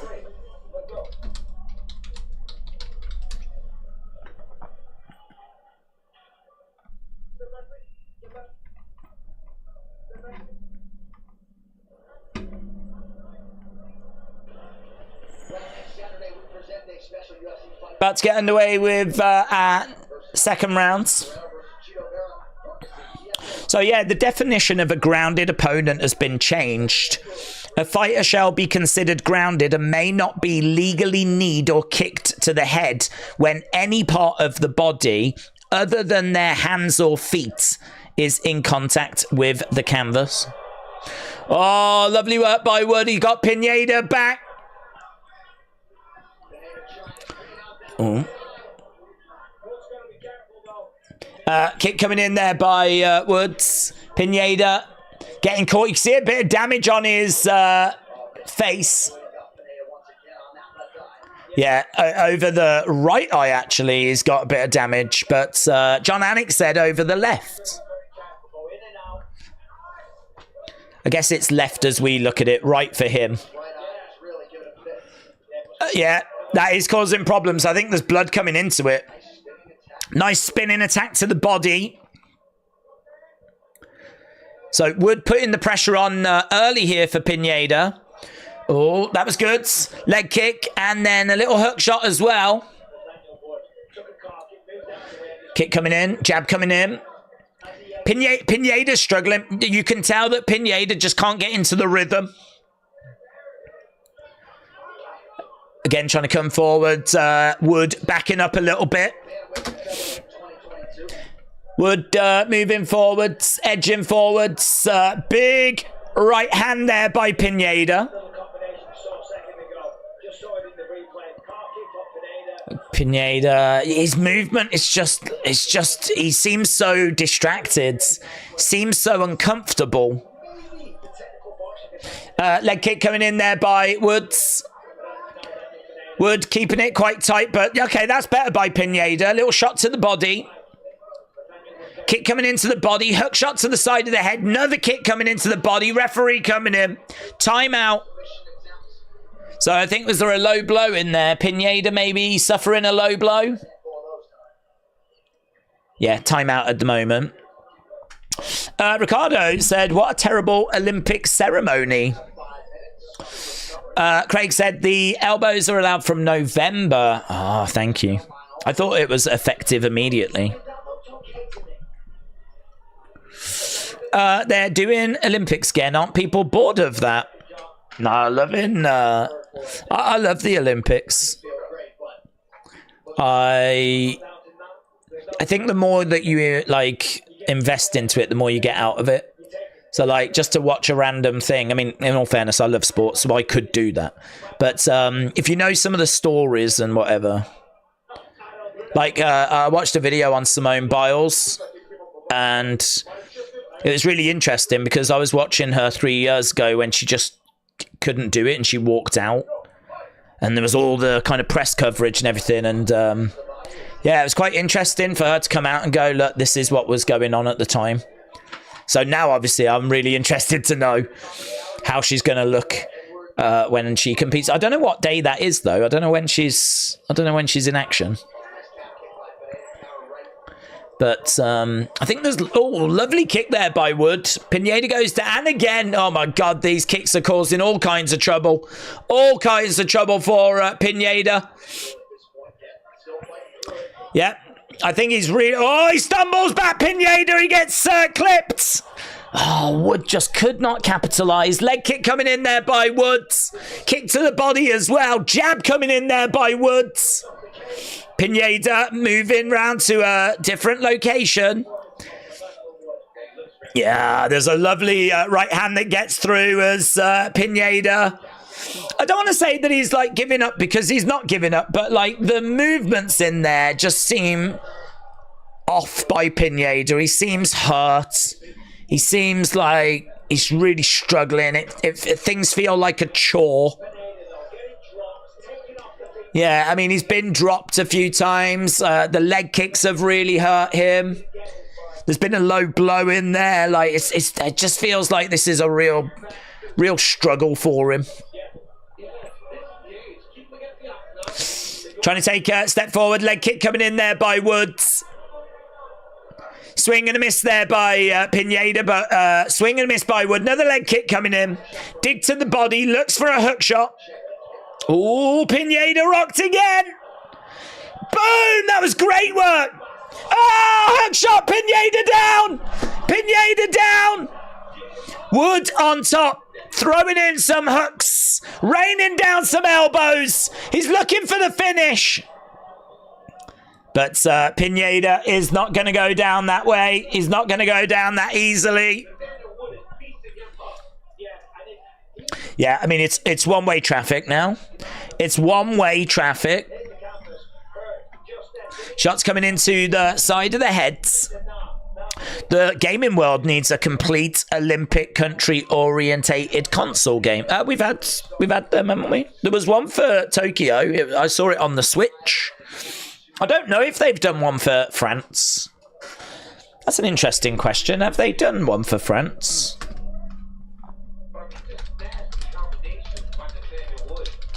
I'll have a look. He looks so sharp tonight.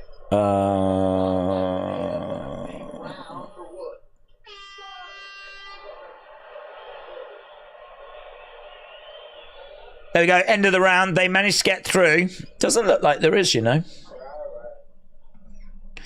I don't know that they ever really sell all that well, to be honest. But it doesn't look like they've done a video game for it. There is one for the Tour de France, if you're into your cycling. Back in the MMA world, this fight is very one-way traffic. That was a big round for Nathaniel. This, of course, is our main event of the prelims. Again, if you are watching and you've not left a like, leave a like. It's greatly appreciated. We are 60 away from getting to that 500. And we definitely are looking to try and get into that range as we're on the verge of going over to the main cards.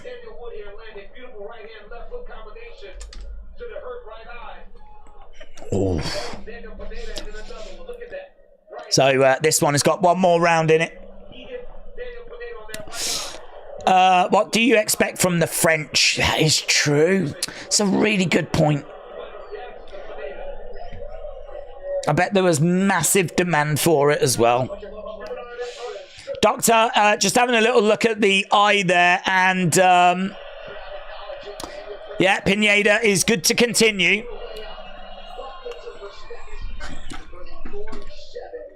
Okay, here we go. About to get underway. Round number 3. Okay, Paul has got it 2018. That second round might be 10-8 though. Ryan's got it 2018. Spinning back elbow there by Pineda. Leg kick misses by Wood. Oh, that was a lovely uppercut by Pineda, you know. That was lovely. He drives Wood against the side of the cage. They end up going down and... yeah, that is really nice. Into side control by Woods. And he's allowing Pineda back up on his feet. Yep. So Daniel Cormier said, I like that he let him back up there. A couple more calf kicks, couple more left hooks, and he might be able to get back home. Pineda was looking for a judo throw. No joy. Head movement, really good head movement there by Nathaniel. Pineda back against the side of the cage. Jab coming in. Big right hand coming back by Pineda. So Woods throwing in a kick to the body. And again into the clinch. Pineda goes down, but that's a good scramble. You can see that his right eye is swelling. And his left eye has got some blood coming down. He did just deliver a really nasty elbow to Nathaniel Wood, though. I think Nathaniel Wood definitely felt that. Right now, both guys are down in the center of the octagon. Nathaniel needs to be a little bit careful here. We know that Pineda is going to look for that Kimura if he can find it. There's a few submissions that he may be going for. No joy at the moment. And forearm to the side of the head. Pineda landed a takedown on 6 of his last 7 UFC fights. So we're down on the ground. It's quite scrappy at the moment. Kenny said Paddy is about to smash Green. They gave Molly an easy fight to get back on the winning side, said Ricardo. Who would win out of Jones or Aspinall, said Mr. Meme. It's a great question. I mean, we just don't have much to judge Jones on, do we? I mean, the inactivity is staggering. I don't know. I feel like you'd be brave to bet against John Jones after what he did to Cyril Gane, but equally, that inactivity, it's got to count for something. He's still only 37, which in the heavyweight division is not bad. But we don't ever see him. Since February of 2020, he's had one fight. Since February of 2020. That's over 4 years ago. He's had one fight, and that was 2 minutes 4 seconds against Cyril Gane. It wasn't even that, was it, that long? 2 minutes 4. I remember it being shorter than that. Right now, Pineda has got Woods. It's keeping him grounded. That was UFC 285.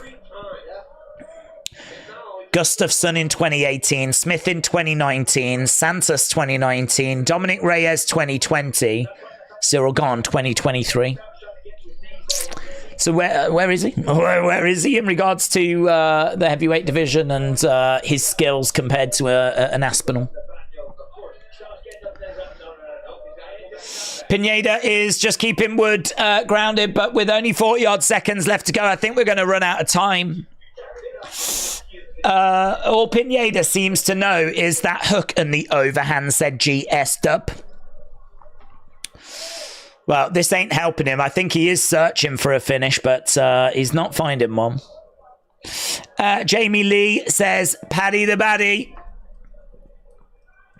Yeah, Paddy will be coming up fairly soon. I think it's Arnold Allen against Chikadze first, then Duncan Rodriguez, then it's Paddy, then it's Aspinall, then it's Edwards. 5 more fights to go. Shots coming in there by Pineda. Referee coming in, and that is the end. It was a bit dull in that final round.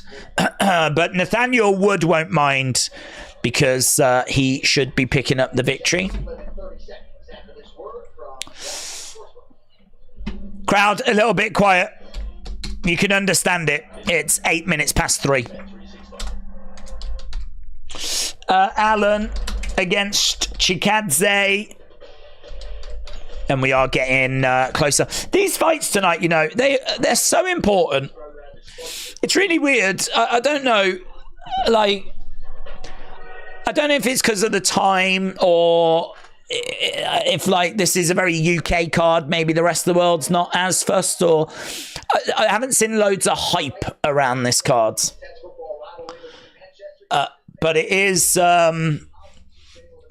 it is an important night tonight because I sort of feel like Leon could really do with getting a win over someone that's kind of in their prime. A lot of people are saying that Usman was winning that first fight till the head kick. That's true. And then the rematch, he just didn't look right. He just didn't look right at all. He just looked off. He didn't look like the Kamaru Usman that we'd been seeing. So there's kind of like a question mark around that. You know, would Leon have beaten Usman if Usman had had a decent showing?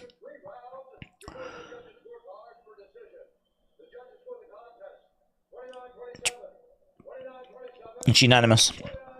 Good. 29-27, 29-27, 29-28. Nathaniel Wood gets it. Then, of course, he beats Colby Covington. And to be honest, Colby didn't look brilliant. Colby didn't look brilliant at all. So, again, there's questions over that. So now people are looking at Belal going, well, this actually might turn out to be the toughest fight that Leon's going to have had so far. And, like, you can't really sleep on Belal, which I completely agree with.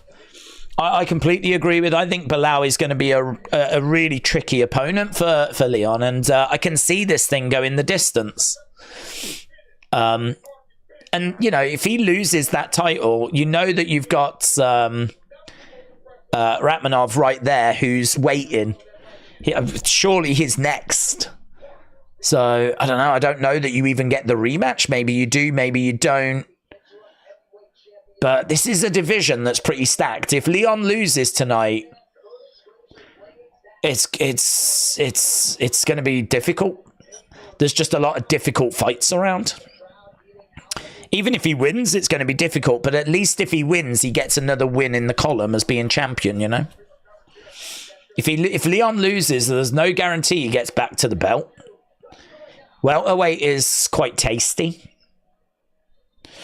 In regards to Aspinall, I mean, of course, he wants to prove he's the best heavyweight. He's the interim champ. Imagine if he loses to Curtis Blaydes.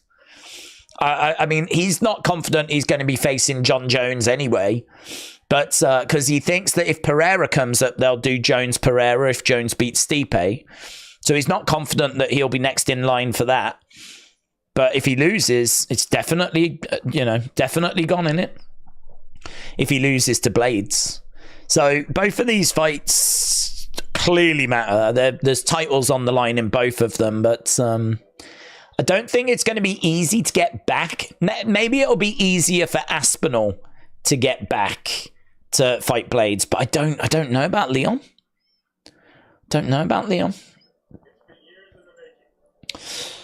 That round was complete domination for Brunner, said Ricardo. The prelim card was not good, said King Hoddle. Let's face it, I hope the main card is better. William said the Olympic Village in Paris is crazy. Accessing traffic cams, trying to catch a glimpse. You know what's going down there. Thoughts on Sean against Merab, said Shaw. I think it's the right fight to make, isn't it? I think it's a good main event. You can't really be down on it. I mean, is it big enough for the Sphere? In regards to who wins, that's tricky because, to be honest, Sean has already achieved more than I gave him credit for. I'm not a Sean hater by any means. I actually really like him, but I wasn't sure that he was going to be able to go through some of the people that he's been able to beat, you know? I doubted him a few times on his journey, and he's proven me wrong. So I might look at Merab and quite fancy his chances, but you know, I didn't know that O'Malley would be good enough to get past Yarn. I didn't know that he'd be good enough to get past Sterling. So there was a couple of fights there that I really was doubting O'Malley on. But yeah, I mean, look, you know, he's beaten Yarn, he's beaten Sterling, he's beaten Marlon Vera. Merab is going to be a very interesting challenge. It's a good main event. But as I said, is it good enough for the Sphere? I feel like a lot of what I've been seeing is people being a bit down on that card that was announced. We have got the video package right now. And we are building and working our way towards that main event, of course. Just having a look at Merab's recent wins. He's beaten Marlon Moraes. He's beaten Jose Aldo. I mean, obviously, Jose Aldo in 2022 is not Jose Aldo of, 10 years ago. But he's beaten Yarn in 2023. He's beaten Henry Cejudo as well.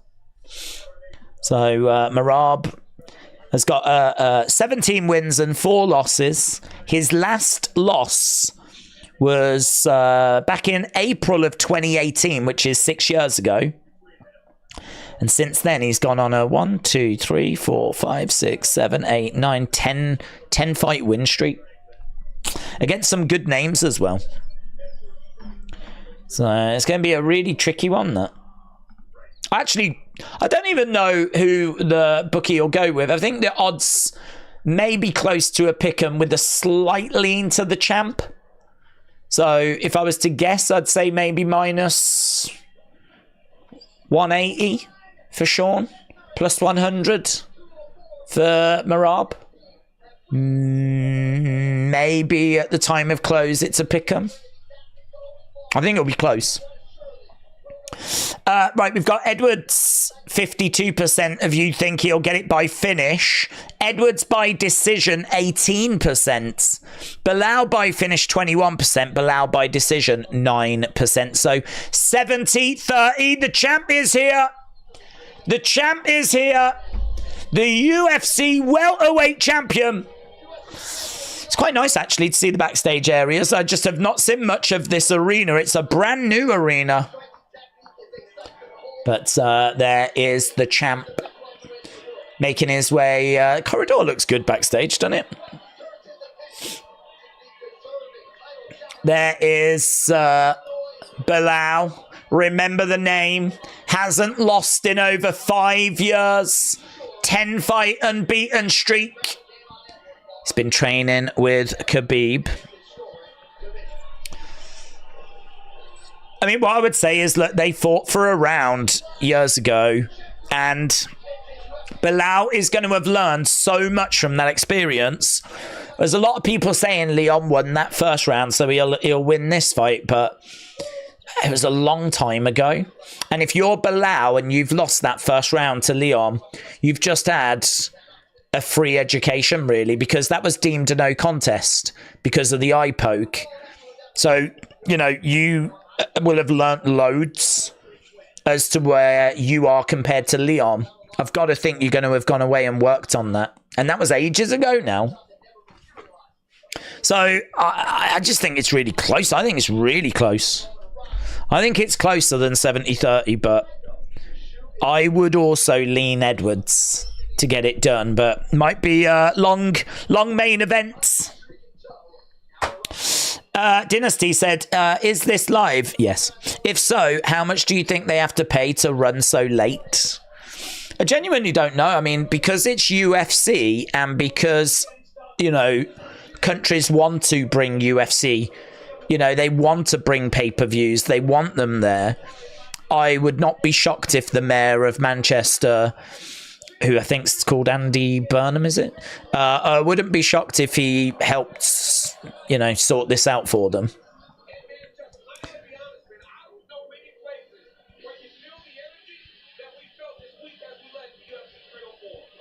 Cormier said, I don't know of too many places where we would feel the energy that we've felt this week here at UFC 304. It's a really good question. I mean, I've got to think that the UFC, they're so in demand. They're not really going to put up with any nonsense, are they? They, you know, this would be their priority, but you know what? We'll just go and run it in Saudi Arabia if we have to. It's no skin off their noses, is it? I'll just run it in America. Don't care. So I really don't know that you can put your foot down and go, right, we want pay-in and all this kind of stuff for staying open late. And what time is the Paddy fight? Probably be in about an hour. Has Pimlet started yet? No. Chikadze by decision. Mr. Boombastic said your black hat blends with the chair head. It makes it look like you've got a mullet. Let's go. I'm down for that. Who says I haven't? Edwards is going to win by eye poke and nut shot. Listen, whatever it takes. Who won the last fight? Nathaniel Woods. Ricardo said, wasn't this card paid by England sponsors a year in advance? I don't know. I would not be shocked to find that out. I certainly don't think UFC are carrying the bill. Christian, shout out to you. Has the main event started? Said Anna. No. The main card has started, but we've still got 5 fights, including the main event. I've been waiting for this Chikadze fight for a while, said Jonathan. Should be good, man. Should be really good. Arnold Allen, I mean, he has suffered a couple of losses, but, you know, we're talking against, like, Holloway.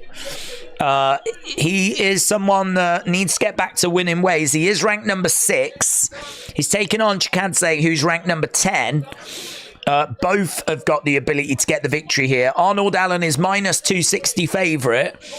92% of people on Tapology think that Arnold Allen will get it done. He is aggressive, obviously willing to exchange on the feet. He can grapple, does lack a little bit of volume, but you can see it's not too bad compared to Chikadze. Arnold Allen, 3.39 significant strikes landed per minute. Chikadze, 4.08. Allen, he is a southpaw. He's got good takedown defense, fights high-level opposition. He's got really good lateral movements. Chikadze is someone that dictates the pace and the range. He's got some nasty kickboxing, likes to throw in combinations.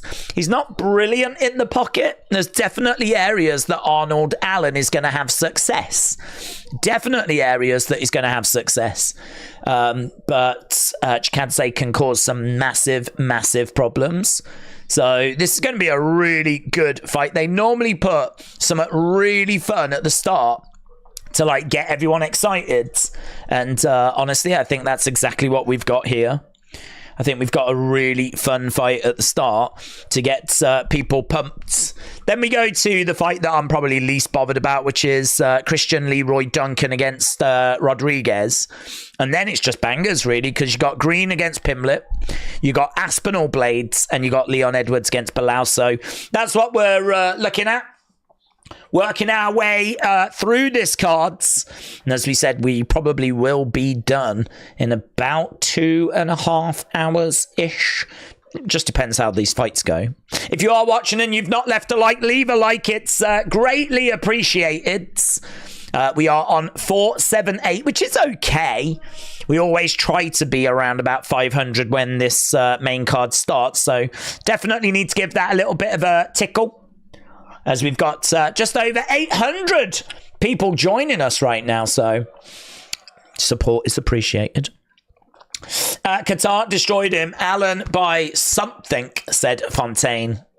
Chael said, mark my words, Belal will become the new champion. Words marked. Ricardo said Arnold and Giga is a great fight. Both fighters want the belt already, so they both are going for that 50k bonus. Didn't it get increased? The bonuses got increased, didn't they? Oh, hello. What are we doing here? We're playing Sweet Caroline. Why are we doing that? Why are we playing Sweet Caroline for no reason?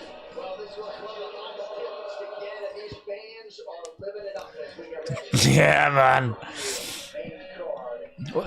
This is like catnip to English fans. Look at them go. Da, da, da. Ba, ba, ba. Are we just playing it for lols?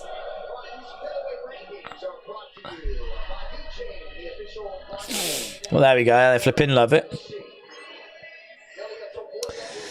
It's not a ring walk or anything. We're just having a sing-song. Perhaps as a way to like wake people up, but considering it's like 23 minutes past 3 in the morning.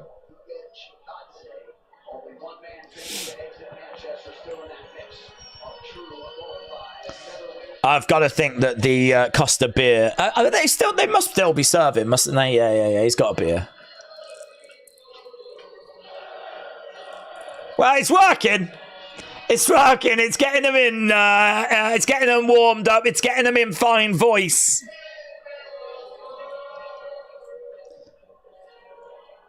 It's a strange way to start a show, though, isn't it?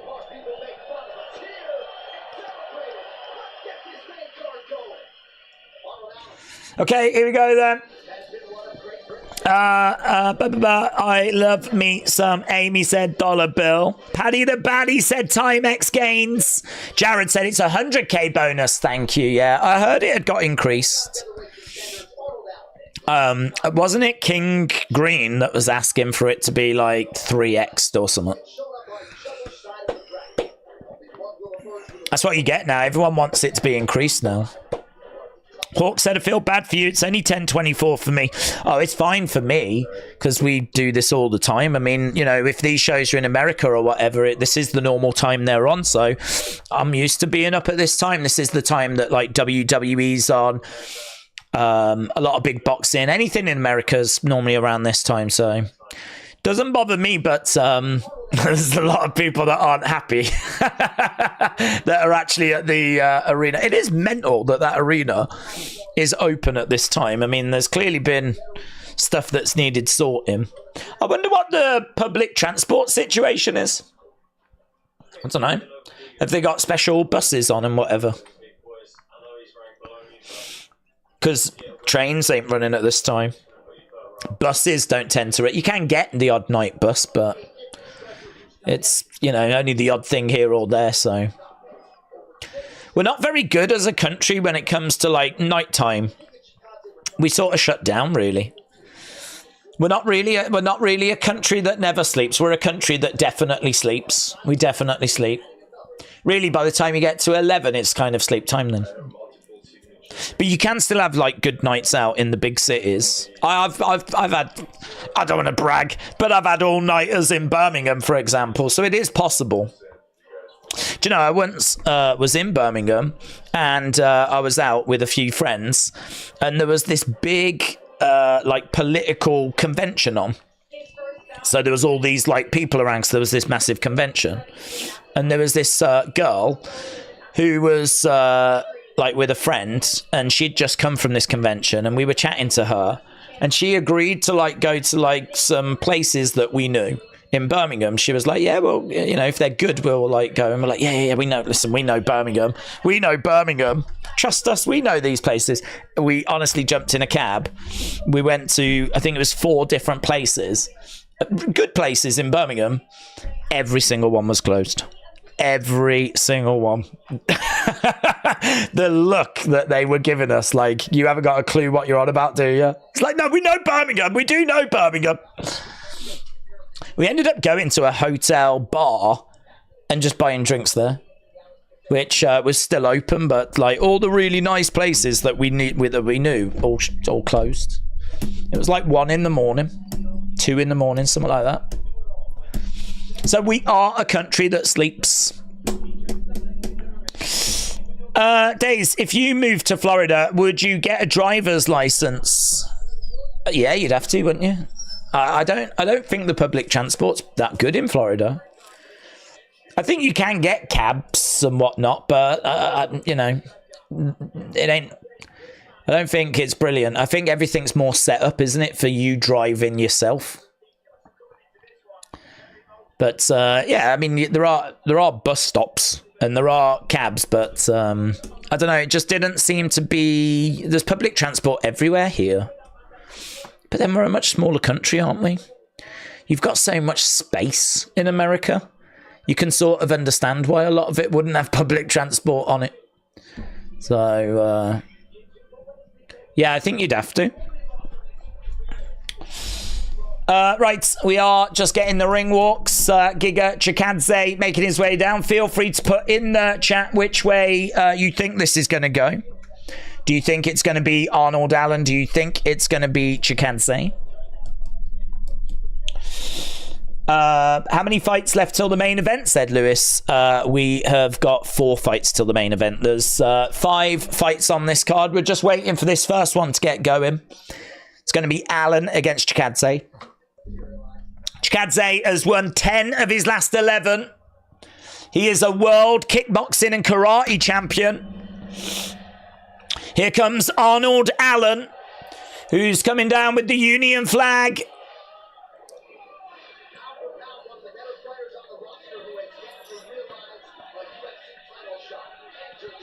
John Anik said, pound for pound, one of the best fighters on the roster that has yet to realise a title shot. It's coming down to Queen, We Will Rock You.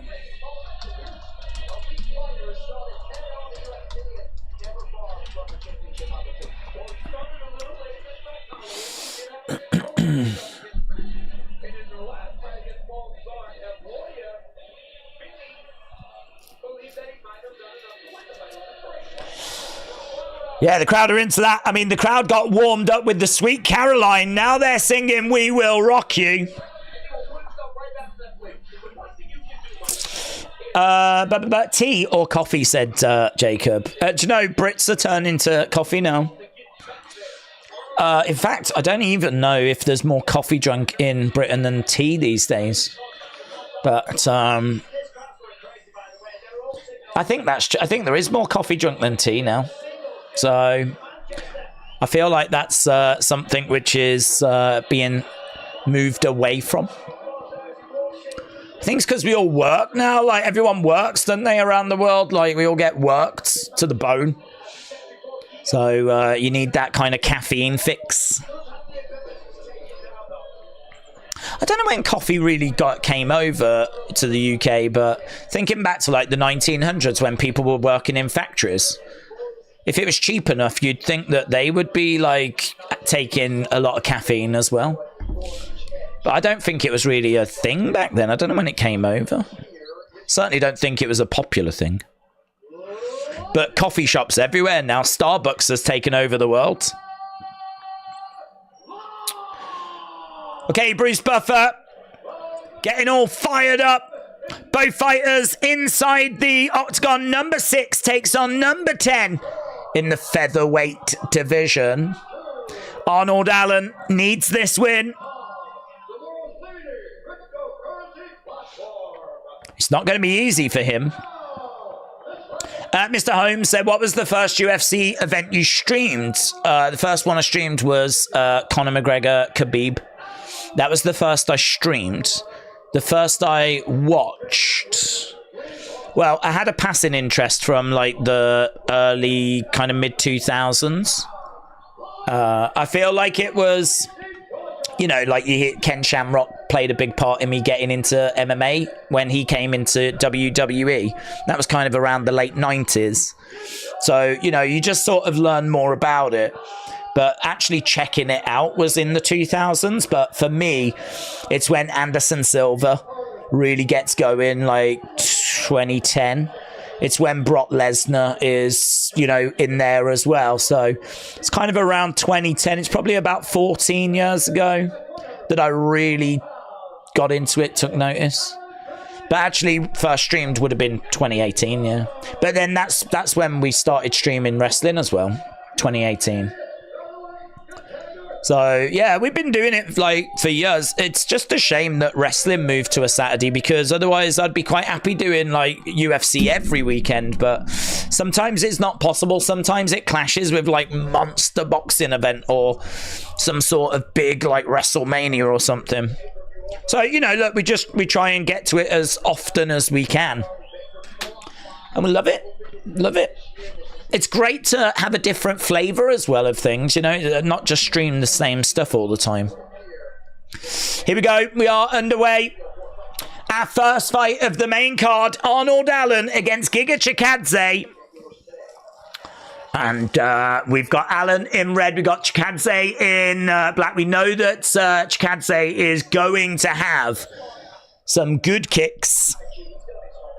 Arnold Allen's going to be aware of that as well. And the kick coming in there by Giga. Going upstairs, but nicely blocked. And he's grabbed the leg as well here. Arnold Allen is driving Giga back. Kick coming in there by Arnold Allen.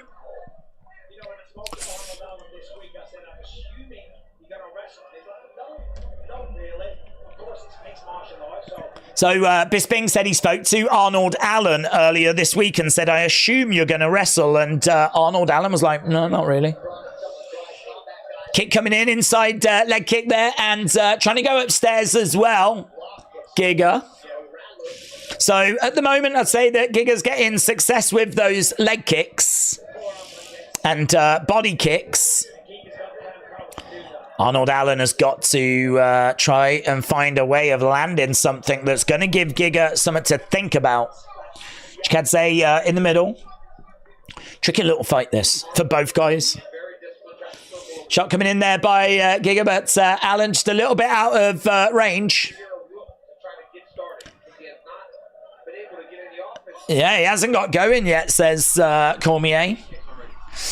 Theo said, let's get it. Arnold is a boss. Crowd are olaying as Giga throws in another kick. Arnold Allen again moving around, circling around, edging forward, having a little look. Oh, lovely. Right hand there by Giga.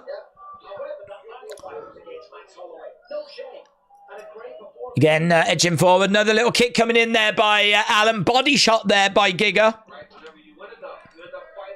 Trying to go upstairs. Giga Chikadze. Nice body kick again there by Giga. Arnold Allen again, circling round, having a look, trying to find a way in. Just really struggling at the moment. Every time he gets in close, those kicks come in by Chikadze. Oh, he does manage to tag him there, though. He does manage to get a right hand through. Good work so far by Chikadze. Is really just not allowing Arnold Allen to get going. Allen again stepping over to the side, going upstairs there, Giga. Arnold Allen again moving around, putting a bit of pressure on as Giga backs up a little bit. Kick coming in upstairs. Nice kick coming in there by Allen. That's a lovely right hand by Chikadze. Body shot coming in there by Chikadze as well.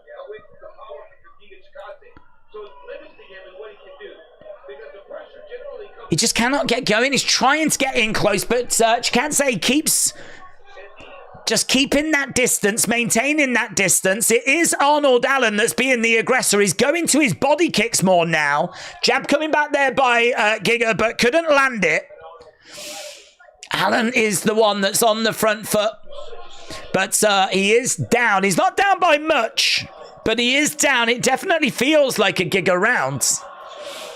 Crowd are cheering, chanting as Allen is chasing. And again, jab coming in, Giga backing up. Kick misses there by Allen, and they try to exchange in the pocket. This game plan, it's not working for him at the moment. Chikadze again trying for that front kick straight down the middle. That was good. These kicks by Giga, they can come anywhere. They can go to the head. They can come down the middle. They can go to the legs. They can go to the body. Lovely shot there by Allen. Just giving Giga something to think about when he can get in close. Again, Chikadze backing up a little bit. Allen, oh, there's a right hand. I don't know if it connected. Allen tried to throw in a counter. There's a lovely right hook by Allen. 16 seconds left to go. Trying to find a way forwards. Chikadze backing up a little bit. Again, moving around to the side. Allen, oh, knee, oh! And that knee results in Allen just stumbling over. Couldn't tell if that like really knocked him off course or if it was that he rocked him. I think it was a balance thing. I think it was more of a sort of balance thing, but that might be me giving him the benefit of the doubt. It's definitely a Giga round. Definitely a Giga round. This Giga is good, said Danny. Once Giga gets hit, it'll be okay, said Fontaine. Sonny said, hello, my name is Sonny, and this is my first book. It is available on Amazon. The Thoughts Within.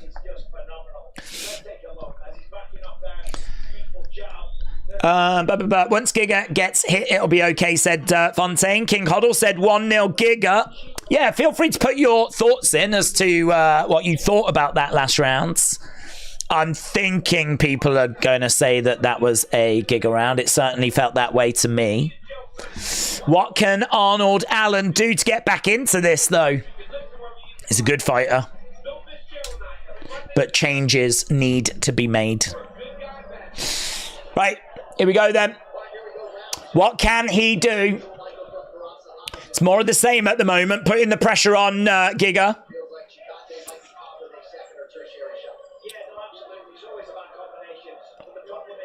He's having a look. He's trying to find a way forward. He's circling round, which is better. The only thing is, he might be open to that body shot. He's trying to let his hands go. Giga's not going for the body shot, though. Oh, he's actually gone for a spinning head kick. Doesn't get it. Arnold tries to go to the body. Yeah, Bisping said he's got to try and cut the cage, which he's really not doing. That's nice. Inside leg kick there by Arnold Allen. Jab coming back there by Giga. Body shot by Arnold Allen. Giga again backing up, trying to throw a straight left hand. Allen again putting the pressure on Giga, trying to... He's the one that's moving forward. Perhaps just spam that flipping leg kick. Leg kick comes back there by Giga. Jab coming in there by Giga. Chikadze on the outside. Oh, a couple of shots there by Arnold Allen. 1-2. Chikadze again. Going backwards. And he gets caught there with a left hand. That was good by Arnold Allen. He managed to get that through. It is very patient. I feel like Allen's performance is that he really believes in his skills and he really believes that this game plan is going to win for him. Like, he's very committed to what he's doing here. Oh, and he gets in close. And you can see why. When he does let those hands go, there's some real pop behind them. So he got in close there, and that was nice body shot there by Allen. Giga is on the outside. David said, who would you rather, John Jones fight, Ngannou or Tom? Oh, Tom. Tom. I kind of feel like the Ngannou fight would be bigger, but I just don't have any confidence that Ngannou stays in the sport, so it would be a big one-off fight. But I don't think it does much for necessarily the future of the sport. Don't know how much people would care about that, but I sort of feel like Tom has got a chance of beating John Jones. I don't know that he does. I'm just saying that there's a chance. He's about as impressive a heavyweight as we've got outside of, your Stipe's and your John Joneses. So I'd be really interested to see that fight, really interested, because if Tom beats John Jones, you might then have like a massive, massive star on your hands. Whereas if Ngannou beats John Jones, I just don't know that Ngannou would stick around. I mean, he might end up going again and UFC have gained nothing apart from a big one-off fight. So, and obviously I'm British as well, so. Oh, that's a lovely left there by Arnold Allen. Inside leg kick by Arnold Allen. I feel like Arnold Allen may be taking this round, Definitely the better shots have come from him in this round. The gap between them is 30-25. Sort of feels similar to where we were. Oh, that's a lovely left as well. Straight down the middle, yeah, Arnold Allen. Arnold Allen round at the moment. He's really putting that pressure on. Giga just does not look as composed anymore. Doesn't look as composed. I wonder if some of these shots have hurt. I wonder if some of these shots have really took effect. So, again, we've got him moving backwards. It's actually 14-14, but it's undeniable who's had the better shots in this round. 25 seconds left to go. Leg kick coming in there by Giga.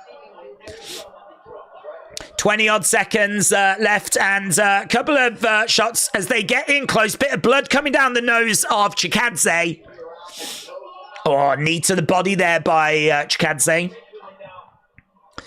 Again, we've got Allen coming forward, trying to block that head kick, throws in a kick. Oh, he just had him up against the cage.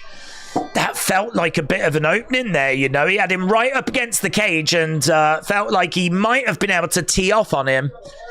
It was the end of the round, so, I mean, there wasn't really much he could do, but, yeah, interesting. Treat it like 1-1.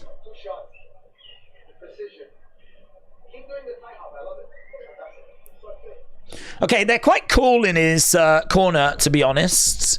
Quite cool in his corner. Adam said, style-wise, I would like Tom against Stipe. Danny said, I might tune into the fights on the last 3.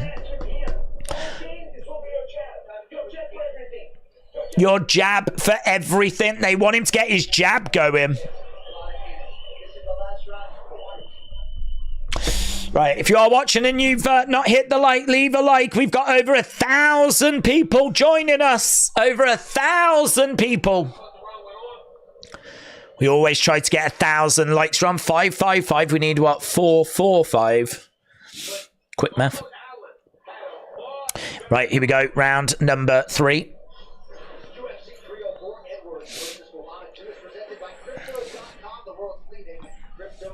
I think there's a good chance this is 1-1, and it feels like momentum is with Arnold Allen. But we know that Giga Chikadze is so dangerous. Kick misses as Allen comes in. Big left hook. Chikadze is, again, moving backwards. He's been moving backwards whole fight. Another hook shot there by Arnold Allen, putting the pressure on. Jab coming forward, right hand just falls short. Nice left hand jab, that got through. They said to Giga to get his jab going. And but to be honest, he's not allowed to rest. He's not allowed to stop, and he's just constantly being moved. Shot coming into the body there by Arnold Allen, and he goes upstairs as well. Another jab coming in by Arnold Allen. Again, moving forward. Kick coming into the body there by Giga, and I think he did get that. Just trying to find... Oh, I love that overhand left. That was really nice. Giga moving over to the side as Allen keeps putting the pressure on. You can see the damage on the face of Giga. Blood coming out of his nose, and we know the judges... definitely take that on board. That's a big indicator to the judges of someone's success. Jab coming in by Allen again. Very close in the second round, but I think the significance of the shots was with Arnold Allen. This round feels very similar. Kick coming in, that was good. I like that kick to the body. Couple of hook shots getting in there. Allen stalking Giga. Jab just misses there by Allen. And again, another jab coming in. Chikadze is circling round as Allen continues to put this pressure on. Yeah. I'd like to... I don't know what the round-by-round breakdown is. I would like to see that. You can go to the UFC website to get the round-by-round breakdown. Go have a look now. See where we are with round 3 strikes. I feel like it should be with Allen. We got 2 minutes 23 left on the clock. This round 16-7 in favour of Arnold Allen. 16-7. So Allen is well up here. Second round actually ended 18-16 in favour of Giga Chikadze. So second round was numbers-wise by Giga, but I still think Allen took the round. Kick coming in, he's trying to grab the leg. He's well up here in this round, Arnold Allen. He is in constant pursuit of him, and we've got 1 minute 47 on the clock. Giga moving around from side to side. Days, what's up? How are you today, Christopher? Shout out to you. We're doing good, mate. We've got good, fun, UK-based UFC cards, which is maybe not blowing our minds, but the meatball fight definitely had plenty going on it. Arnold Allen putting in a good performance here, where I think he lost the first, but he is 24-12 in the second on significant strikes. He's clearly been the aggressor throughout the whole fight. And there we go. They put the numbers up on screen finally. Lovely left hand there by Arnold Allen. But I might tune in for Paddy, said Danny. Here we go again, coming forward. There's a lovely left hand there by Allen. Yeah, 40 seconds left. It's 29-12. Giga just not offering much here in the last, well, you could say couple of rounds, but certainly in the last 3 minutes or so. Kick coming into the body there by Giga. 20-odd seconds left to go. Allen is not leaving him alone. Couple of shots coming in there by Arnold Allen. And again, there's a straight right jab. Blood coming down the nose of Giga. Oh, big knee there as well by Allen. Right at the end. So there we go. That going all 3 rounds. Maybe it lacked some of the kind of big dramatic shots, but there were some nice shots that were in there. Few words being exchanged between both fighters, but in a friendly fashion. And that should be Arnold Allen. 23 said, where do these stats get generated? So the ones that you see on screen are from ESPN. If you just go over to the ESPN website, you can see a section called MMA, and then you click on the part that says Fight Center, and then you get exactly that what's on screen. The only problem with the ones on screen is that they don't break it down round by round. They just give you overall, like fight overall. If you want round by rounds, then go to the UFC website, because you actually get a lot more detail there, actually. Do you know, I don't really know why I don't use that. I don't really know. I think it's because back in the day, a long time ago, I was using the UFC website, and it kept kind of stalling and stuttering, and it wasn't updating. This is perfect. I mean, this update's perfect. But there was times back, I mean, you're going years ago now, though, so it's probably completely different. But UFC actually gives you not only the full fight, but it gives you round by round breakdown, which is very useful.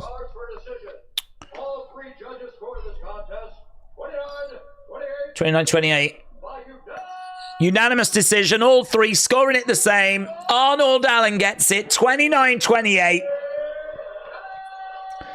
So there we go. Arnold Allen picks up the win. It's unanimous decision. Yeah. He had to kind of get stuck in there. You know, it wasn't all his way.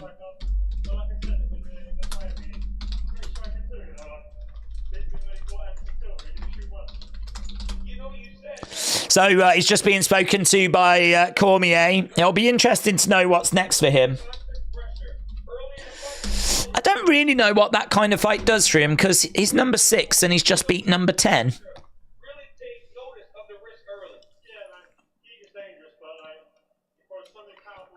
Well, what it does is it gives him a win, doesn't it? That's probably the most important thing. Christopher said, did you see Dana White's announcement of the Sphere? I'm disappointed with the cards, prelim, main card, except for the top 3 fights. They're good fights, said Christopher. I did.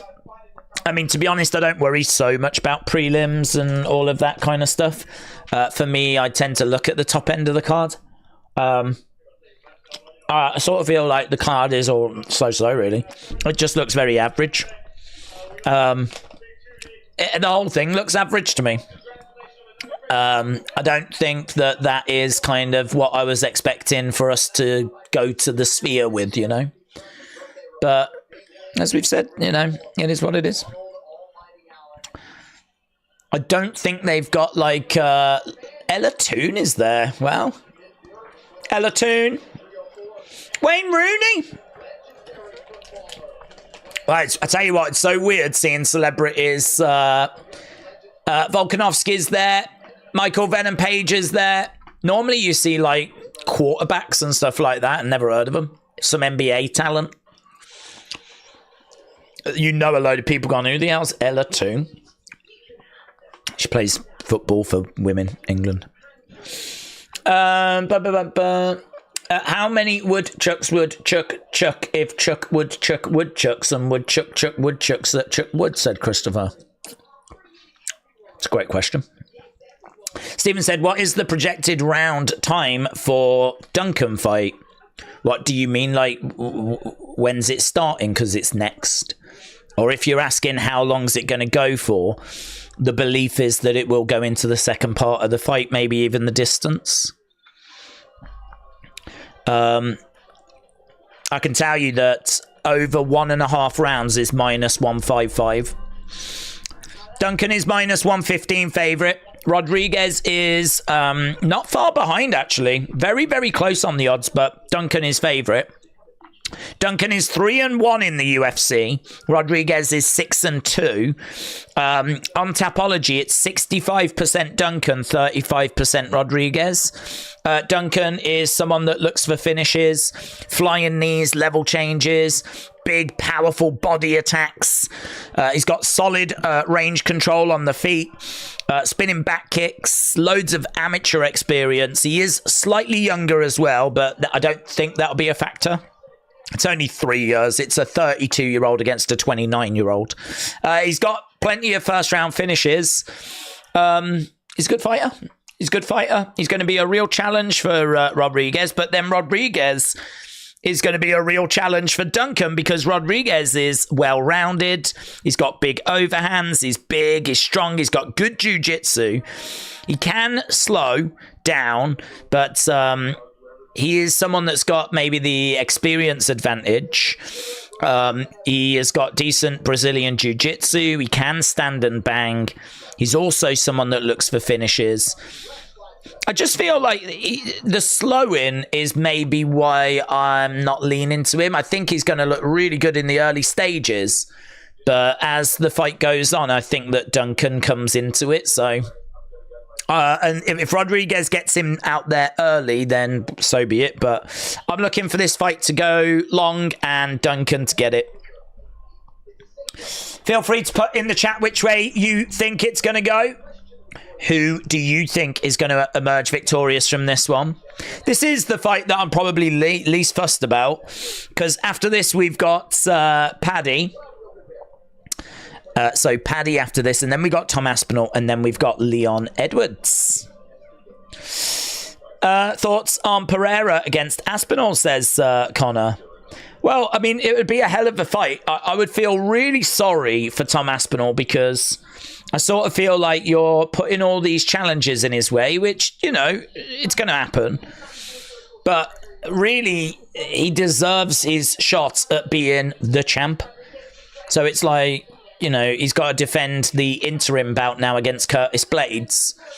And, you know, maybe we do Pereira against Tom Aspinall to figure out who should face the winner of... Because they've said the winner of this definitely is facing the winner of John Jones and Stipe. But Alec Pereira is a very interesting curveball, isn't he? If Alec Pereira decides that he wants to try heavyweight, I don't know. I don't know what happens. Tom Aspinall is pretty convinced Pereira will jump the queue and will get the opportunity before he does. So it's like, I'd feel sorry for Tom. I feel like if he wins tonight, give him the winner of Jones and Stipe. And then the winner of that could face Pereira. So doing Pereira against Tom Aspinall, I mean, it's... I don't know. Do you just go, well, tough luck. Tough luck. This is the fight that we want to make. And just seems like there's a lot of obstacles that get him put in Tom's way, you know.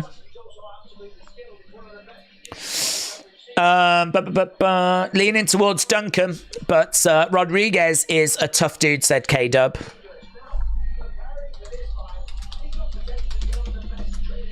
Let's go Paddy, said Victorian. I've got a funny feeling about Blaydes, but I have been wrong before, said SoCal. Hey, listen, Blaydes is a great fighter. Nothing but respect for Blaydes. He's definitely someone that you can't take lightly. He's definitely someone that's going to cause problems, but I do think Tom should have enough to get past him. It's Belal that I'm more worried about in regards to him getting a win over Leon. Here's Rodriguez. He's won 4 of his last 5. I'm tuning in from Canada, said T. Roberts. I like your watch-alongs. Others in the US, cheers. T. Roberts, shout out to you, my friends. Welcome, welcome. I hope everything is good in Canada.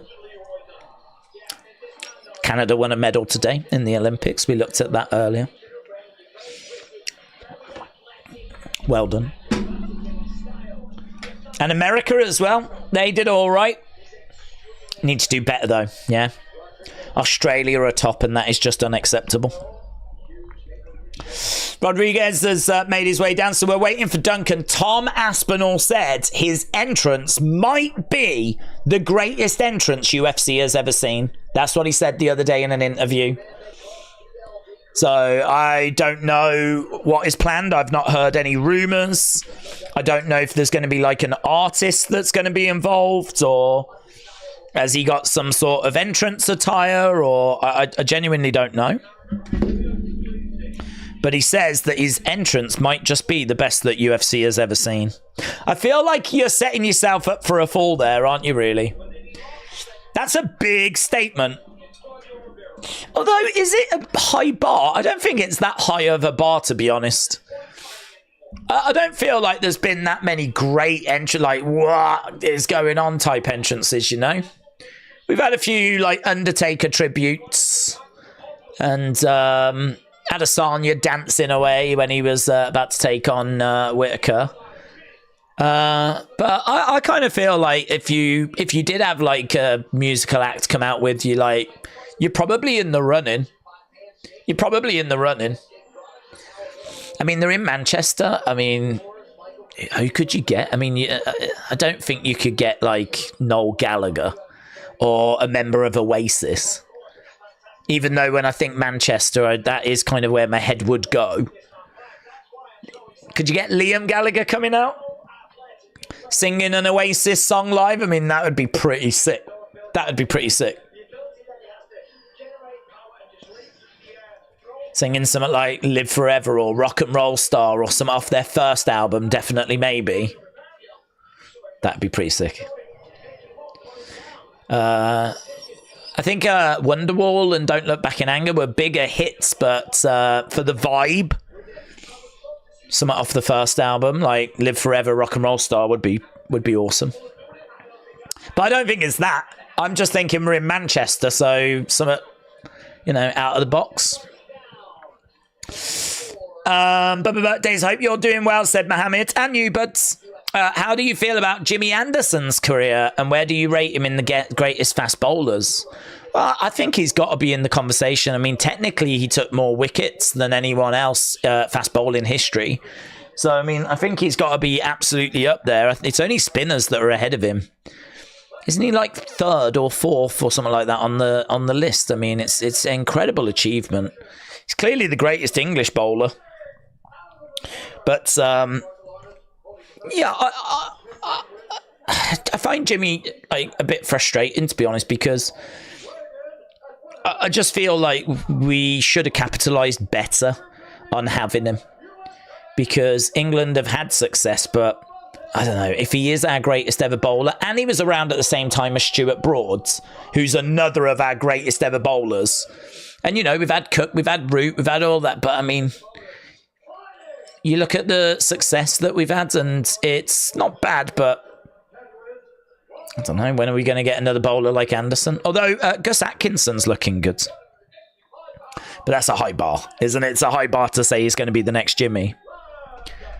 But, yeah, one of the greats. Undeniably one of the greats. Bit of a shame how it ended. Kind of felt like old Yeller, wasn't it? We put him down rather than him choosing to go. Right, we're about to get up and running. Both fighters are in there. We have got My Crazy Adventure 91 says McGregor coming out to Sinead O'Connor. Yeah, that was good. Here we go. Round number 1.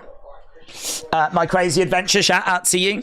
Don't forget, if you are watching and you've not left a like, leave a like. We're on 635. So we do need a bit more of a tickle. We still need over 300. And we are an hour into the main card now. Inside leg kick there by Duncan. Rodriguez in the centre. There's a straight shot there by Duncan. Kick coming into the body. It's putting the pressure on Rodriguez. Lovely work there by Rodriguez. He's letting his hands go. He's a fast starter. This is a problem for Duncan. Duncan, I think, will grow into the fight, and I think that we'll see Rodriguez slow, but not in round one. Yeah, he's really put a few shots together there. Outside leg kick coming in by Duncan. And again, backing up. He's trying to come forward with a couple of shots. And again, a couple more shots there by Rodriguez. Duncan trying to find a way forward, throwing in a knee to the body. Again, Duncan having a look. Oh, that's a lovely right hand there by Rodriguez. Inside leg kick there by Duncan. Jab coming in by Duncan as well.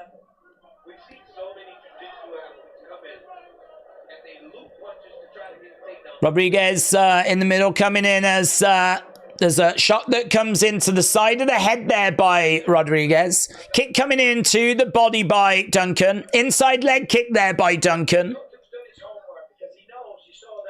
Rodriguez in the middle. Duncan on the outside. That's a lovely right hand there by Duncan. Rodriguez grabs the leg, looks for a takedown, manages to get Duncan down. And he's on top of him at the moment. Paddy had better deliver, says 02100 Gaming. His stand-up is not what he claims. Let's see how he goes. Right now, Rodriguez has got Duncan down. This is not where Duncan wanted to be. Duncan actually did okay to get back into this fight after what was a concerning start. Got clipped a couple of times by Rodriguez. Now finds himself down on the ground, but there's no sign of panic. Paddy is next. Paddy is next. Paddy Pimblett, Bobby Green, King Green. Elbow coming into the side of the body there by Rodriguez. Right now, it is 7 minutes past 4 in the UK. It is 7 minutes past 4 there. AM. Shot coming in by Rodriguez. Shot coming into the side of the body. Crowd a little bit subdued as this fight is down on the ground. Obviously, they love it when it's standing and throwing in some big shots. Peter said 600th like posted earlier. Now we're rolling. Peter, shout out to you, my friends.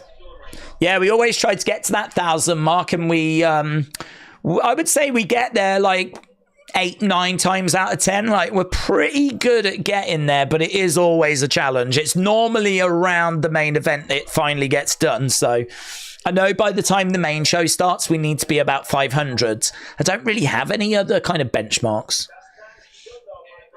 So we were maybe a touch behind, but I don't know. We'll see. Keep an eye on it. It's in the bottom corner. 665 is where we are. And lovely scrambling here by Rodriguez. He's keeping Duncan down on his knees. This is not the start Duncan would have wanted. It's going to be a Rodriguez first round. He is a fast starter. He's trying to get round the back, but again, no joy. Duncan getting up to his feet. Rodriguez has grabbed him. Duncan, no joy again. Still no joy. Paddy got lucky. He would not fight Topuria in the past. He would go straight to the Shadow Realm, said. Oh, he would. He would have gone straight to the Shadow Realm. Duncan down on his knees. Shot coming into the body there by Rodriguez. Crystal said, shout out from Big Sal. It's late. Yeah, fine for us, as we said. We're used to streaming at this time, but that crowd. I'm amazed they're not absolutely trolled. I'm amazed they're not just smashed off their faces. Just like, they all seem to just be sat there quite, I don't know, nonchalant. I don't really understand. Perhaps because they knew it was going to be late. They like woke up late and maybe didn't go to the pub beforehand and just went straight to the arena. And so they've just been drinking in the arena. And you know what prices are like in the arena. Everyone seems sober. I mean, it's flipping 4 o'clock in the morning on a Saturday night in Manchester. It should be going off. Instead, everyone's just politely sitting there. I think there's a dude in the front row on his phone. Right, round number 2 coming up. Round number 2. Definitely a round for Duncan to forget. Paddy Pimblett coming up next. Right, here we go. Round number 2.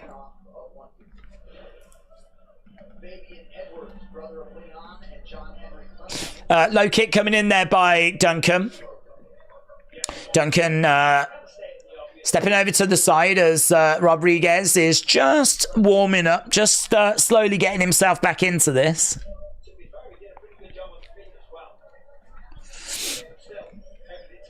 Oh, wow. Duncan went for a leg kick. So as he went for the kick, hook shot came in there by Rodriguez.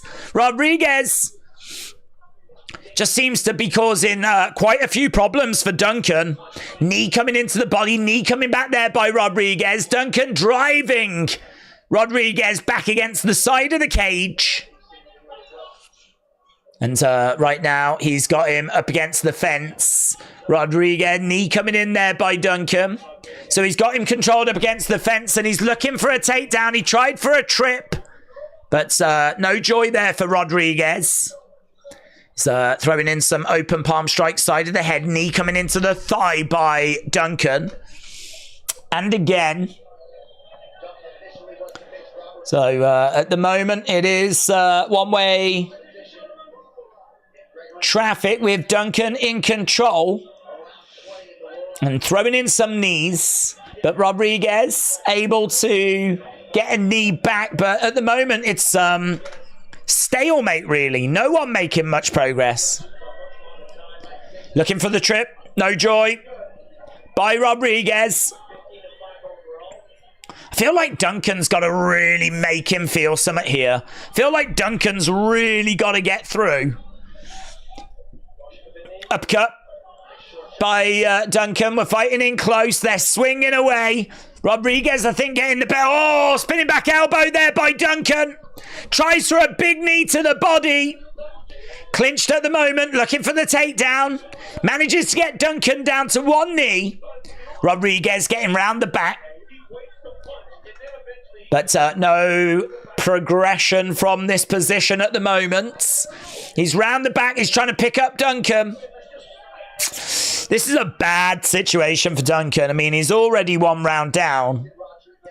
I don't know that this round is going to really go his way either. Let's have a little look at round 2, significant strikes, see where we are. Round 2, significant strikes. It's 10-6 in favor of Rodriguez. So Rodriguez is actually ahead. Control time won't mean anything unless you do something with it. 2 minutes to go. Matt said, I've picked Edwards by decision. Again, we got Duncan. He's got Rodriguez over by the side of the cage. In a clinch at the moment. Duncan has got Rodriguez. So Duncan back in control, but you've got to do something with it. Yeah, no joy. Referee comes in, separates both fighters. Rodriguez is moved back into the middle. So we got 1 minute 20 odds left. Round number 2. Rodriguez is 10-6 ahead on significant strikes. A couple of shots coming in there by Rodriguez. That's a lovely right hook there by Duncan. He's going through the fire a little bit to get some shots through. He's got Rodriguez up against the side of the cage.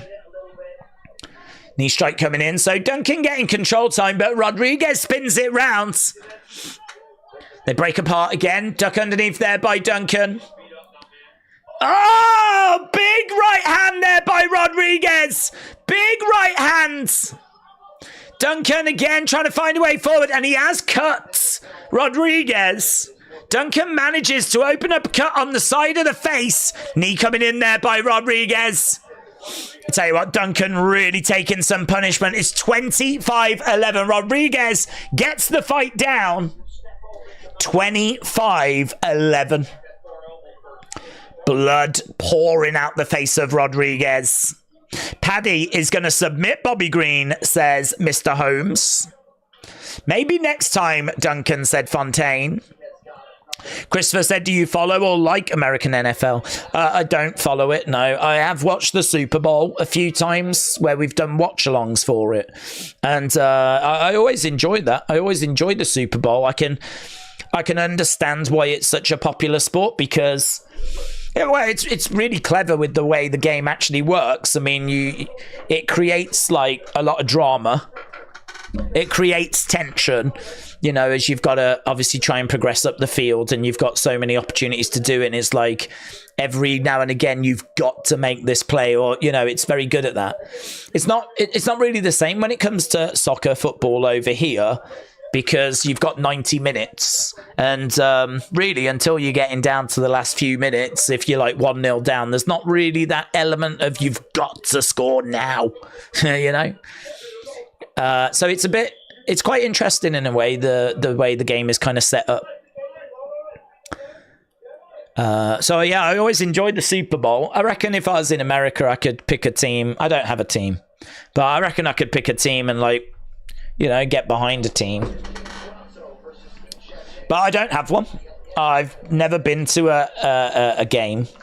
I have been to the basketball. That was good. And I think I'd really like baseball. Because I like cricket. So I think I'd really like baseball. So I might be more a baseball stan than a football stan. And I think I'd be a basketball stan as well. I might be a hockey stan. I don't think so, though. But I think I'd be more into baseball. I think I'd get all the cards and everything as well. Kick coming in. Okay, so Duncan is down, right? And he definitely needs a finish. Oh, and he tried for a spinning back fist there. Duncan tried for a spinning back fist, but no joy. He's got a massive swelling coming up on his head, Duncan. We've got nearly a minute gone in this third round, and right now Rodriguez has grabbed Duncan, driven him back against the side of the cage.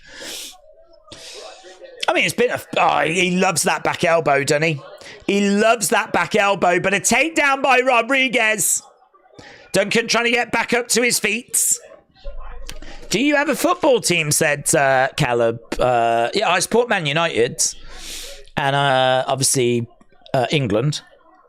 So those are the two teams that I follow. But yeah, when you're at secondary school, like high school in the UK, or certainly when I was there, you had to follow a team. Otherwise, you didn't have anything to talk to anyone about.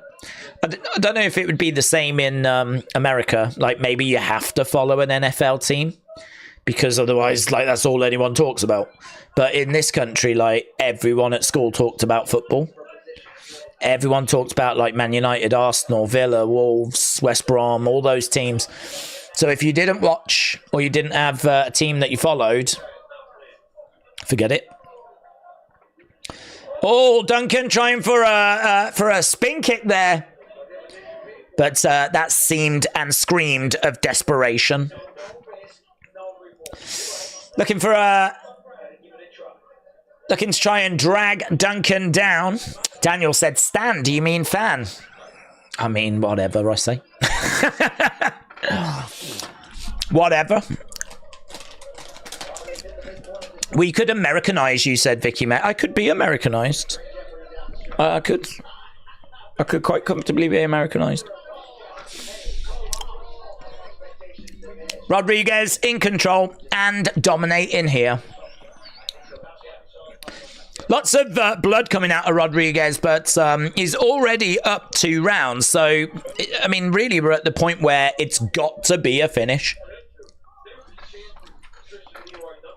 Duncan has got to find a finish, and he's got less than 2 minutes. Christopher said, I like soccer. I'm just confused why there's so many soccer teams.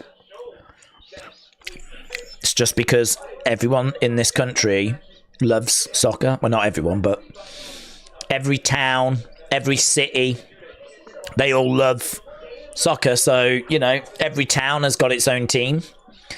In fact, not only that, villages have their own team. If you live somewhere, there's a chance there's a soccer team that's been made. So I grew up in a little town. So only population was 60,000. And we had a football team. And like Birmingham's got, oh my God, lots of blood coming out of Rodriguez, you know. God only knows how many teams London's got. I mean, it must be, if it was like 100, I wouldn't be surprised. Oh my God, look at all the bloods. Absolutely drenched. The crowd are a bit bored, but I mean, this is pretty brutal. There's a lot of blood. Yeah, I mean, it's just a bit flat in the sense of there's 37 seconds. They're down on the ground. Rodriguez is in control. It's done, mate. It's done. Move on. Nothing to see. Fight over. Let's bring out Paddy the Baddie. Who do you like in the Paddy Green fight? What round? Well, what do you think, Ethan? What do you think? Who have you got?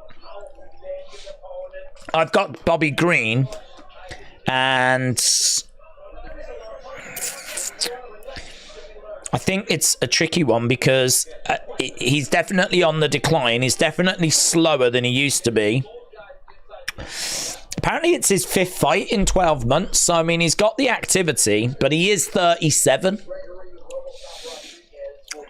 13 and 10. Loads of experience. There ain't nothing Paddy's going to show him that he ain't seen before. Bobby Green's favourite. 53% of people on Tapology have gone with him. I've got Bobby Green. I think if Paddy can get past Bobby Green, that's a big, big win. Bobby Green is ranked 15th. It's a ranked fighter. I don't know if this is just a bit of a bridge too far. It might just be a bit of a bridge too far. So, yeah, I've got Bobby Green. I think he's got really good straight punches. He's a faster, technical boxer than what Paddy is. I think he's going to have the advantage on the feet. I don't know that you're putting Paddy away. I can't see Paddy getting knocked spark out. I'm thinking Green by decision. I'm thinking Green just out-volumes Paddy and causes Paddy some problems, and Green by decision. But I would love for Paddy to do it. I'd love for Paddy to do it. I'm not convinced. We've already seen the Meatball lose. I think we might have just seen, well, we definitely just seen Christian Leroy Duncan lose. And we might be about to see Paddy lose. But in all fairness, as long as Leon and Tom win, that's fine. I'll take that. As long as Leon and Tom get the dubs, that's fine. Okay, here we go. Have you seen how did Paddy get in shape? His body transformation is crazy, isn't it? How many rounds? 3. But I think co-main and main are 5. All 3. 30-27. Unanimous decision. There we go. Rodriguez gets it done. All 3 rounds.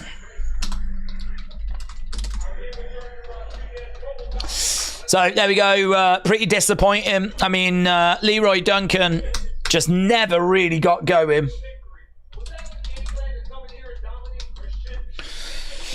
I like Paddy. I think he can do it, says Ethan. Yeah, no, he can do it. I don't disagree with you. Will he do it? Can do it. Will he do it? I hope he does. I hope he does, and I hope you're right. I am thinking Paddy by first round rear naked, said Shannon. It's not a title fight. It's only 3 rounds, said Peter. This game is 3. This next one is. Ethan, shout out to you, my friends. Terry said belts on the line, so it'll be a 5-rounder. Not the Paddy fight, though. I think we might be getting cross wires a little bit here. But the Paddy fight will be 3. Aspinall should be 5. Leon should be 5. Well, Leon will be 5. But R.I.P. Joe Rogan said, yes. Really sad news, that. But I think a lot of people knew that it was coming. Someone from Wrexham FC is there. There's Lerone Murphy. Here we go. Paddy the Baddie Pimlet. Anna J is in Japan, says Al. Good for her. Good for her. Brent said, I heard it's so sad. R.I.P. Joe Rogan. Yeah. I think it would have been the way he would have wanted to have gone, though. Not that you can take much comfort in that, but this is Paddy's last fight on his contracts, says Isaiah. Terry said, yes, Paddy 3, then 5 and 5. See, we've got this locked down, man. We know. John said, shout out from the home of the Indy 500. John in India, shout out to you. Yes, shout out to you. Christopher said, Days fight night bonuses are 100 grand tonight, 100,000. Dana made it. He has made it. In many ways, we've all made it, haven't we? With 3 fights to go. I feel like we have made it, actually. These 3 fights are good. I said earlier I wasn't bothered by the Duncan fight. But King Green against Paddy Pimlet. Tom Aspinall against Curtis Blaydes. Leon Edwards against Belal Muhammad. I mean, come on. We eating all right. We eating good. Even if you hate Paddy the Baddie, I mean, you can still root for King Green to give him a spanking. So, yeah, this is going to be... This is good. We're getting to the business end of things now. Small-minded fools. Whoever put R.I.P. Joe Rogan. Ricardo, you don't wish Joe Rogan to rest in peace. Eddie said, block these R.I.P. Joe Rogan numpties. Guys, please keep the language under control in the chat. Please, there's kids around. We've got to stay the right side of PG. I'll have no more numpties being mentioned, please. I don't want us getting a bad reputation. We're the friendly face of MMA watch-alongs, yeah? San said, Paddy should win. Don't forget, Pimlet is going against a guy with a record that's about 50%, said Sansu. Will said, Paddy re-signed his contract this week. Did he? I didn't hear that. I heard that it was the last one on his contract. I didn't hear that it was that he had re-signed. Bloodbath says BBC. We all love BBC. Plo Koon said BBC King. Is that my nickname or what's that? R.I.P. Terry Hogan, says Christopher. I literally said what's good, and then I got put in a timeout, said Chaos Alpha. Not by me. Not by me.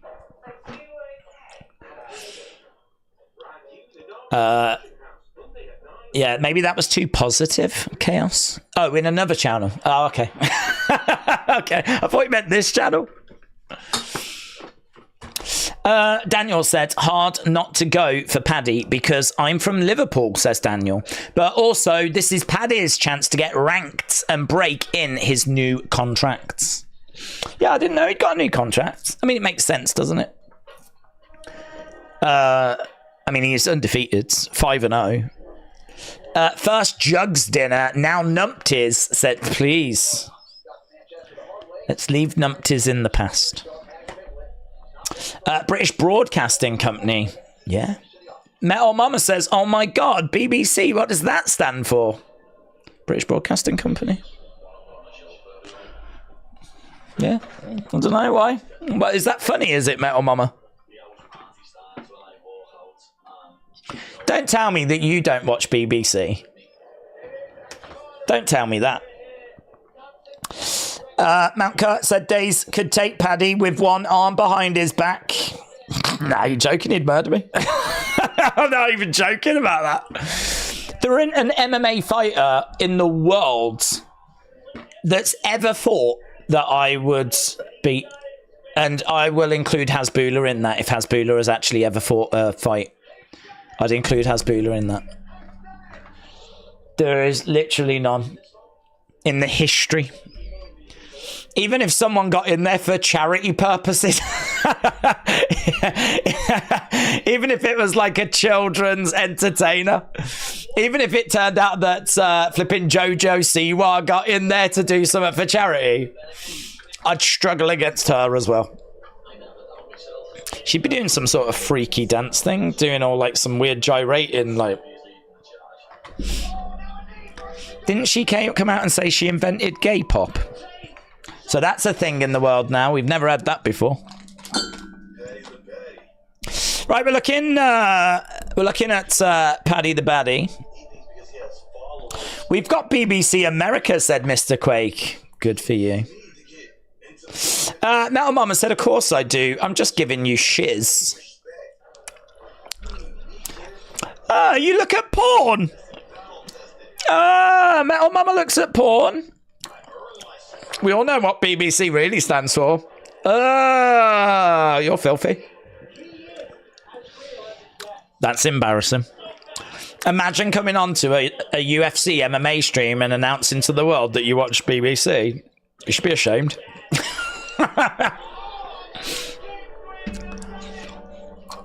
Wouldn't want to be you.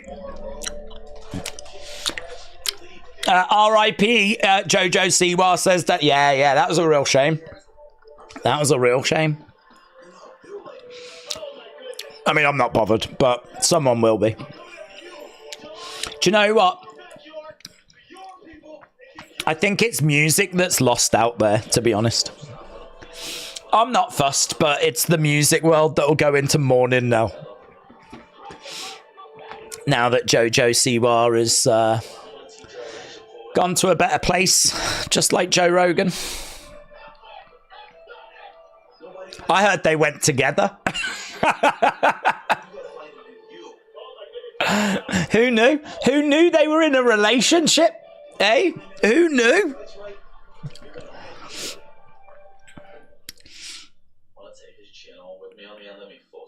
I'm going to take his chin home with me, says Paddy Pimlet. What are you snacking at, Haribo? But I am getting to the end of the bag, in all fairness. R.I.P. Harry Potter. Right, here we go. Let's go. Let's fucking go. Crowd will be up for this. He didn't get the best reaction at the press conference. I mean, it was all right. It was all right. And I'm sure there's a load of Liverpool fans that have come over. Some of his performances haven't been the most convincing, but he is 5-0 in the UFC. He's coming out first as well. He has got great walkout music, in all fairness. He has got great walkout music. Dun, dun, dun, dun. Look how the Paddy wigs are on. Dun, dun, dun, dun. Like, yeah, it is great walkout music. I love the yeah-yeah-yeahs as well, and that's what it goes into. Its heads will roll in it. There he is.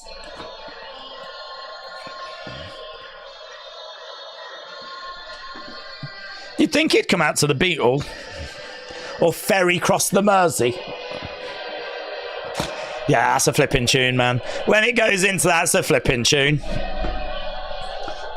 Bum, bum, bum, bum, bum, bum, bum, bum, bum, bum. Look at this bit of energy. I don't know who does this remix, but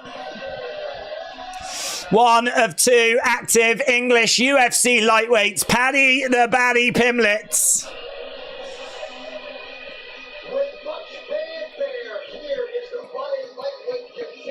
It's like a rave. So it should be. Saturday night, 4:30 in the morning in Manchester. Where's your head at? Into Basement Jacks.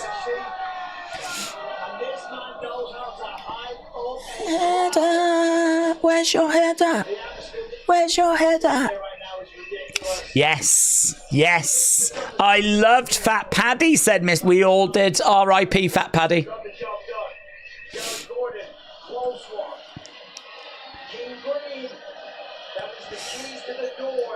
He's loving it, isn't he? He is absolutely flipping loving it.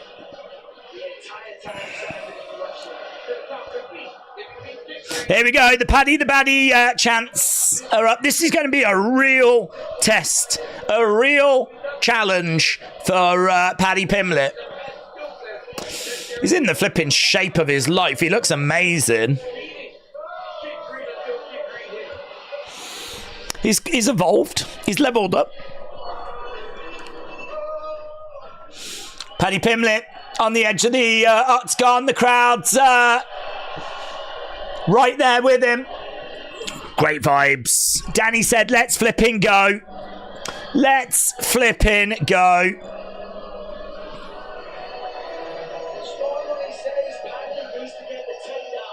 Smart money says Paddy needs to get the takedown. He hits hard. He's got fast hands. He's got great grappling.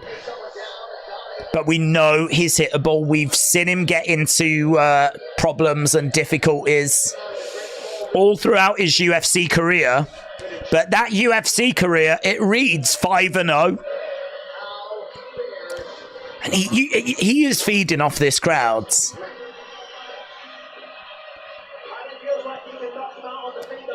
He looks good. He looks fresh. He looks ready.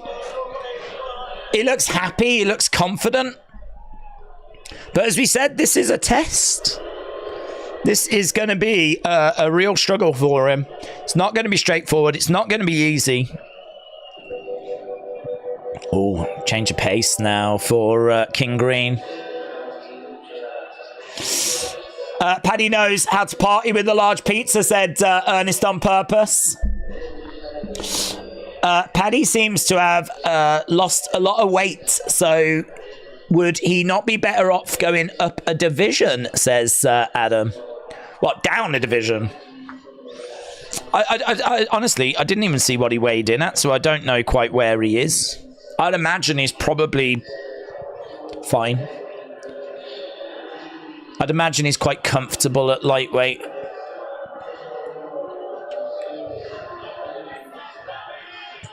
I mean, what he's done is he's lost fat and gained muscle by the looks of it. He looks fairly solid, doesn't he? He looks really good. He carries it well. Here's Bobby Green. Do you know what? Bobby Green actually has been really, really respectful of being here in like the UK. Someone gets his shirt. I don't know how UFC are going to feel about that, because they love giving those things or selling those things on UFC collectibles. Don't think they're going to be thrilled with fighters giving their shirts out during their ring walks. Yeah, he is good. He's and very respectful, actually. He was saying that after the fight back at the hotel, whatever happens, he expects to go for a beer with Paddy. And Paddy was like, yeah, we'll definitely get that on. So there's no bad blood here. Paddy eats raw Bobby burgers, said I bugger soul. Bobby Green is no king, said Christopher. Okay. Let's go. King Green. At Bobby K. Green. Bobby King Green. Ranked number 15 in the lightweight division. Won 3 of the last 4 fights. 4th most significant strikes in UFC history. 2nd largest significant strike differential in UFC lightweight history. Gets into the octagon and Paddy comes forward. Both of them get into a zone. Both staring at each other. Pimlet. It's a big... Yeah, this is big. Bisping says, can he compete with guys like King Green? I've got to tell you, Bobby Green, 48 hours ago, minus 125 favourite. Paddy Pimlet, plus 105. These two are in there right now. We got 2 more fights after this. Interim Heavyweight Championship and, of course, the Welterweight Championship. But a lot of people dialed into this one. Paddy, 29. He's got a 2-inch reach advantage. Weighing in at 156. King Green coming in at 154.5.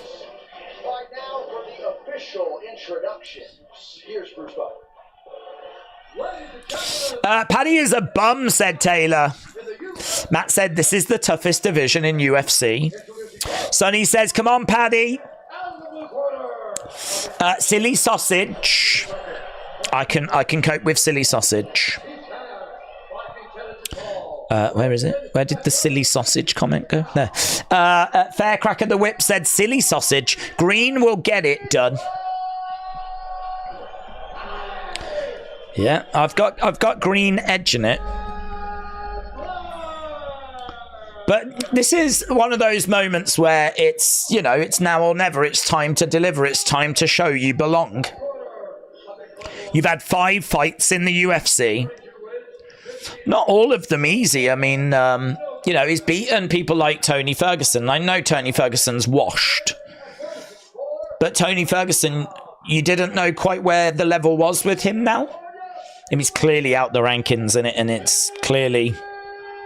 Paddy Pimlet is ahead, but that's still a name, you know. It doesn't feel like that long ago where it was going to be Tony Ferguson against Khabib for the title. It's 4 years now, in all fairness, but yeah, it's this is a big test. This is a big test. Does he pass it? Does he flunk it? Let's find out. Here we go, round number 1. Both guys in reds. How are we meant to tell them apart? Inside leg kick there by Paddy. Technically, Paddy's are orange, but yeah, they're orange. This is where my lack of a 4K TV really hurts. I'm having to take wild guesses as to who is who. Michael Chandler said Kevin Green is that dog. He's got that dog in him. Kick coming into the body there by Green. Outside leg kick there by Paddy. Green trying to catch the leg. Oh, Green putting a bit of pressure on. Paddy moves back. Calculated open at the moment. Nice kick coming into the leg there by Green. Paddy again. It's tentative. Green letting his hands go. I don't mind this by Paddy, actually.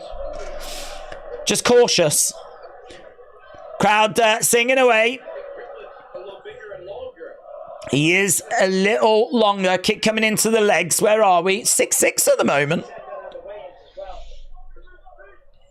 It's very cagey. I mean, Paddy is maybe not going to really electrify this crowd, but he's just keeping it tidy.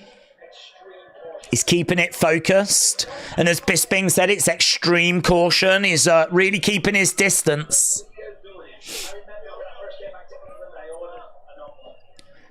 Kick coming in there by Paddy. That one misses. Smile on his face. Green tries to throw in a jab, but there's a hook shot there by Paddy. You can see that Green's got his hands down. Leg kick there by Paddy. That was good. That got through. Kick comes back by Green. So they cancel each other out. Another leg kick there by Green. Tries to go to the body. So Green has got a slight advantage at the moment, but there's not much in it. Pace is so slow. Paddy Pimblett again. Edging forward, but a kick there by Green. It's those kicks to the legs. Oh, okay, we got some... It felt like something was going to happen, and it did. Paddy goes down to the ground and looking for a triangle. He's got Bobby Green's head. Yeah, he's got a triangle in, you know. Triangle is in by Paddy Pimblett. So that triangle is in. That is a real problem for Green. That is tight. That is tight. And he's trying to put extra pressure on. Can he... It's getting tighter. He's got the leg trapped as well, Bobby Green. Oh, he's squeezing, and he's got the arm. Bobby Green's out. Bobby Green's out. Whoa! He chokes out King Green. Paddy does it. Round one. Wow. I feel like that might have been a little reckless. I feel like Green might have just charged in. And he ends up going into that triangle and he puts him out. He puts him out. Wow, on the feet, it felt so nervy. It felt so cagey. Crowd are chanting away. Look at the excitement. Pimblett gets the win. But I don't know what we've learned from that, to be honest, because I'd need to see a replay, but it feels like King Green just got a bit too overconfident. Kind of lunged in, went for a bit of a takedown. Paddy ended up wrapping the triangle on, and I mean, he wouldn't give up. Yeah, he shoots the takedown. He grabs the leg. As Paddy goes down... Yeah, I mean, he did really well, Paddy, to get that on. He went to the armbar, and the armbar didn't seem to be any problem whatsoever for Bobby Green. So he's got the armbar, and the armbar's not a problem, but Green's actually out. Like, Green was there, and he was like, just not a problem whatsoever. But it might be because he was out. I don't know at what point he went out. Yeah, I mean, look, he's got his eyes closed. There's no response. He may have been getting armed bar whilst being unconscious. That's a bad day at the office, isn't it? That's a bad day at the office. He had no respect, said Terry. I think you're right as well. I mean, like, he seemed to really, like, he went for that takedown. But you've got to say respect to Paddy, because he was able to flip him over and get his leg over into that triangle. I mean, there's some pretty white dancing going on from Paddy Pimblett right now. But there's a black armband that he's got on, and he's just showing respect to Bobby Green. Wow. Big smile on the face of Paddy Pimblett, of course.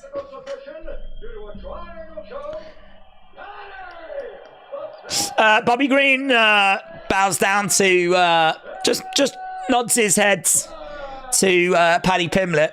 You've got to say respect. That was a really, really tough fight that he has just made look easy. But was it Bobby Green that messed that up, or was it Paddy that deserves his flowers?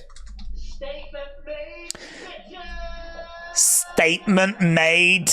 And I'm not going to say that word. We're a PG stream.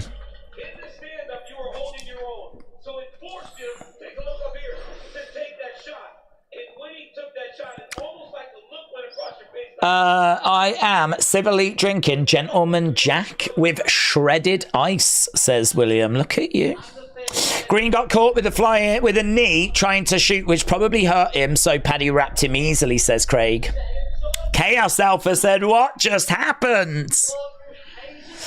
Eddie Thorpe, State in Dakota, says Brendan. He is. Paddy looking like the real deal.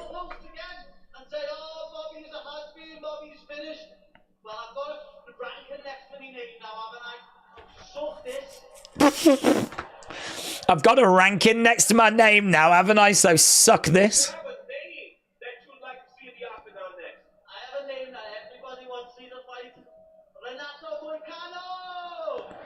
Moicano.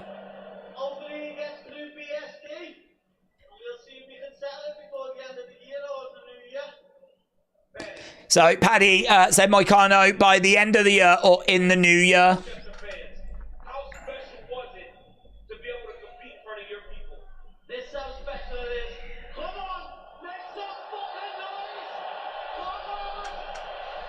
So the crowd react to Paddy. It's a really good win for him. It is a really good win. I think there will still be question marks over it, though.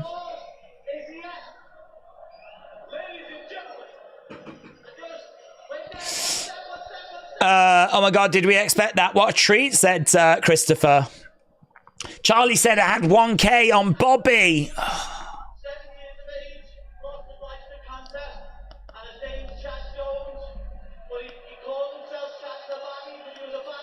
Oh. So there was a little 7-year-old that sadly passed away who called himself Chaddy the Baddie. He was named Chad. And that's lovely by Paddy to have the armband on. The UFC's got a potential superstar on their hands, and to his point, Michael, it's going to be a ranked lightweight come Monday morning. Oh, without question. And if I'm not mistaken, that's the first time he's called somebody's name out. This being said, that's the, if I'm not mistaken, the first time he's called someone's name out. Opportunity to make a name off your back. But once you went to the rankings, then you got to be strategic, then you got to work your way up. And also, Moicano, for my money, is the perfect person to name, and I want to see that fight. This being said, Moicano's the perfect person to name, and I want to see that fight. Yeah, I mean, things could move quite quick for Paddy now. You know, when you start getting in the rankings, it's probably just going to be ranked fights for him as he tries to climb up those rankings. Well, there we go. Boom. Do not fight Moicano. Big mistake, said SoCal OGP. Paddy, the virtue signaler baddie, said Jack. Paddy is 100,000 richer. Bonus City, said Christopher. That's a really good point. That's a really good point. And I bet his new contract was pretty tasty as well. What with being undefeated and, you know, listen, he might divide opinion. I mean, he definitely divides opinion, but he is also someone that gets people talking as well. And that is worth its weight in gold, isn't it? That is definitely something that UFC is always going to look to reward. Right, we're moving on, and we're moving on to our co-main event. This main card has been running for about an hour and 55 now. So, Aspinall against Curtis Blaydes. These are the ones that I really care about. These are the ones that I really hope they go the way of the champs. This is really important for UK MMA. I mean, as long as Leon has got that belt, there's a chance that the UK can have pay-per-views. I don't know if they would give Aspinall a pay-per-view. I don't know, whilst he's got the interim. So if Leon loses that belt tonight, you could say that the UK loses its pay-per-view opportunities. Which is lovely, you know. It's lovely having UFC around. And being a country that has got something to offer. Days to 1,000, let's go, said SoCal. Elite GP said you can't deny Pimlet's skills. No, he did fantastic to put that on. There will be question marks as to, did Bobby put himself in a really bad situation that Paddy capitalized on, though? You know, what if Bobby hadn't have done that and the fight had continued? Would Paddy have found another opportunity? Or I don't know. It's a difficult one. I mean, you can only do what you can do. You can only beat who's in front of you, and that's what he's done. Have to see. He's in the rankings. It's going to be big fights from here, innit? So if it is luck, you ain't going to avoid it turning on you for long, are you? You ain't going to dodge that bullet forever. So that's a big win. First round, statement made. Can't ask for any more, really. So we're just seeing a shot of Manchester.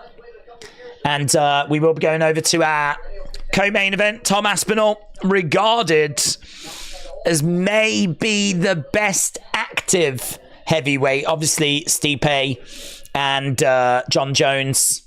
We've been waiting for that fight. This was back in 2022. Tom Aspinall, his only loss.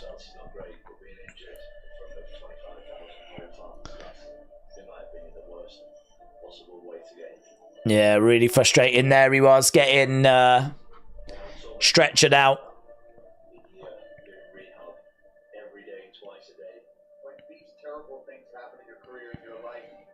But he bounced back from that big, didn't he? So Aspinall 7-1. Only loss is to Blaydes, and that was because of an injury. Sharp striking, crisp, clean boxing. He has trained with Tyson Fury. He was a former pro boxer. Not always the quickest of starters, but he's got good footwork. He's very athletic. He's got a jiu-jitsu foundation as well. Good leg kicks. There are questions about the fact that he doesn't cover up his chin. But he is loved. He really is loved. There's something special about the heavyweight division, isn't there? It's the top division. So the fact we've got someone in there competing that's flying that flag, like, he is loved. And I think a lot of people are looking at him asking the question, like, could he be a problem for John Jones? Could he be a problem for Stipe? Does he belong in that conversation at that level? Or is it that he gets found out? Does he reach a level in... listen, Cyril Gane looked fantastic and then stepped in there with John Jones. So we're seeing Curtis Blaydes. Feels that he's been overlooked. He'll stand and exchange, but he'll also look for takedowns. He's got wrestling. He's got nasty ground and pounds. Aspinall's power could be a problem. He's not as good at boxing.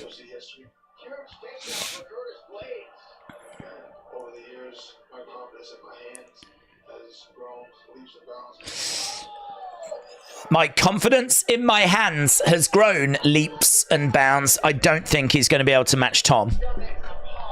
So, video package at the moment. Don't forget, Tom Aspinall said that his entrance walk should be, or will be, one of the best we've ever seen in the UFC. Aspinall might lose his leg kick in those tree trunks under Blaydes, said 18 kg world champion. Metal Mama, shout out to you. Yeah, we're on 8:02. We always try to get to that 1,000 mark. If you are watching and you've not left a like, leave a like. It is greatly appreciated. As we are 198 away with 2 fights left to go. It's time for that final big push. That final dramatic big push as we get towards the end of the evening. 2 fights left to go. 2 titles on the line. The future of UK MMA hangs in the balance as the interim heavyweight championship gets defended in a tricky fight. There's no two ways about it. This is a tricky fight. I've got Aspinall winning it. Should be a banger though. Should be a lot of fun. There's not really anything here to suggest that this is going to be boring. Dramatic video package comes to an end. We go back to the arena.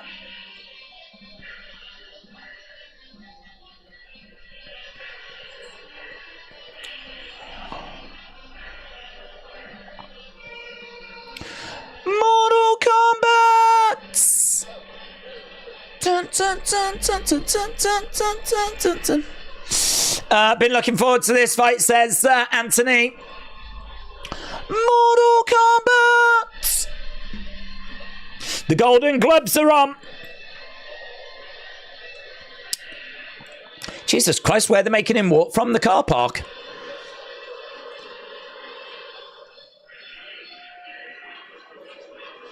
Here we go. Boos for Curtis Blaydes.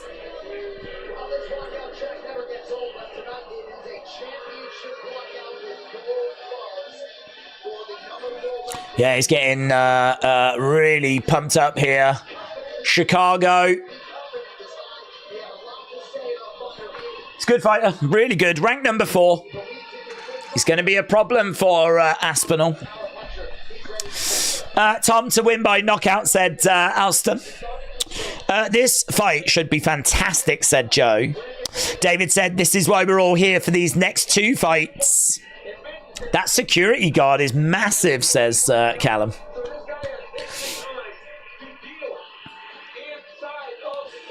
Here we go. He's round Octagon side. So he's made his way down. We're waiting for Tom Aspinall.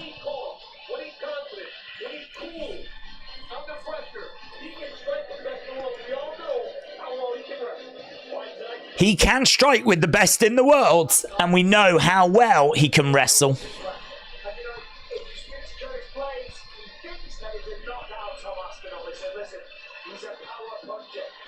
Curtis Blaydes thinks he can knock out Tom Aspinall.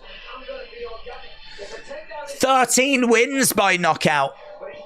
Former NCAA heavyweight national champion wrestler. Lost the Euros, Olympics, and now about to lose UFC.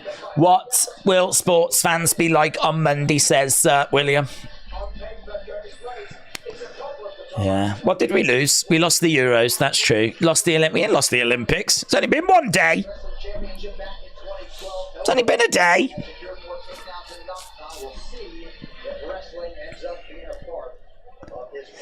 Right, here we go. Tom Aspinall.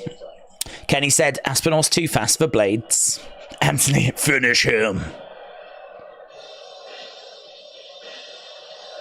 Is that Oasis? Damn, it is Oasis.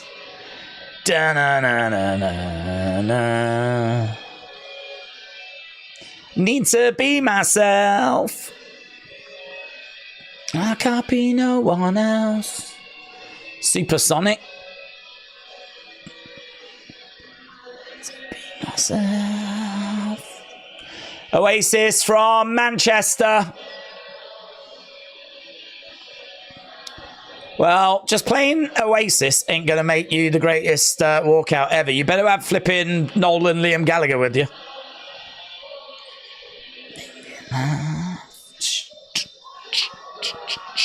Here's Tom Aspinall. Ooh, it's a little change of pace, isn't it? Let's move on up.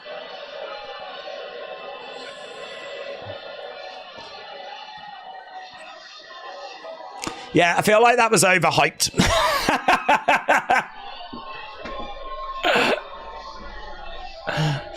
I don't know that I can agree that's the greatest entrance. We've got very different opinions as to what warrants the greatest entrance.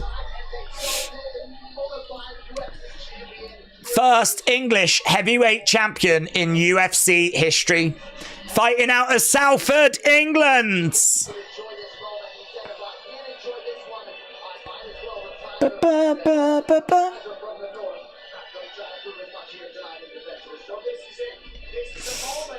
Aspinall has made his way down them. Yeah, how is this the greatest? I don't know.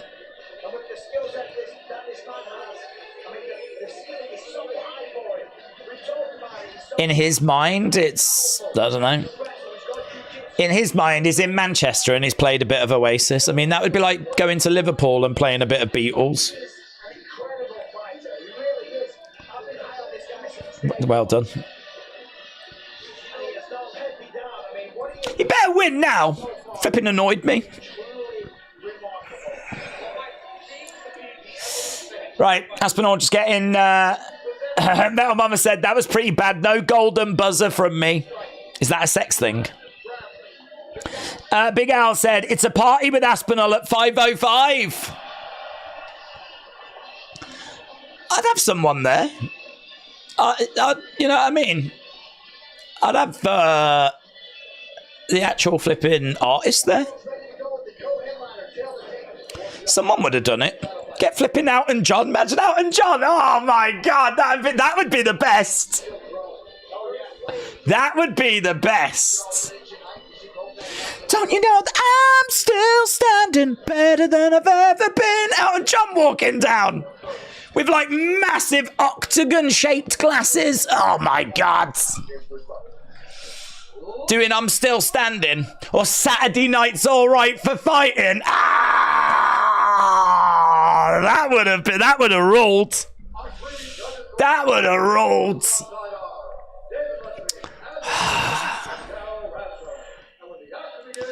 Get flipping Paul McCartney out there doing Hey Jude or something. Get Neil Diamond over so that we can do a live Sweet Caroline. Well, look, the entrances are done. We're moving forwards. Who is going to emerge victorious? Is it going to be Aspinall or is it going to be Blaydes? Mark said that would be an OG entrance. Ethan said, I agree. It was the best entrance of all time. Well, there we go. It's floated some people's boats.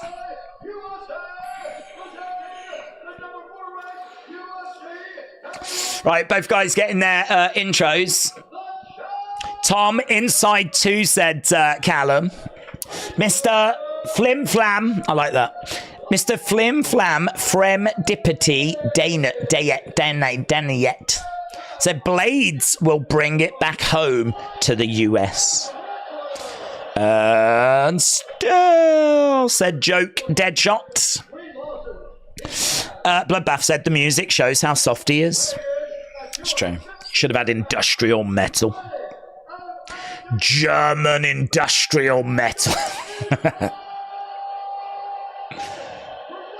It's just power tools. And the occasional yar.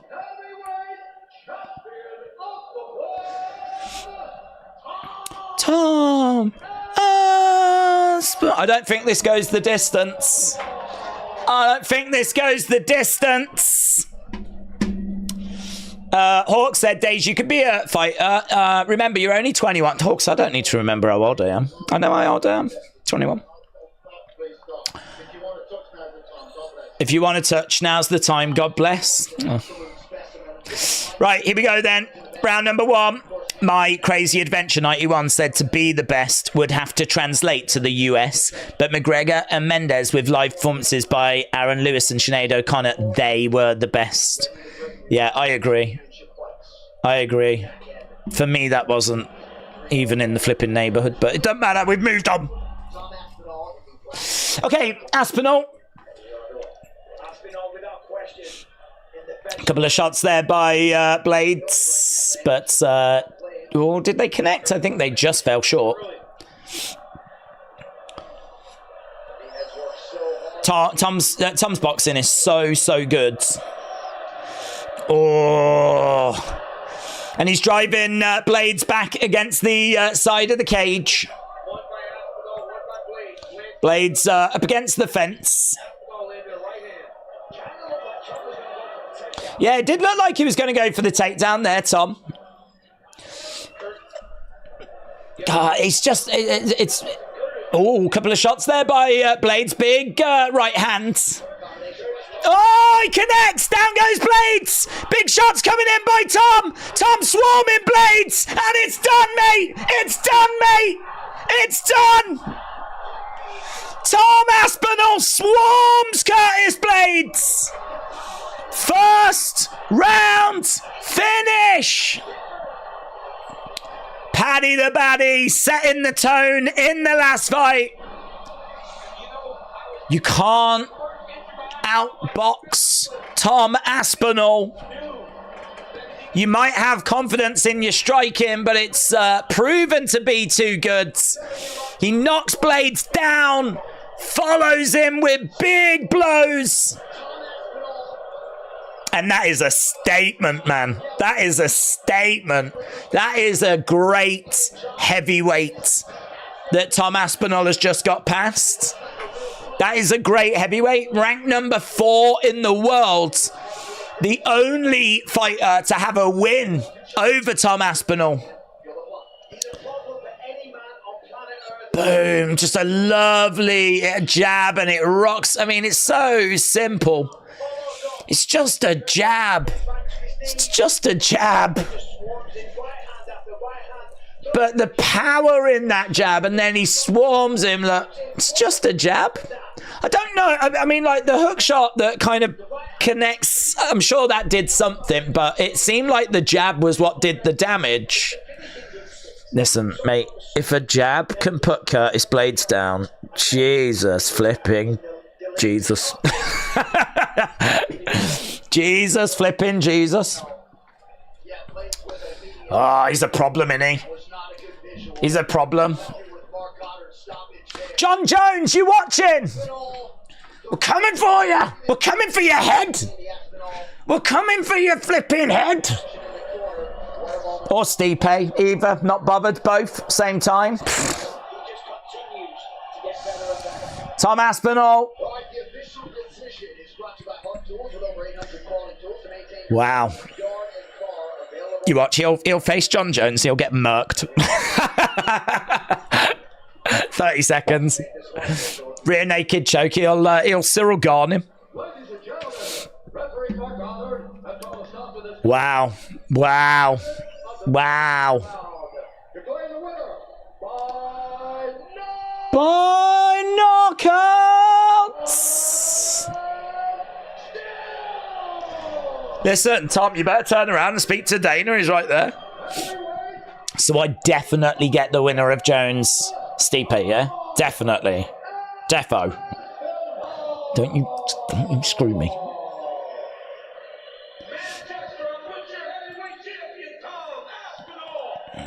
Call me A says, I'm with your heavyweight champ, Tom Aspinall. If he can keep doing that to people, it could be what a name he could be.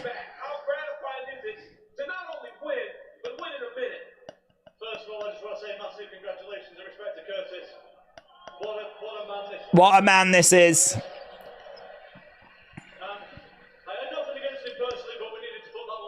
We needed to put that to bed.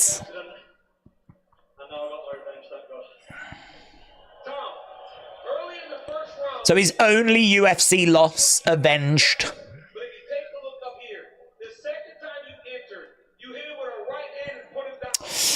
Tom, too fast for the other big heavyweight, said Craig. It was a premature stoppage, says King Huddle.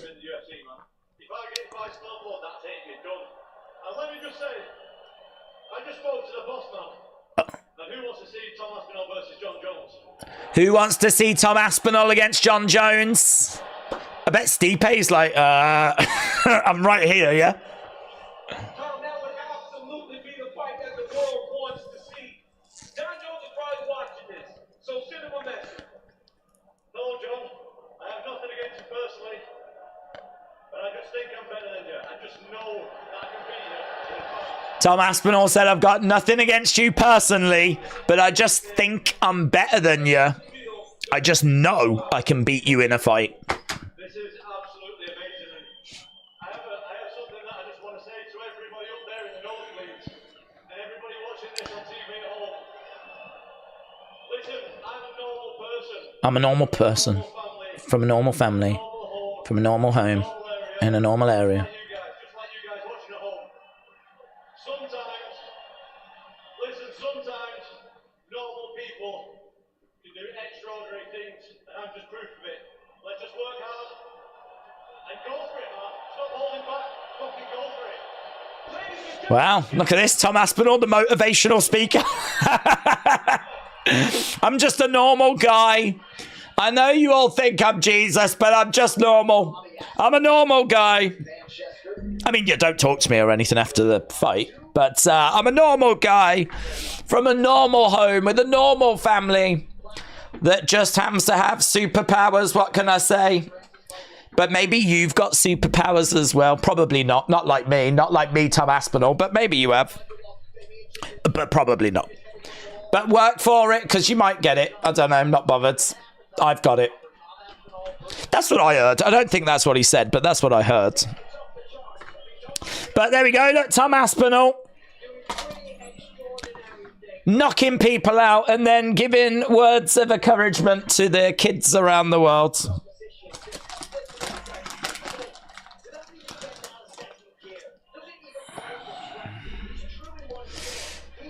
Dana must release Blaydes, said a Dorian fan. He's destroying them all. Where are you, Bones? You owe Tom a date, said Adam. We're all just normal men.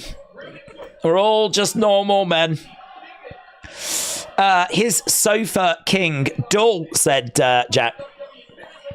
Yeah, I agree, actually. I want to watch superstars. I don't want to watch normal people. I could watch them, like, down the flipping pub. Fancy coming out going, I'm just normal. Well, I'm not going to support you then. Boring. Lovely. 6'6" isn't effing normal, said Ride Dog. Just normal. Just a normal guy from a normal home that happens to be UFC heavyweight champion of the world. Right.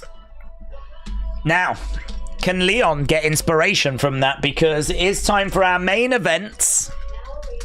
If you are watching and you've not left a like, leave a like. It's greatly, greatly appreciated. I actually genuinely don't know that we're going to make it. We've had 2 first round finishes. So we're still 139 likes away. Can we get there? Can we give it a tickle? Are we feeling inspired? Did Tom Aspinall's words resonate with you? Guys, if you like what Tom Aspinall just said, hit the like. If you think Tom Aspinall is a bit cringe, hit the like. And we'll see how people feel. I want to see Aspinall against Mr. McMahon. I want to see Aspinall against Jake Paul. Arn said, for everyone that thinks Jones is scared, you're delusional. He would take him down. Don't question Jones's fight IQ, says Arn. Well, listen, it would be a hell of a challenge. It would be the biggest challenge. I think it would be the biggest challenge. I would still love to see Cyril Gane against Aspinall. That I can't believe those two have avoided each other. That definitely feels like a fight to make. I'd be so interested in that, and I've no doubt we would get it. But yeah, it's got to be Jones in it.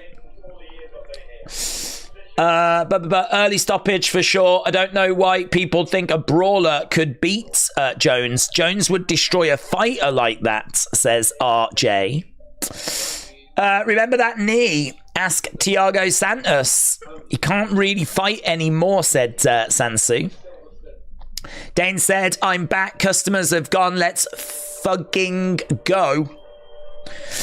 104, 90, 94 now. 94. Oh, we're knocking on doors, aren't we? We're in the neighborhood. Can't wait for normal Tom to destroy the goat Bone Jones. Goat Bone Jones. Adam, shout out to you. Do we think Wyatt 6 will be on Raw? Yes.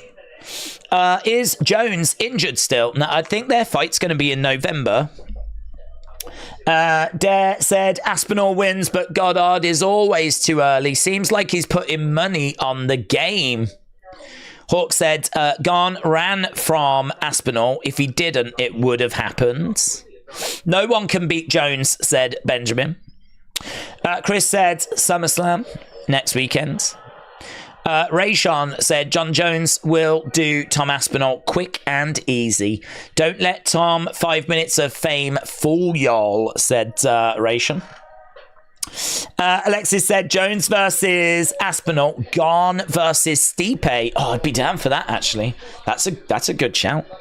I mean, obviously depending who wins out of Jones and Stipe, but I think a lot of people are thinking it'll be Jones. But it might not be. What if Stipe wins? Then surely we get Aspinall against Stipe. Okay, main event time. Shavkat Rakhmonov is right there, though, isn't he? Like a shadow hanging over this fight. He has to be next. And he may be the uncrowned champ, mightn't he? He might be. He's undefeated. 18-0. Main event time then. Leon Edwards against, remember the name, Belal Muhammad. Was that back in 2021, was it, that these two fought? Doesn't feel like that long ago, but it probably was. And that is forgotten as well, that Belal took that fight on 3 weeks' notice. I feel like there is a lot that's put into this fight, which is understandable because they have faced each other before and Leon looked better in that first round.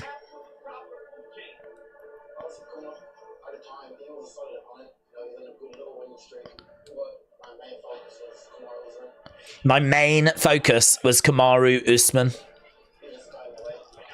He just got in the way. And obviously there was the eye poke. I mean, I think that Belal learned a lot from this encounter with Edwards. And I think that he has really, really improved. Edwards has, of course, improved as well, though. So Edwards, well-rounded, great elbow strikes. Had grappling success with Usman. But a lot of people think that Usman was not 100%. Well, I mean, it's kind of been reported he was not 100% in that rematch. Dangerous throughout 5 rounds. Tends to look good in round 1 as well. Like, he's not a slow starter. Obviously, head kick, dead. We know that he's got that in his arsenal. Is he a bit overconfident here? I don't think he's looking past him. But I do think Belal is a big challenge. Edwards can struggle a little bit when pressured.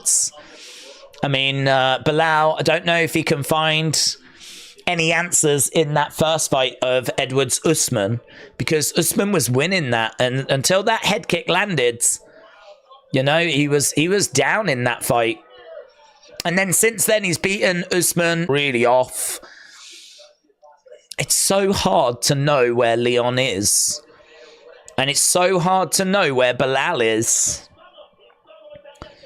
I feel like this is a really close fight. I've got Edwards winning it. I think it's competitive, and I think there's a good chance that it goes the distance. But I really don't think this is easy at all. So Edwards by finish 51%. Edwards by decision 19. Belal finish 21%. Belal decision 9. So it's 70-30. 70-30 in favour of Leon Edwards. Belal will look to wrestle. Great cardio, good footwork.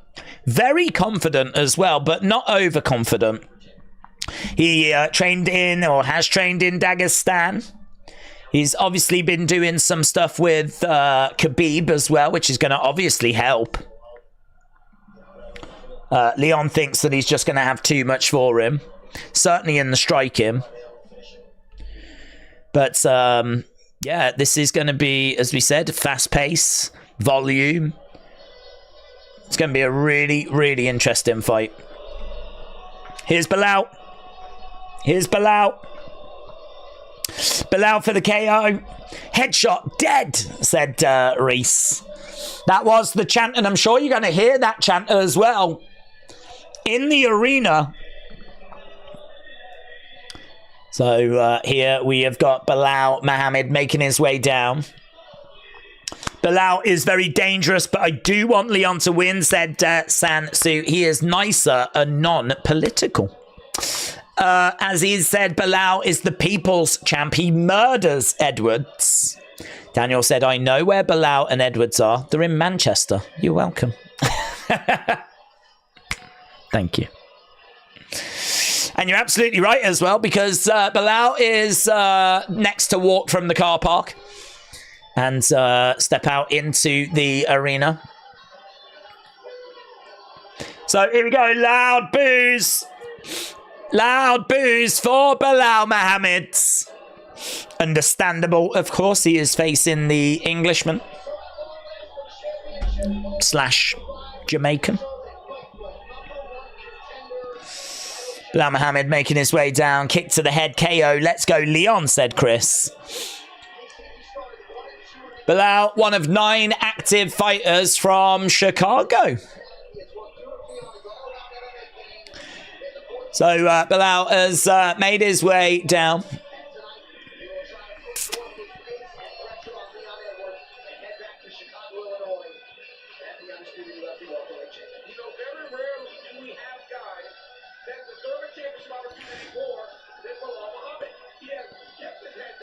He's kept his head down. He's put the work in.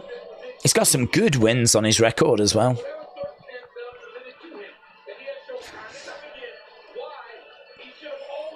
This is a really interesting fight, actually, because we did the live stream for the first one back in 2021.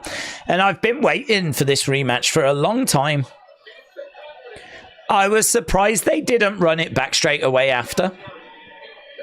It felt like the kind of one that you would run back like immediately, and they didn't. How come there is no women in the Muslim propaganda recruiting videos that show a lot of wrestling, says David. Or all of that is... I haven't seen any of those videos, actually. Have you ever smoked the devil's lettuce? It's all I do, John. I've smoked his lettuce, I've smoked his cabbage, and I have a little go on his broccoli as well. Reese said both have got great records. Christopher said 1,000 likes and Days will take off his beanie and make a banana split on his head. I mean, that's not guaranteed. It's just one of the options. Here's Belal. Belal looks like he's going to shiz himself, said Stephen. Okay, is about to step inside the octagon. And we're waiting for Leon Edwards to make his way down. He is taking his time, Belal.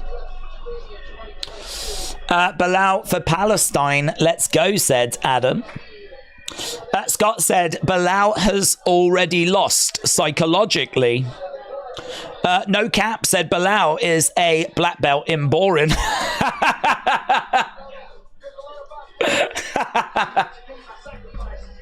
He is, you're right. He is. But that is a very effective martial art. Right, here we go. We've got Leon Edwards about to make his way down. Leon or Belal? I've got Leon, but I don't feel brilliant about it. Here we go. Main event time. Leon is going to fork up Belal.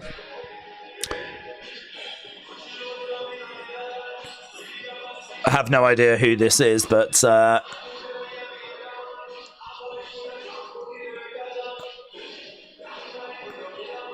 Leon entrance music plays, and the UFC Welterweight Champ. There he is.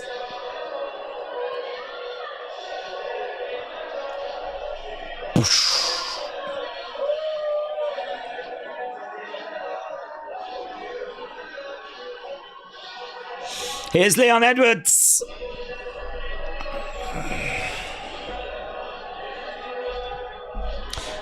Leon comes walking down, gets a great reaction from the crowds.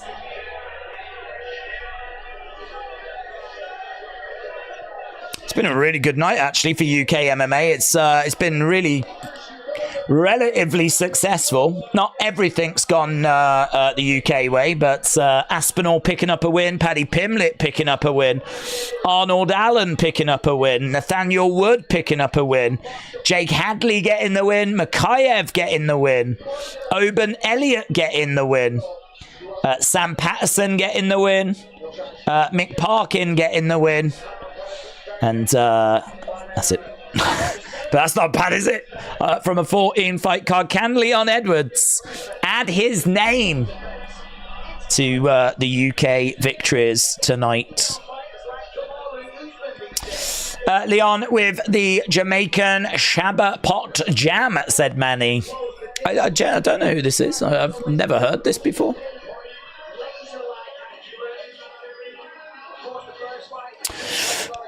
Your mom's getting the win, said Ernest on purpose. Yes. That's what we need. 5:30 in the morning here in the UK. Bloody good your mom joke. That's what we need.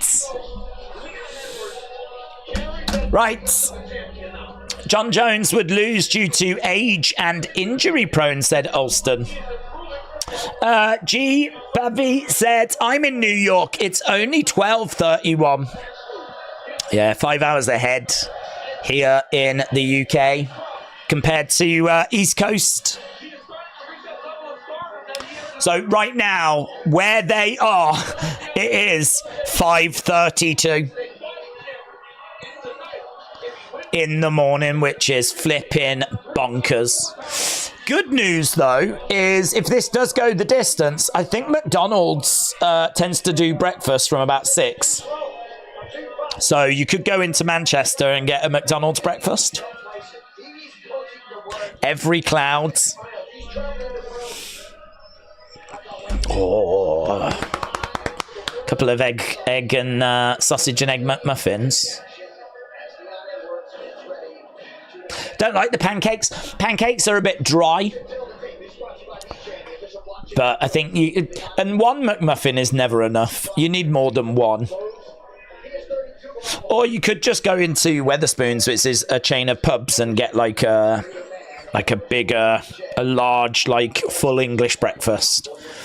Bacon, beans, sausages, eggs, fried eggs, bit of toast, maybe some black pudding. Do that. Right, both fighters are inside the octagon.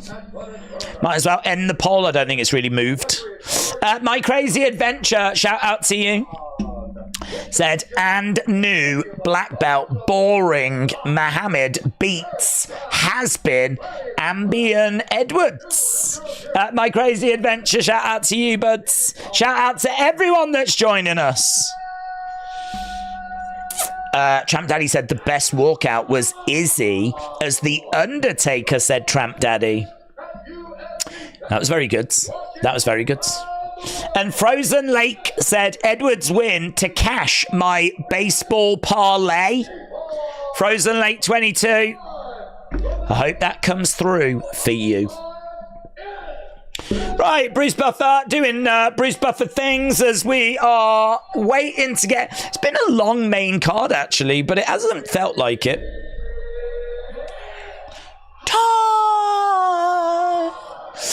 Yeah, so it is 5:34. That means this main card's been on for 2.5 hours already. Sausage McMuffin and hash brown and strawberry jelly, says Kenny. You can't just have one, though. You can't just have one. It's not enough. I used to make that mistake of just having one, but I soon realised it's just not enough. It's not filling. Got to have a couple. And you're right, you need the hash brown in there. Don't know about the strawberry jelly thing. Fighting at this time is blooming ridiculous, said Reese. Gleam said we need some midget fights in UFC. Desperately. Beans, magical, says Metal Mama. Lots of bootlegs on YouTube tonight, says Kevin. What do you mean, like streaming of the thing? They'll get taken down. They always get shot down. Unless you are quite good at, like, disguising it somehow. Making the picture bigger so that the auto detect can't pick it up. I don't know. God, Bruce Buffer, man, he's going to have an aneurysm. The hash brown is key, said RD. I didn't think Days would be watching UFC and talking about McDonald's breakfasts. Neither did Days. It's just you know, play the hand you dealt, really. Pop. Let's go. Come on, Leon!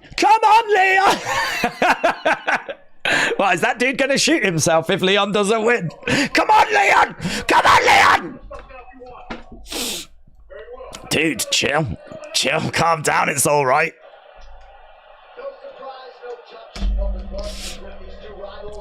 Right, here we go. It's nearly 6 a.m. here in Manchester. 5:36, actually. Right, here we go.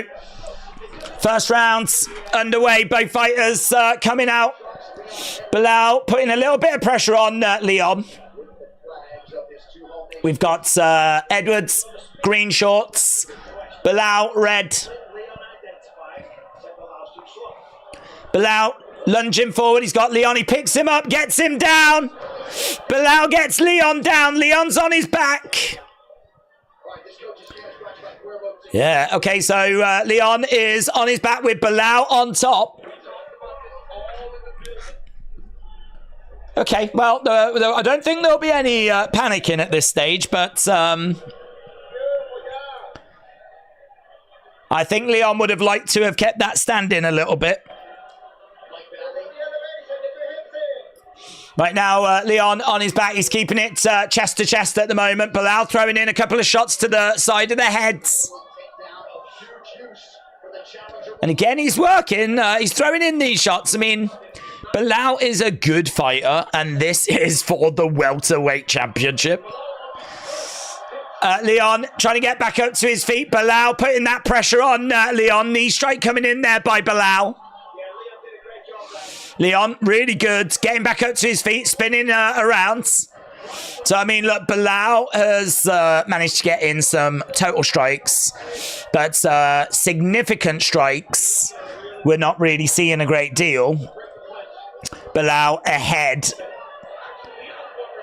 But still early in the fight. This can go 5 rounds, of course.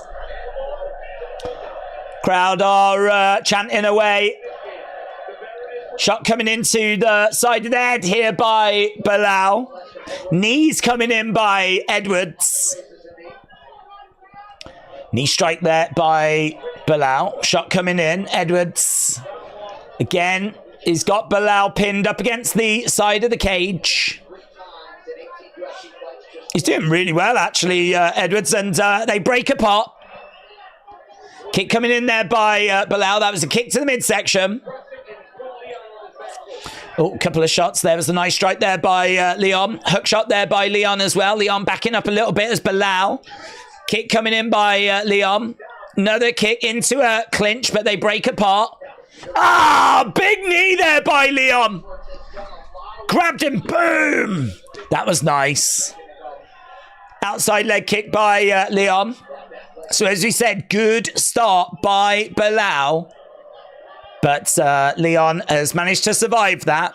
Get back up to his feet. Rocky chance. Leon again circling round as Belal moves forward. Leon switching. Kick to the body. Belal in the centre. I mean, can Leon just keep throwing in those kicks? Watch the fingers. Oh, that's a lovely left hand there by Leon. Leon's definitely going to get the better of the striking. At least that's the expectation. I think it's showing that way at the moment. Heavy kick to the body there by Leon. Heavy kick to the body. Belal, though, eating it. Still moving forwards. Jab coming in there by Belal. Leon. Yeah, that's a really good point by Daniel Cormier. Cormier said the thing about Belal is you better be able to fight at this pace for 5 rounds. Belal is bringing the fight. He is doing a really good job, actually, of cutting the cage off. He's not giving Leon loads of room to work here. He's cut the cage off really, really well. Uppercut there by Belal. That was nice. Yeah, Leon up against the side of the cage. Belal looking for the takedown. He gets another takedown. So Bisping said this is a massive opening round for the challenger. And it is. I mean, I feel like there's a period there of like the past 30 seconds, maybe a minute, where Belal has been the better fighter, getting some big shots through, then getting that takedown. Right now, Belal 17-13. I think Belal, with 15 seconds to go, is going to take round 1. We are getting closer to 1,000, like said Ethan. Only 2 UK losses tonight. Well, let's hope it stays that way. I mean, I don't feel brilliant for either of these guys when they have to go up against Shavkat. Well, there we go. That is the end of the first round, and it is a Belal round. Leon definitely getting some moments of success in there, though.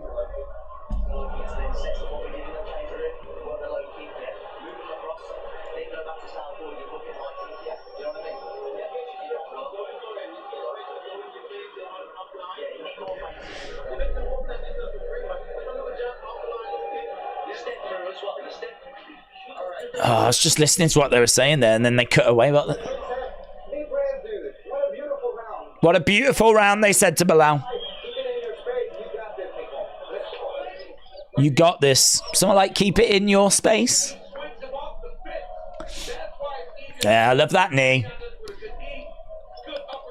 Yeah, lovely shot there as well. I mean, both guys getting moments, but it is Belal that's just enjoyed a little bit more. 19-13. Oh, thousands. Thank you, everyone. Wow, that I wasn't sure that one would get there, to be honest. But 1,000 by the main. It's normally around the main event, if it's going to get there, that it gets there. It's very rare that we get there like much earlier, but that's awesome. So a big thank you to everyone that's left a like as we are underway with round number 2. We got Belal moving forward. Leon over by the side of the cage. Belal takes round 1. More effective striking. 10-9 Belal after closely contested round 1. Everyone's got Belal. Of course they do. Okay, a couple of shots coming back there by Leon, though. Leon stepping over to the side. Belal is right there with him. Belal driving Leon back. You know, this ain't what we saw in that first fight. This is not a rehash of the Belal-Leon first round. Leon was getting the better of the striking that day. Edwards trying to defend this takedown as Belal's trying to drag Leon down. Yeah, his takedown defense is very good, but Belal still manages to get Leon, and he's on the back of Leon as well. So this is a bit of an issue. This is a bit of a problem. Second round not going Leon's way either. He might have to pull off a headshot dead if it's going to keep going this way. Fat 6, is it? Fat 116. Shout out to you. I hope you are fist bump right back. Right now we got Belal though looking for a rear naked. No joy. Hammer fist to the back of the head. This is not great for Leon. This is not great for Leon. Right now we're down in a seated position. We've got Belal. Look at Belal shredded, isn't he? Absolutely shredded. He's looking for this rear naked, and Leon is really having to weather a storm here. Knew this was not going to be easy, but I don't think we realised it was going to be this hard. So, yeah, he did just dump Leon on his head.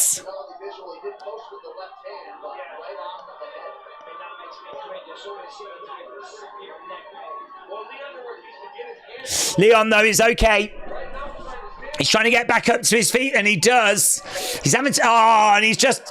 Again, Belal trying to dump Leon over. Belal looking just brilliant, isn't he? Belal. Don't let him bully your son. Oh, yeah. Good callback. Good callback. He is ragdolling him. Belal is absolutely ragdolling Leon Edwards right now.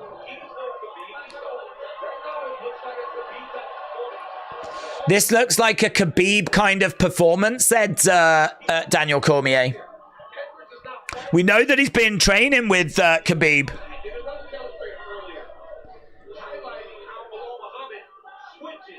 Belal Muhammad is all over Leon Edwards. He cannot get him off. Here's Edwards trying to get back up. He's still in the fight. I mean, we're only in round 2. Crowd are booing away. There's just really not much for Leon to do here because they're both tied up over by the fence. Shot coming into the side of the heads. If you're a Leon Edwards fan, I think you're right to be getting concerned. There has not been much in the fight so far to give you confidence.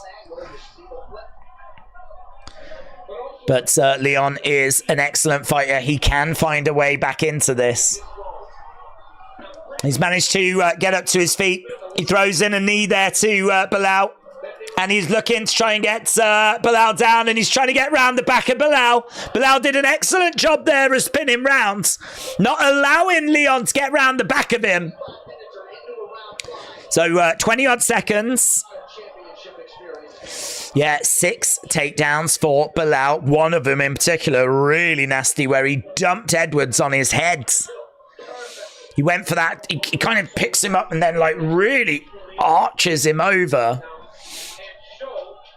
Right now, Edwards again trying to look to get round the back. Belal was looking to see if he could get a back elbow in, but he couldn't. 3 seconds left to go. Edwards has left that a little bit too late to kind of go about doing the work. It's definitely a second round to Belal. Definitely a second round to Belal. And the thing is, Belal ain't going to slow.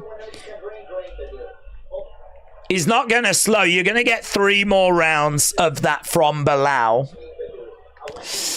Kendall said, I guarantee you Dana will give Shavkat to Belal as the first elite title defense if he wins. I think Dana will feel the same about Belal as he did Mighty Mouse, says Kendall. 2-0 to Belal, said J14.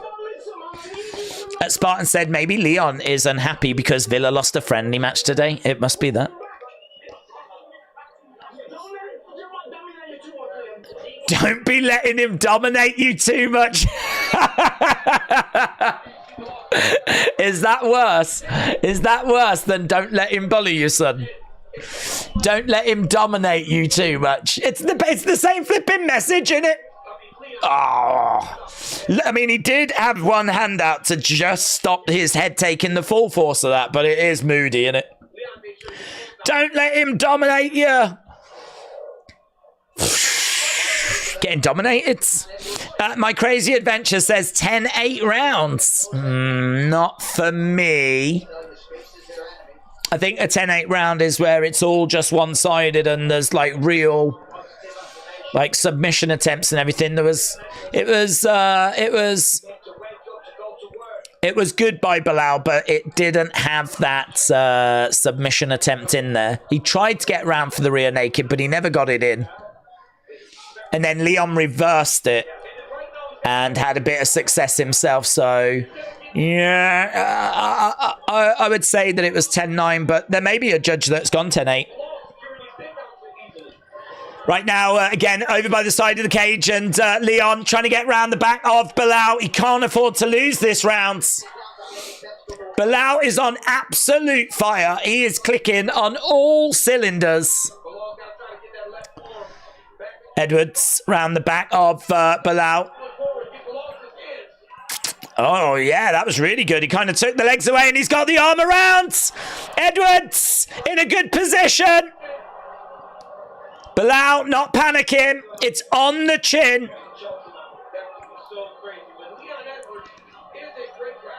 He is, and it's on the chin. I mean, I don't know quite where. He's never been submitted. He's trying again to get that arm underneath, but Belal doing a really good job of defending the rear naked. The other arm is coming round. Wrist control, absolutely key here. And he's been able to get Leon's arms under his arms to trap them so that rear naked doesn't come round. But Belal, yeah, he has got control here. Belal doing an excellent job of defending this rear naked choke. Leon not panicking, not rushing, just in a good position. But not getting anywhere close to a rear naked. Repositioned there by Leon. He's still asking. He's still asking the questions.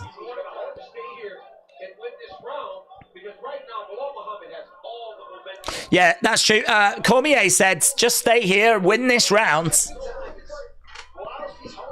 I think the ref's just saying, like, that this is still a good position. Belal was asking about the lack of progress being made, but that arm is on the chin. Yeah, that arm is on the face. Belal is forcing that arm up, though. He's having to work really hard to defend this rear naked. Oh, and again, he just cannot get it under. Like, Belal's got his chin well protected. I don't know, can Leon go for something different? Can he have a look at a different look? Belal trying to get up and Leon trying to get that arm wrapped around again. We're 2 minutes left in this one. Shot coming into the side of the head. Can Leon still win, yeah? Leon could take the next 3 rounds and get the win by decision, but he'd have to win all 3 remaining rounds. Or he finds a finish, you know, he gets a submission, he gets a knockout, he gets a technical knockout. Like, Leon can still win this. He's put himself in a bad situation by losing the first 2 rounds, though. It's not like boxing where you've got like 10 rounds, 12 rounds to play with. You've only got 5. But Leon should get this round. He has been asking questions. He's never quite got that rear naked in.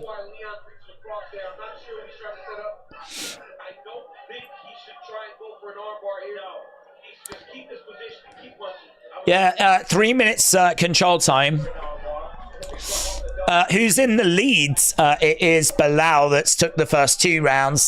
This round should be a Leon round with 40-odd seconds to go. Shots coming into the side of the body.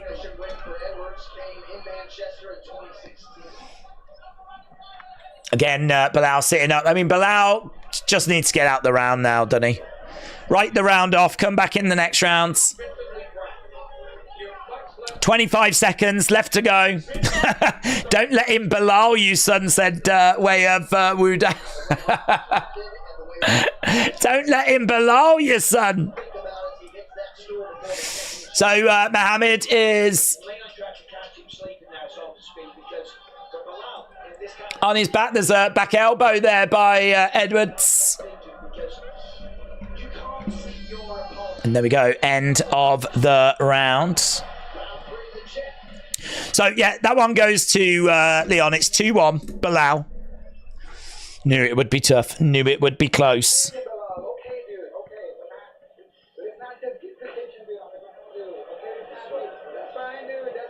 It's fine. I want a bit more activity with your strikes. That's what they're saying to Belal in his corner. I want a little bit more activity with your strikes.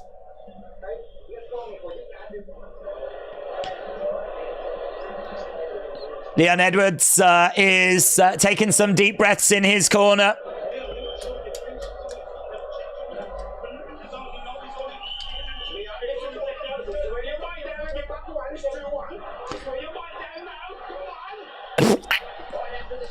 It's 2-1, come on!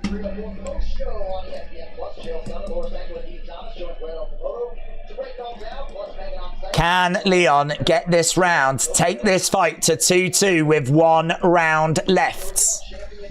Could someone find a finish? 4th round, into the championship rounds. If this was a 3-round fight, Belal Muhammad would be announced the winner.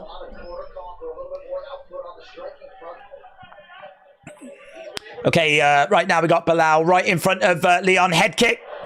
But it was well blocked there by Belal. Yeah, you can never rule out that head kick. Couple of shots. Oh, big shot. Big left hand by Leon. Big left hand by Leon. Jab coming back there by Belal, though. Jab by Leon. Looked like he was going to go to the body. He fainted to the body. Belal is just on him. He's still just on him. Couple of jabs and an uppercut there by Belal. Pop, pop, pop. Leon just kind of backing up, covering up. Belal is right in his face. Come on, Leon. Come on, Leon. You're being too hesitant. Yeah, the volume is with Belal right now. These shots, I don't think they're causing Leon any, necessarily any problems, but yeah, really good strike in there by Belal. Oh, this is not a good day at the office for Leon Edwards. It's not a good day at the office so far. You got to say first minute and a half of this round is with Belal, and right now he's on the back of Leon.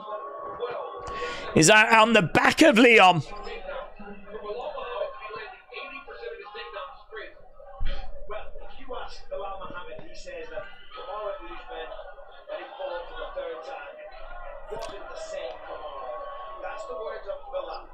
Belal said Usman was not the same. Leon, stop letting Belal hug you, said Faxam.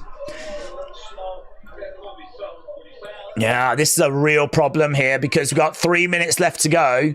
3 minutes left to go. We got Belal round the back of Edwards. This is a round that Edwards needs. Elbow coming into the side of the head there by Belal.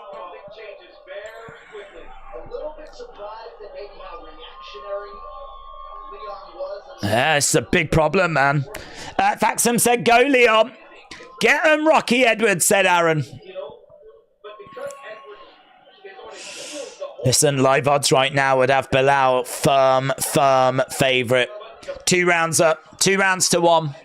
And with just over 2 minutes to go, he's in a dominated position. It looks like he's going to be 3-1 going into the 5th round. That means that Leon's going to need a finish.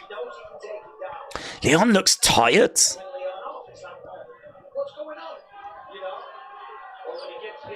Shots coming into the side of the head. Belal is all over Leon.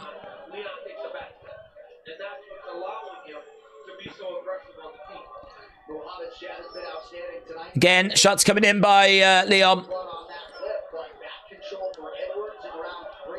So they're down on the ground, and there's not much progress being made, but it's perfect for Belal. Perfect for Belal. 1 minute 30. Shot coming into the side of the head there by Belal. And again, Leon just trapping the arms. It feels like this round's going to drift, you know. It really feels like this round is just going to just going to drift. Yeah, and they are. They've absolutely ragdolled him. They've absolutely got the better of Leon Edwards here. It's going to be 3 rounds to 1, and he's going to need a finish. That's going to set up a massive final round.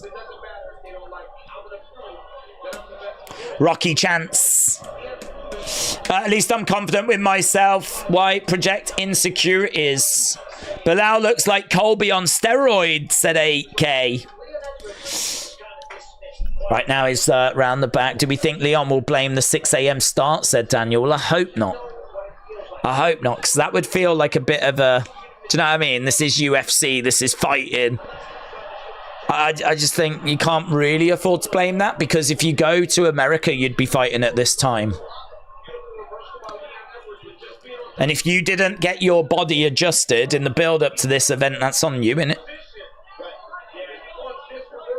It's not like we got to the day of the show and they told us, and it was a surprise. Leon has managed to get out of that, but he's got no time left to do anything. Frustrating. Very frustrating. Very frustrating. 3-1. Don't let him bully you, son! Oh, whatever they're going to say. Oh, I love this dude. I love this dude. Come on, son! Come on, Leon, man! You've got to stop this dude!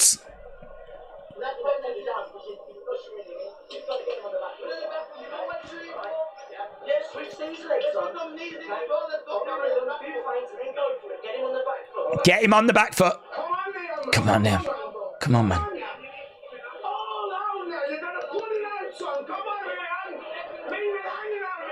Leave it hanging out there. I love that, dude. Come on, Leon, son. Put it all out there. Leon, please. Right. Let's flip in. Go. Final rounds. He's got himself into a bad position.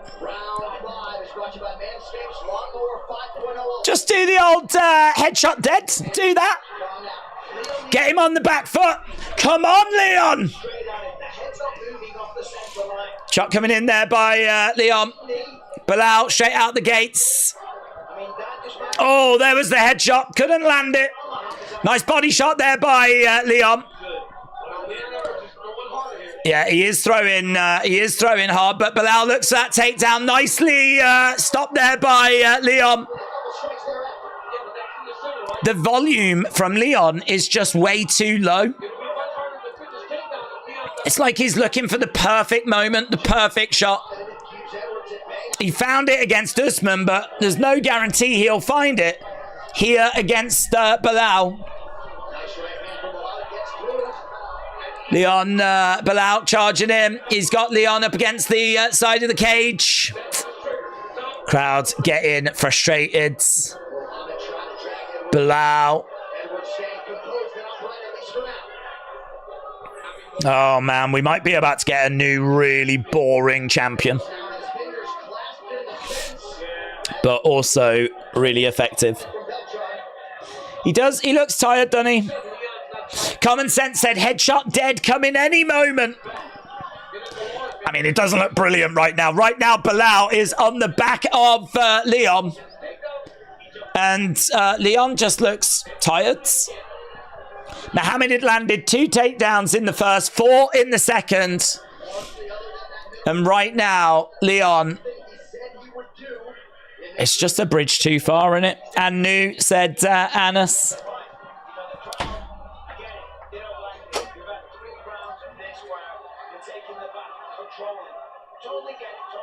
Yeah, it is. He's took the back. Yeah, he's took the back again, and there's just not really much Leon can do here.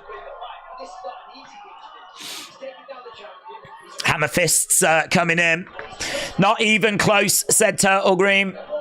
Leon is the weakest champ mentally ever, said Faz.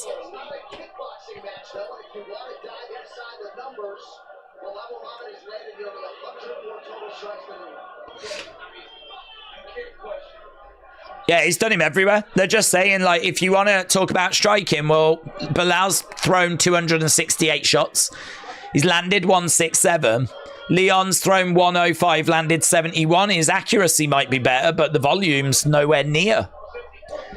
Takedowns, control time, shots. It's a complete performance by Belal. Leon is down, and he's going to really struggle to get up from here. I think it's done.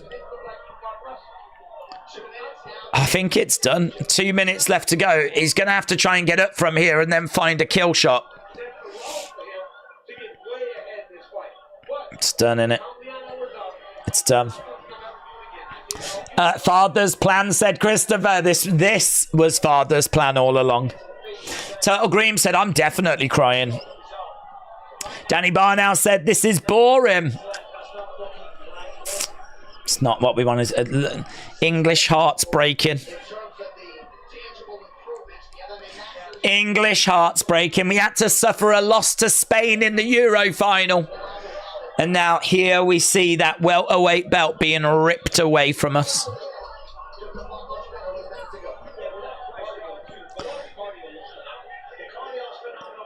Yeah, just over a minute to go. Leon fans hiding inside some caves right now. Alhamdulillah. Let's go, Belal. Allah will help you. Well, that's cheating. That's flipping cheating. No wonder he's won. If blooming Allah's helping him. It should be one-on-one. Oh, lovely reversal by Leon, but he's only got 40 seconds to go. Yeah. Oh, big elbows. Man, he's busted Belal up. Come on, Leon. Come on, Leon. Oh, that's nasty. Oh, my God. He's busted. He busted the nose of Belal Muhammad, but Belal Muhammad won't care. He won't care if he's about to win the Welterweight Championship. Leon is fighting now, but there's only 10 seconds to go. Leon is fighting. He's on top. There's blood pouring down the face of Belal Muhammad. And I think that's going to have done it. I think Belal is probably, well, yeah, sure, he's going to be the new champ.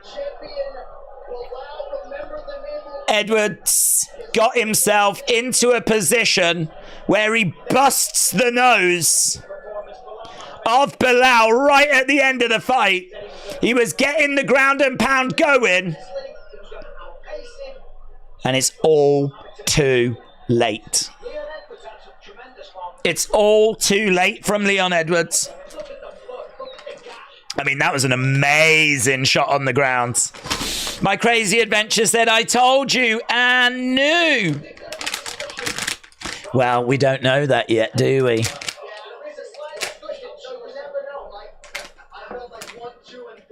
Don't forget, we're in England. We may have some English judges. This could be 50-45 Leon Edwards.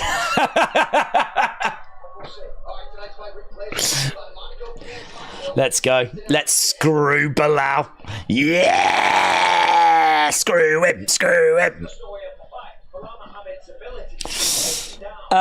It's the fans that lost tonight, said 8K Thumb Grips. Don't let him bully you, son. Well, he did, didn't he? He did let him bully him, and when he finally got going, it was flipping end of the road. Who knows? If that had been another, like, I don't know, minute, who knows?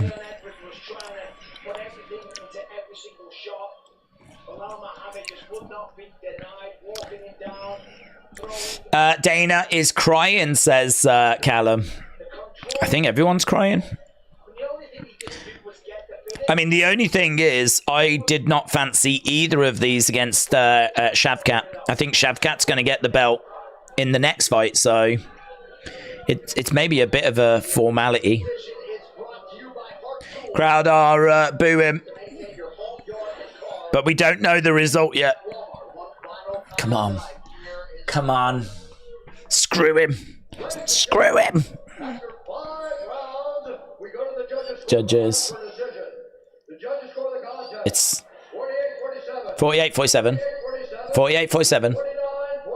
49-46. And... oh, they've gone with Belal. Oh, my God. That sucks.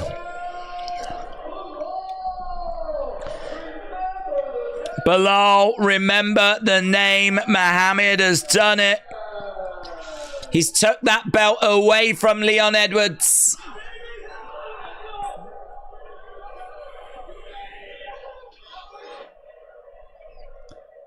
Belal.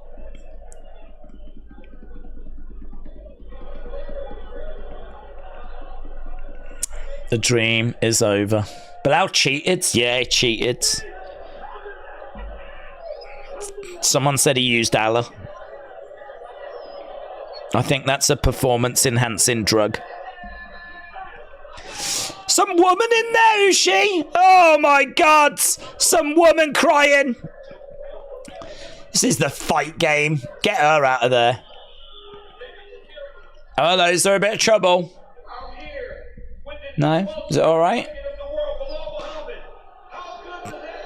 Booze? Booze for Belal?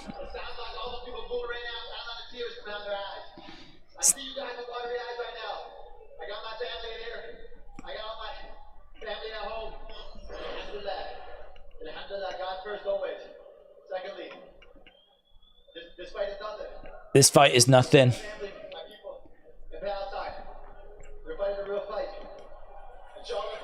He said, this fight is nothing for my family, for the people, for Palestine.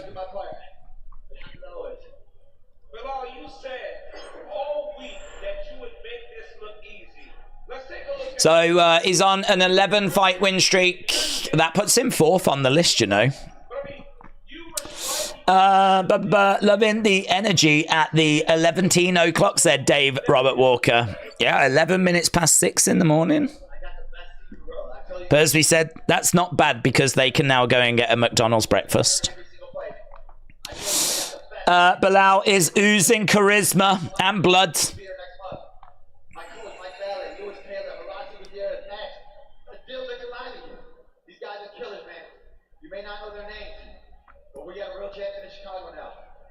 We got a real champ in Chicago now, says Belal. Was that the fight you expected from Leon Edwards? Was the takedown a little easier, or was it exactly what you thought you would get from the champion? He said it, right? I know Khabib. I know GSP. I'm Belal Muhammad. I'm my own man. And now the world knows it. The world sees it. Now the world knows it. The world sees it. I might not be GSP. I might not be Khabib, but I am Belal Muhammad. And that is true. You're now the welterweight champion of the world. You waited a long time for an opportunity. What does the future look like, champ? What are you excited to do next? My man, Ian Lario, is in the audience right now. He has to make me something unhealthy. This guy's just making me healthy food for the last 6 weeks. Everybody's telling me, like, bro, what is this guy on? Blah, blah, blah. I'm like, bro, Ian Lario is the secret sauce. You know about it, bro. You let go of him now. Look at you a little bit. You fought a fantastic fight, champion. So I think that Cormier wanted Belal to call someone out, but he was like, because they were like, what's next? Belal was like, well, I just want some unhealthy food. Hey, everybody was laughing when my coach said I got hands like Canelo. You saw that jab out there? You fought good, man. You fought even with him in the strike. Oh, you fought like Canelo. You fought like Canelo. Leon was exposed, said John. Give CM Punk a title, says Will. The former champion, Leon Rocky Edwards. Oh, here's Leon. Was there anything surprising in the fight tonight against Belal Muhammad? I'm not surprised. My body just felt tired, you know? I'm tired. All week we've been in this tired environment.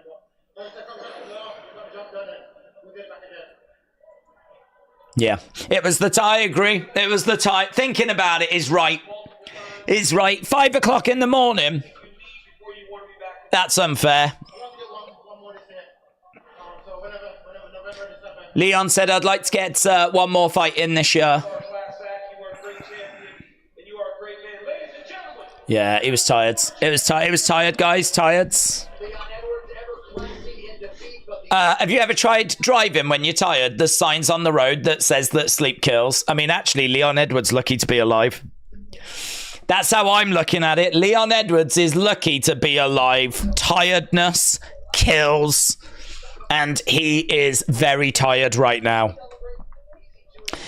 Everything about this is an absolute disgrace. But there we go. Don't bully me, son, says says Mohammed. Leon the Trash Fighter said Blue Sky. Blue Sky, didn't you hear? He was tired. Didn't you hear the news? Sonny said, who was first on Tapology? Well, that's a really good shout, actually. We do need to look at that. So let's flip over and have a little look, shall we? Let's do a little refresh as it tallies up the scores. So here at number 10, we've got Mad 25661. Then we've got St. Christoph. Then we've got Cal Hogan. Then we got Jinxie Rick. Then we got Carlos Perez. Then we got Hayden Garrett, or Garrett Hayden. Miss Clown is next. Then it's Johnny Boy 6969. Banjos and Witch in fourth. CNAAX in third. Muhammad Ali in second. And Odd Smoker Steve coming in first. 11 correct. 2 perfect. Excellent, excellent work. Muhammad Ali did really good as well. 11 correct. Just got 1 off, was it? 1 more semi-perfect. Actually, CNAAX got 12 correct. I think that was the most, but didn't get as many perfect. So there we go. It's Odd Smoker Steve that takes the glory this week. So there we go. We are done. Hearts are broken. English hearts are broken, but Chicago hearts are full. And poor Poms says Pitchka. Just can't get a break, can we? Blooming Spain. Now Chicago. Everyone's murking us. Getting murked by everyone these days. So, boom. 18 kg world champ said the tears are going to start now. I'm keeping mine back for when the stream ends, but then I will be an absolute mess. Dan said, I'm going to throw up. I'm same here as well. I can't believe Belal won. He is literally the cringe lords. Danny said, cry me a river, Leon. Old Dada Gaming said, thank you for the stream. You did great work with the stats up there and constantly keeping us updated. Old Dada Gamer, shout out to you, my friends. Let's appreciate the kind words. Days gets murked by me, says William. Ian said, just made a nice bacon and cheese toasty. Oh, that's a good idea. Bacon and cheese toasty. That's a good idea. That sounds nice. That sounds nice. I might go... Nah, I won't. I'm too lazy, but I might go and think about that. I'm not going to go and do it. I'll just go and think about it. Spartan said, what are you going to go and do now? Are you going to go and sleep? Nah, I've got videos to do and stuff, ain't I? I haven't even done any video on this channel, and I haven't done any video on the other channel, and so I've got to go and do all that now. But, yeah, appreciate the support. The show is obviously coming to a close, and yeah, big thank you to everyone that joined us. I hope you had a good time and enjoyed yourselves. On we go, and we'll see.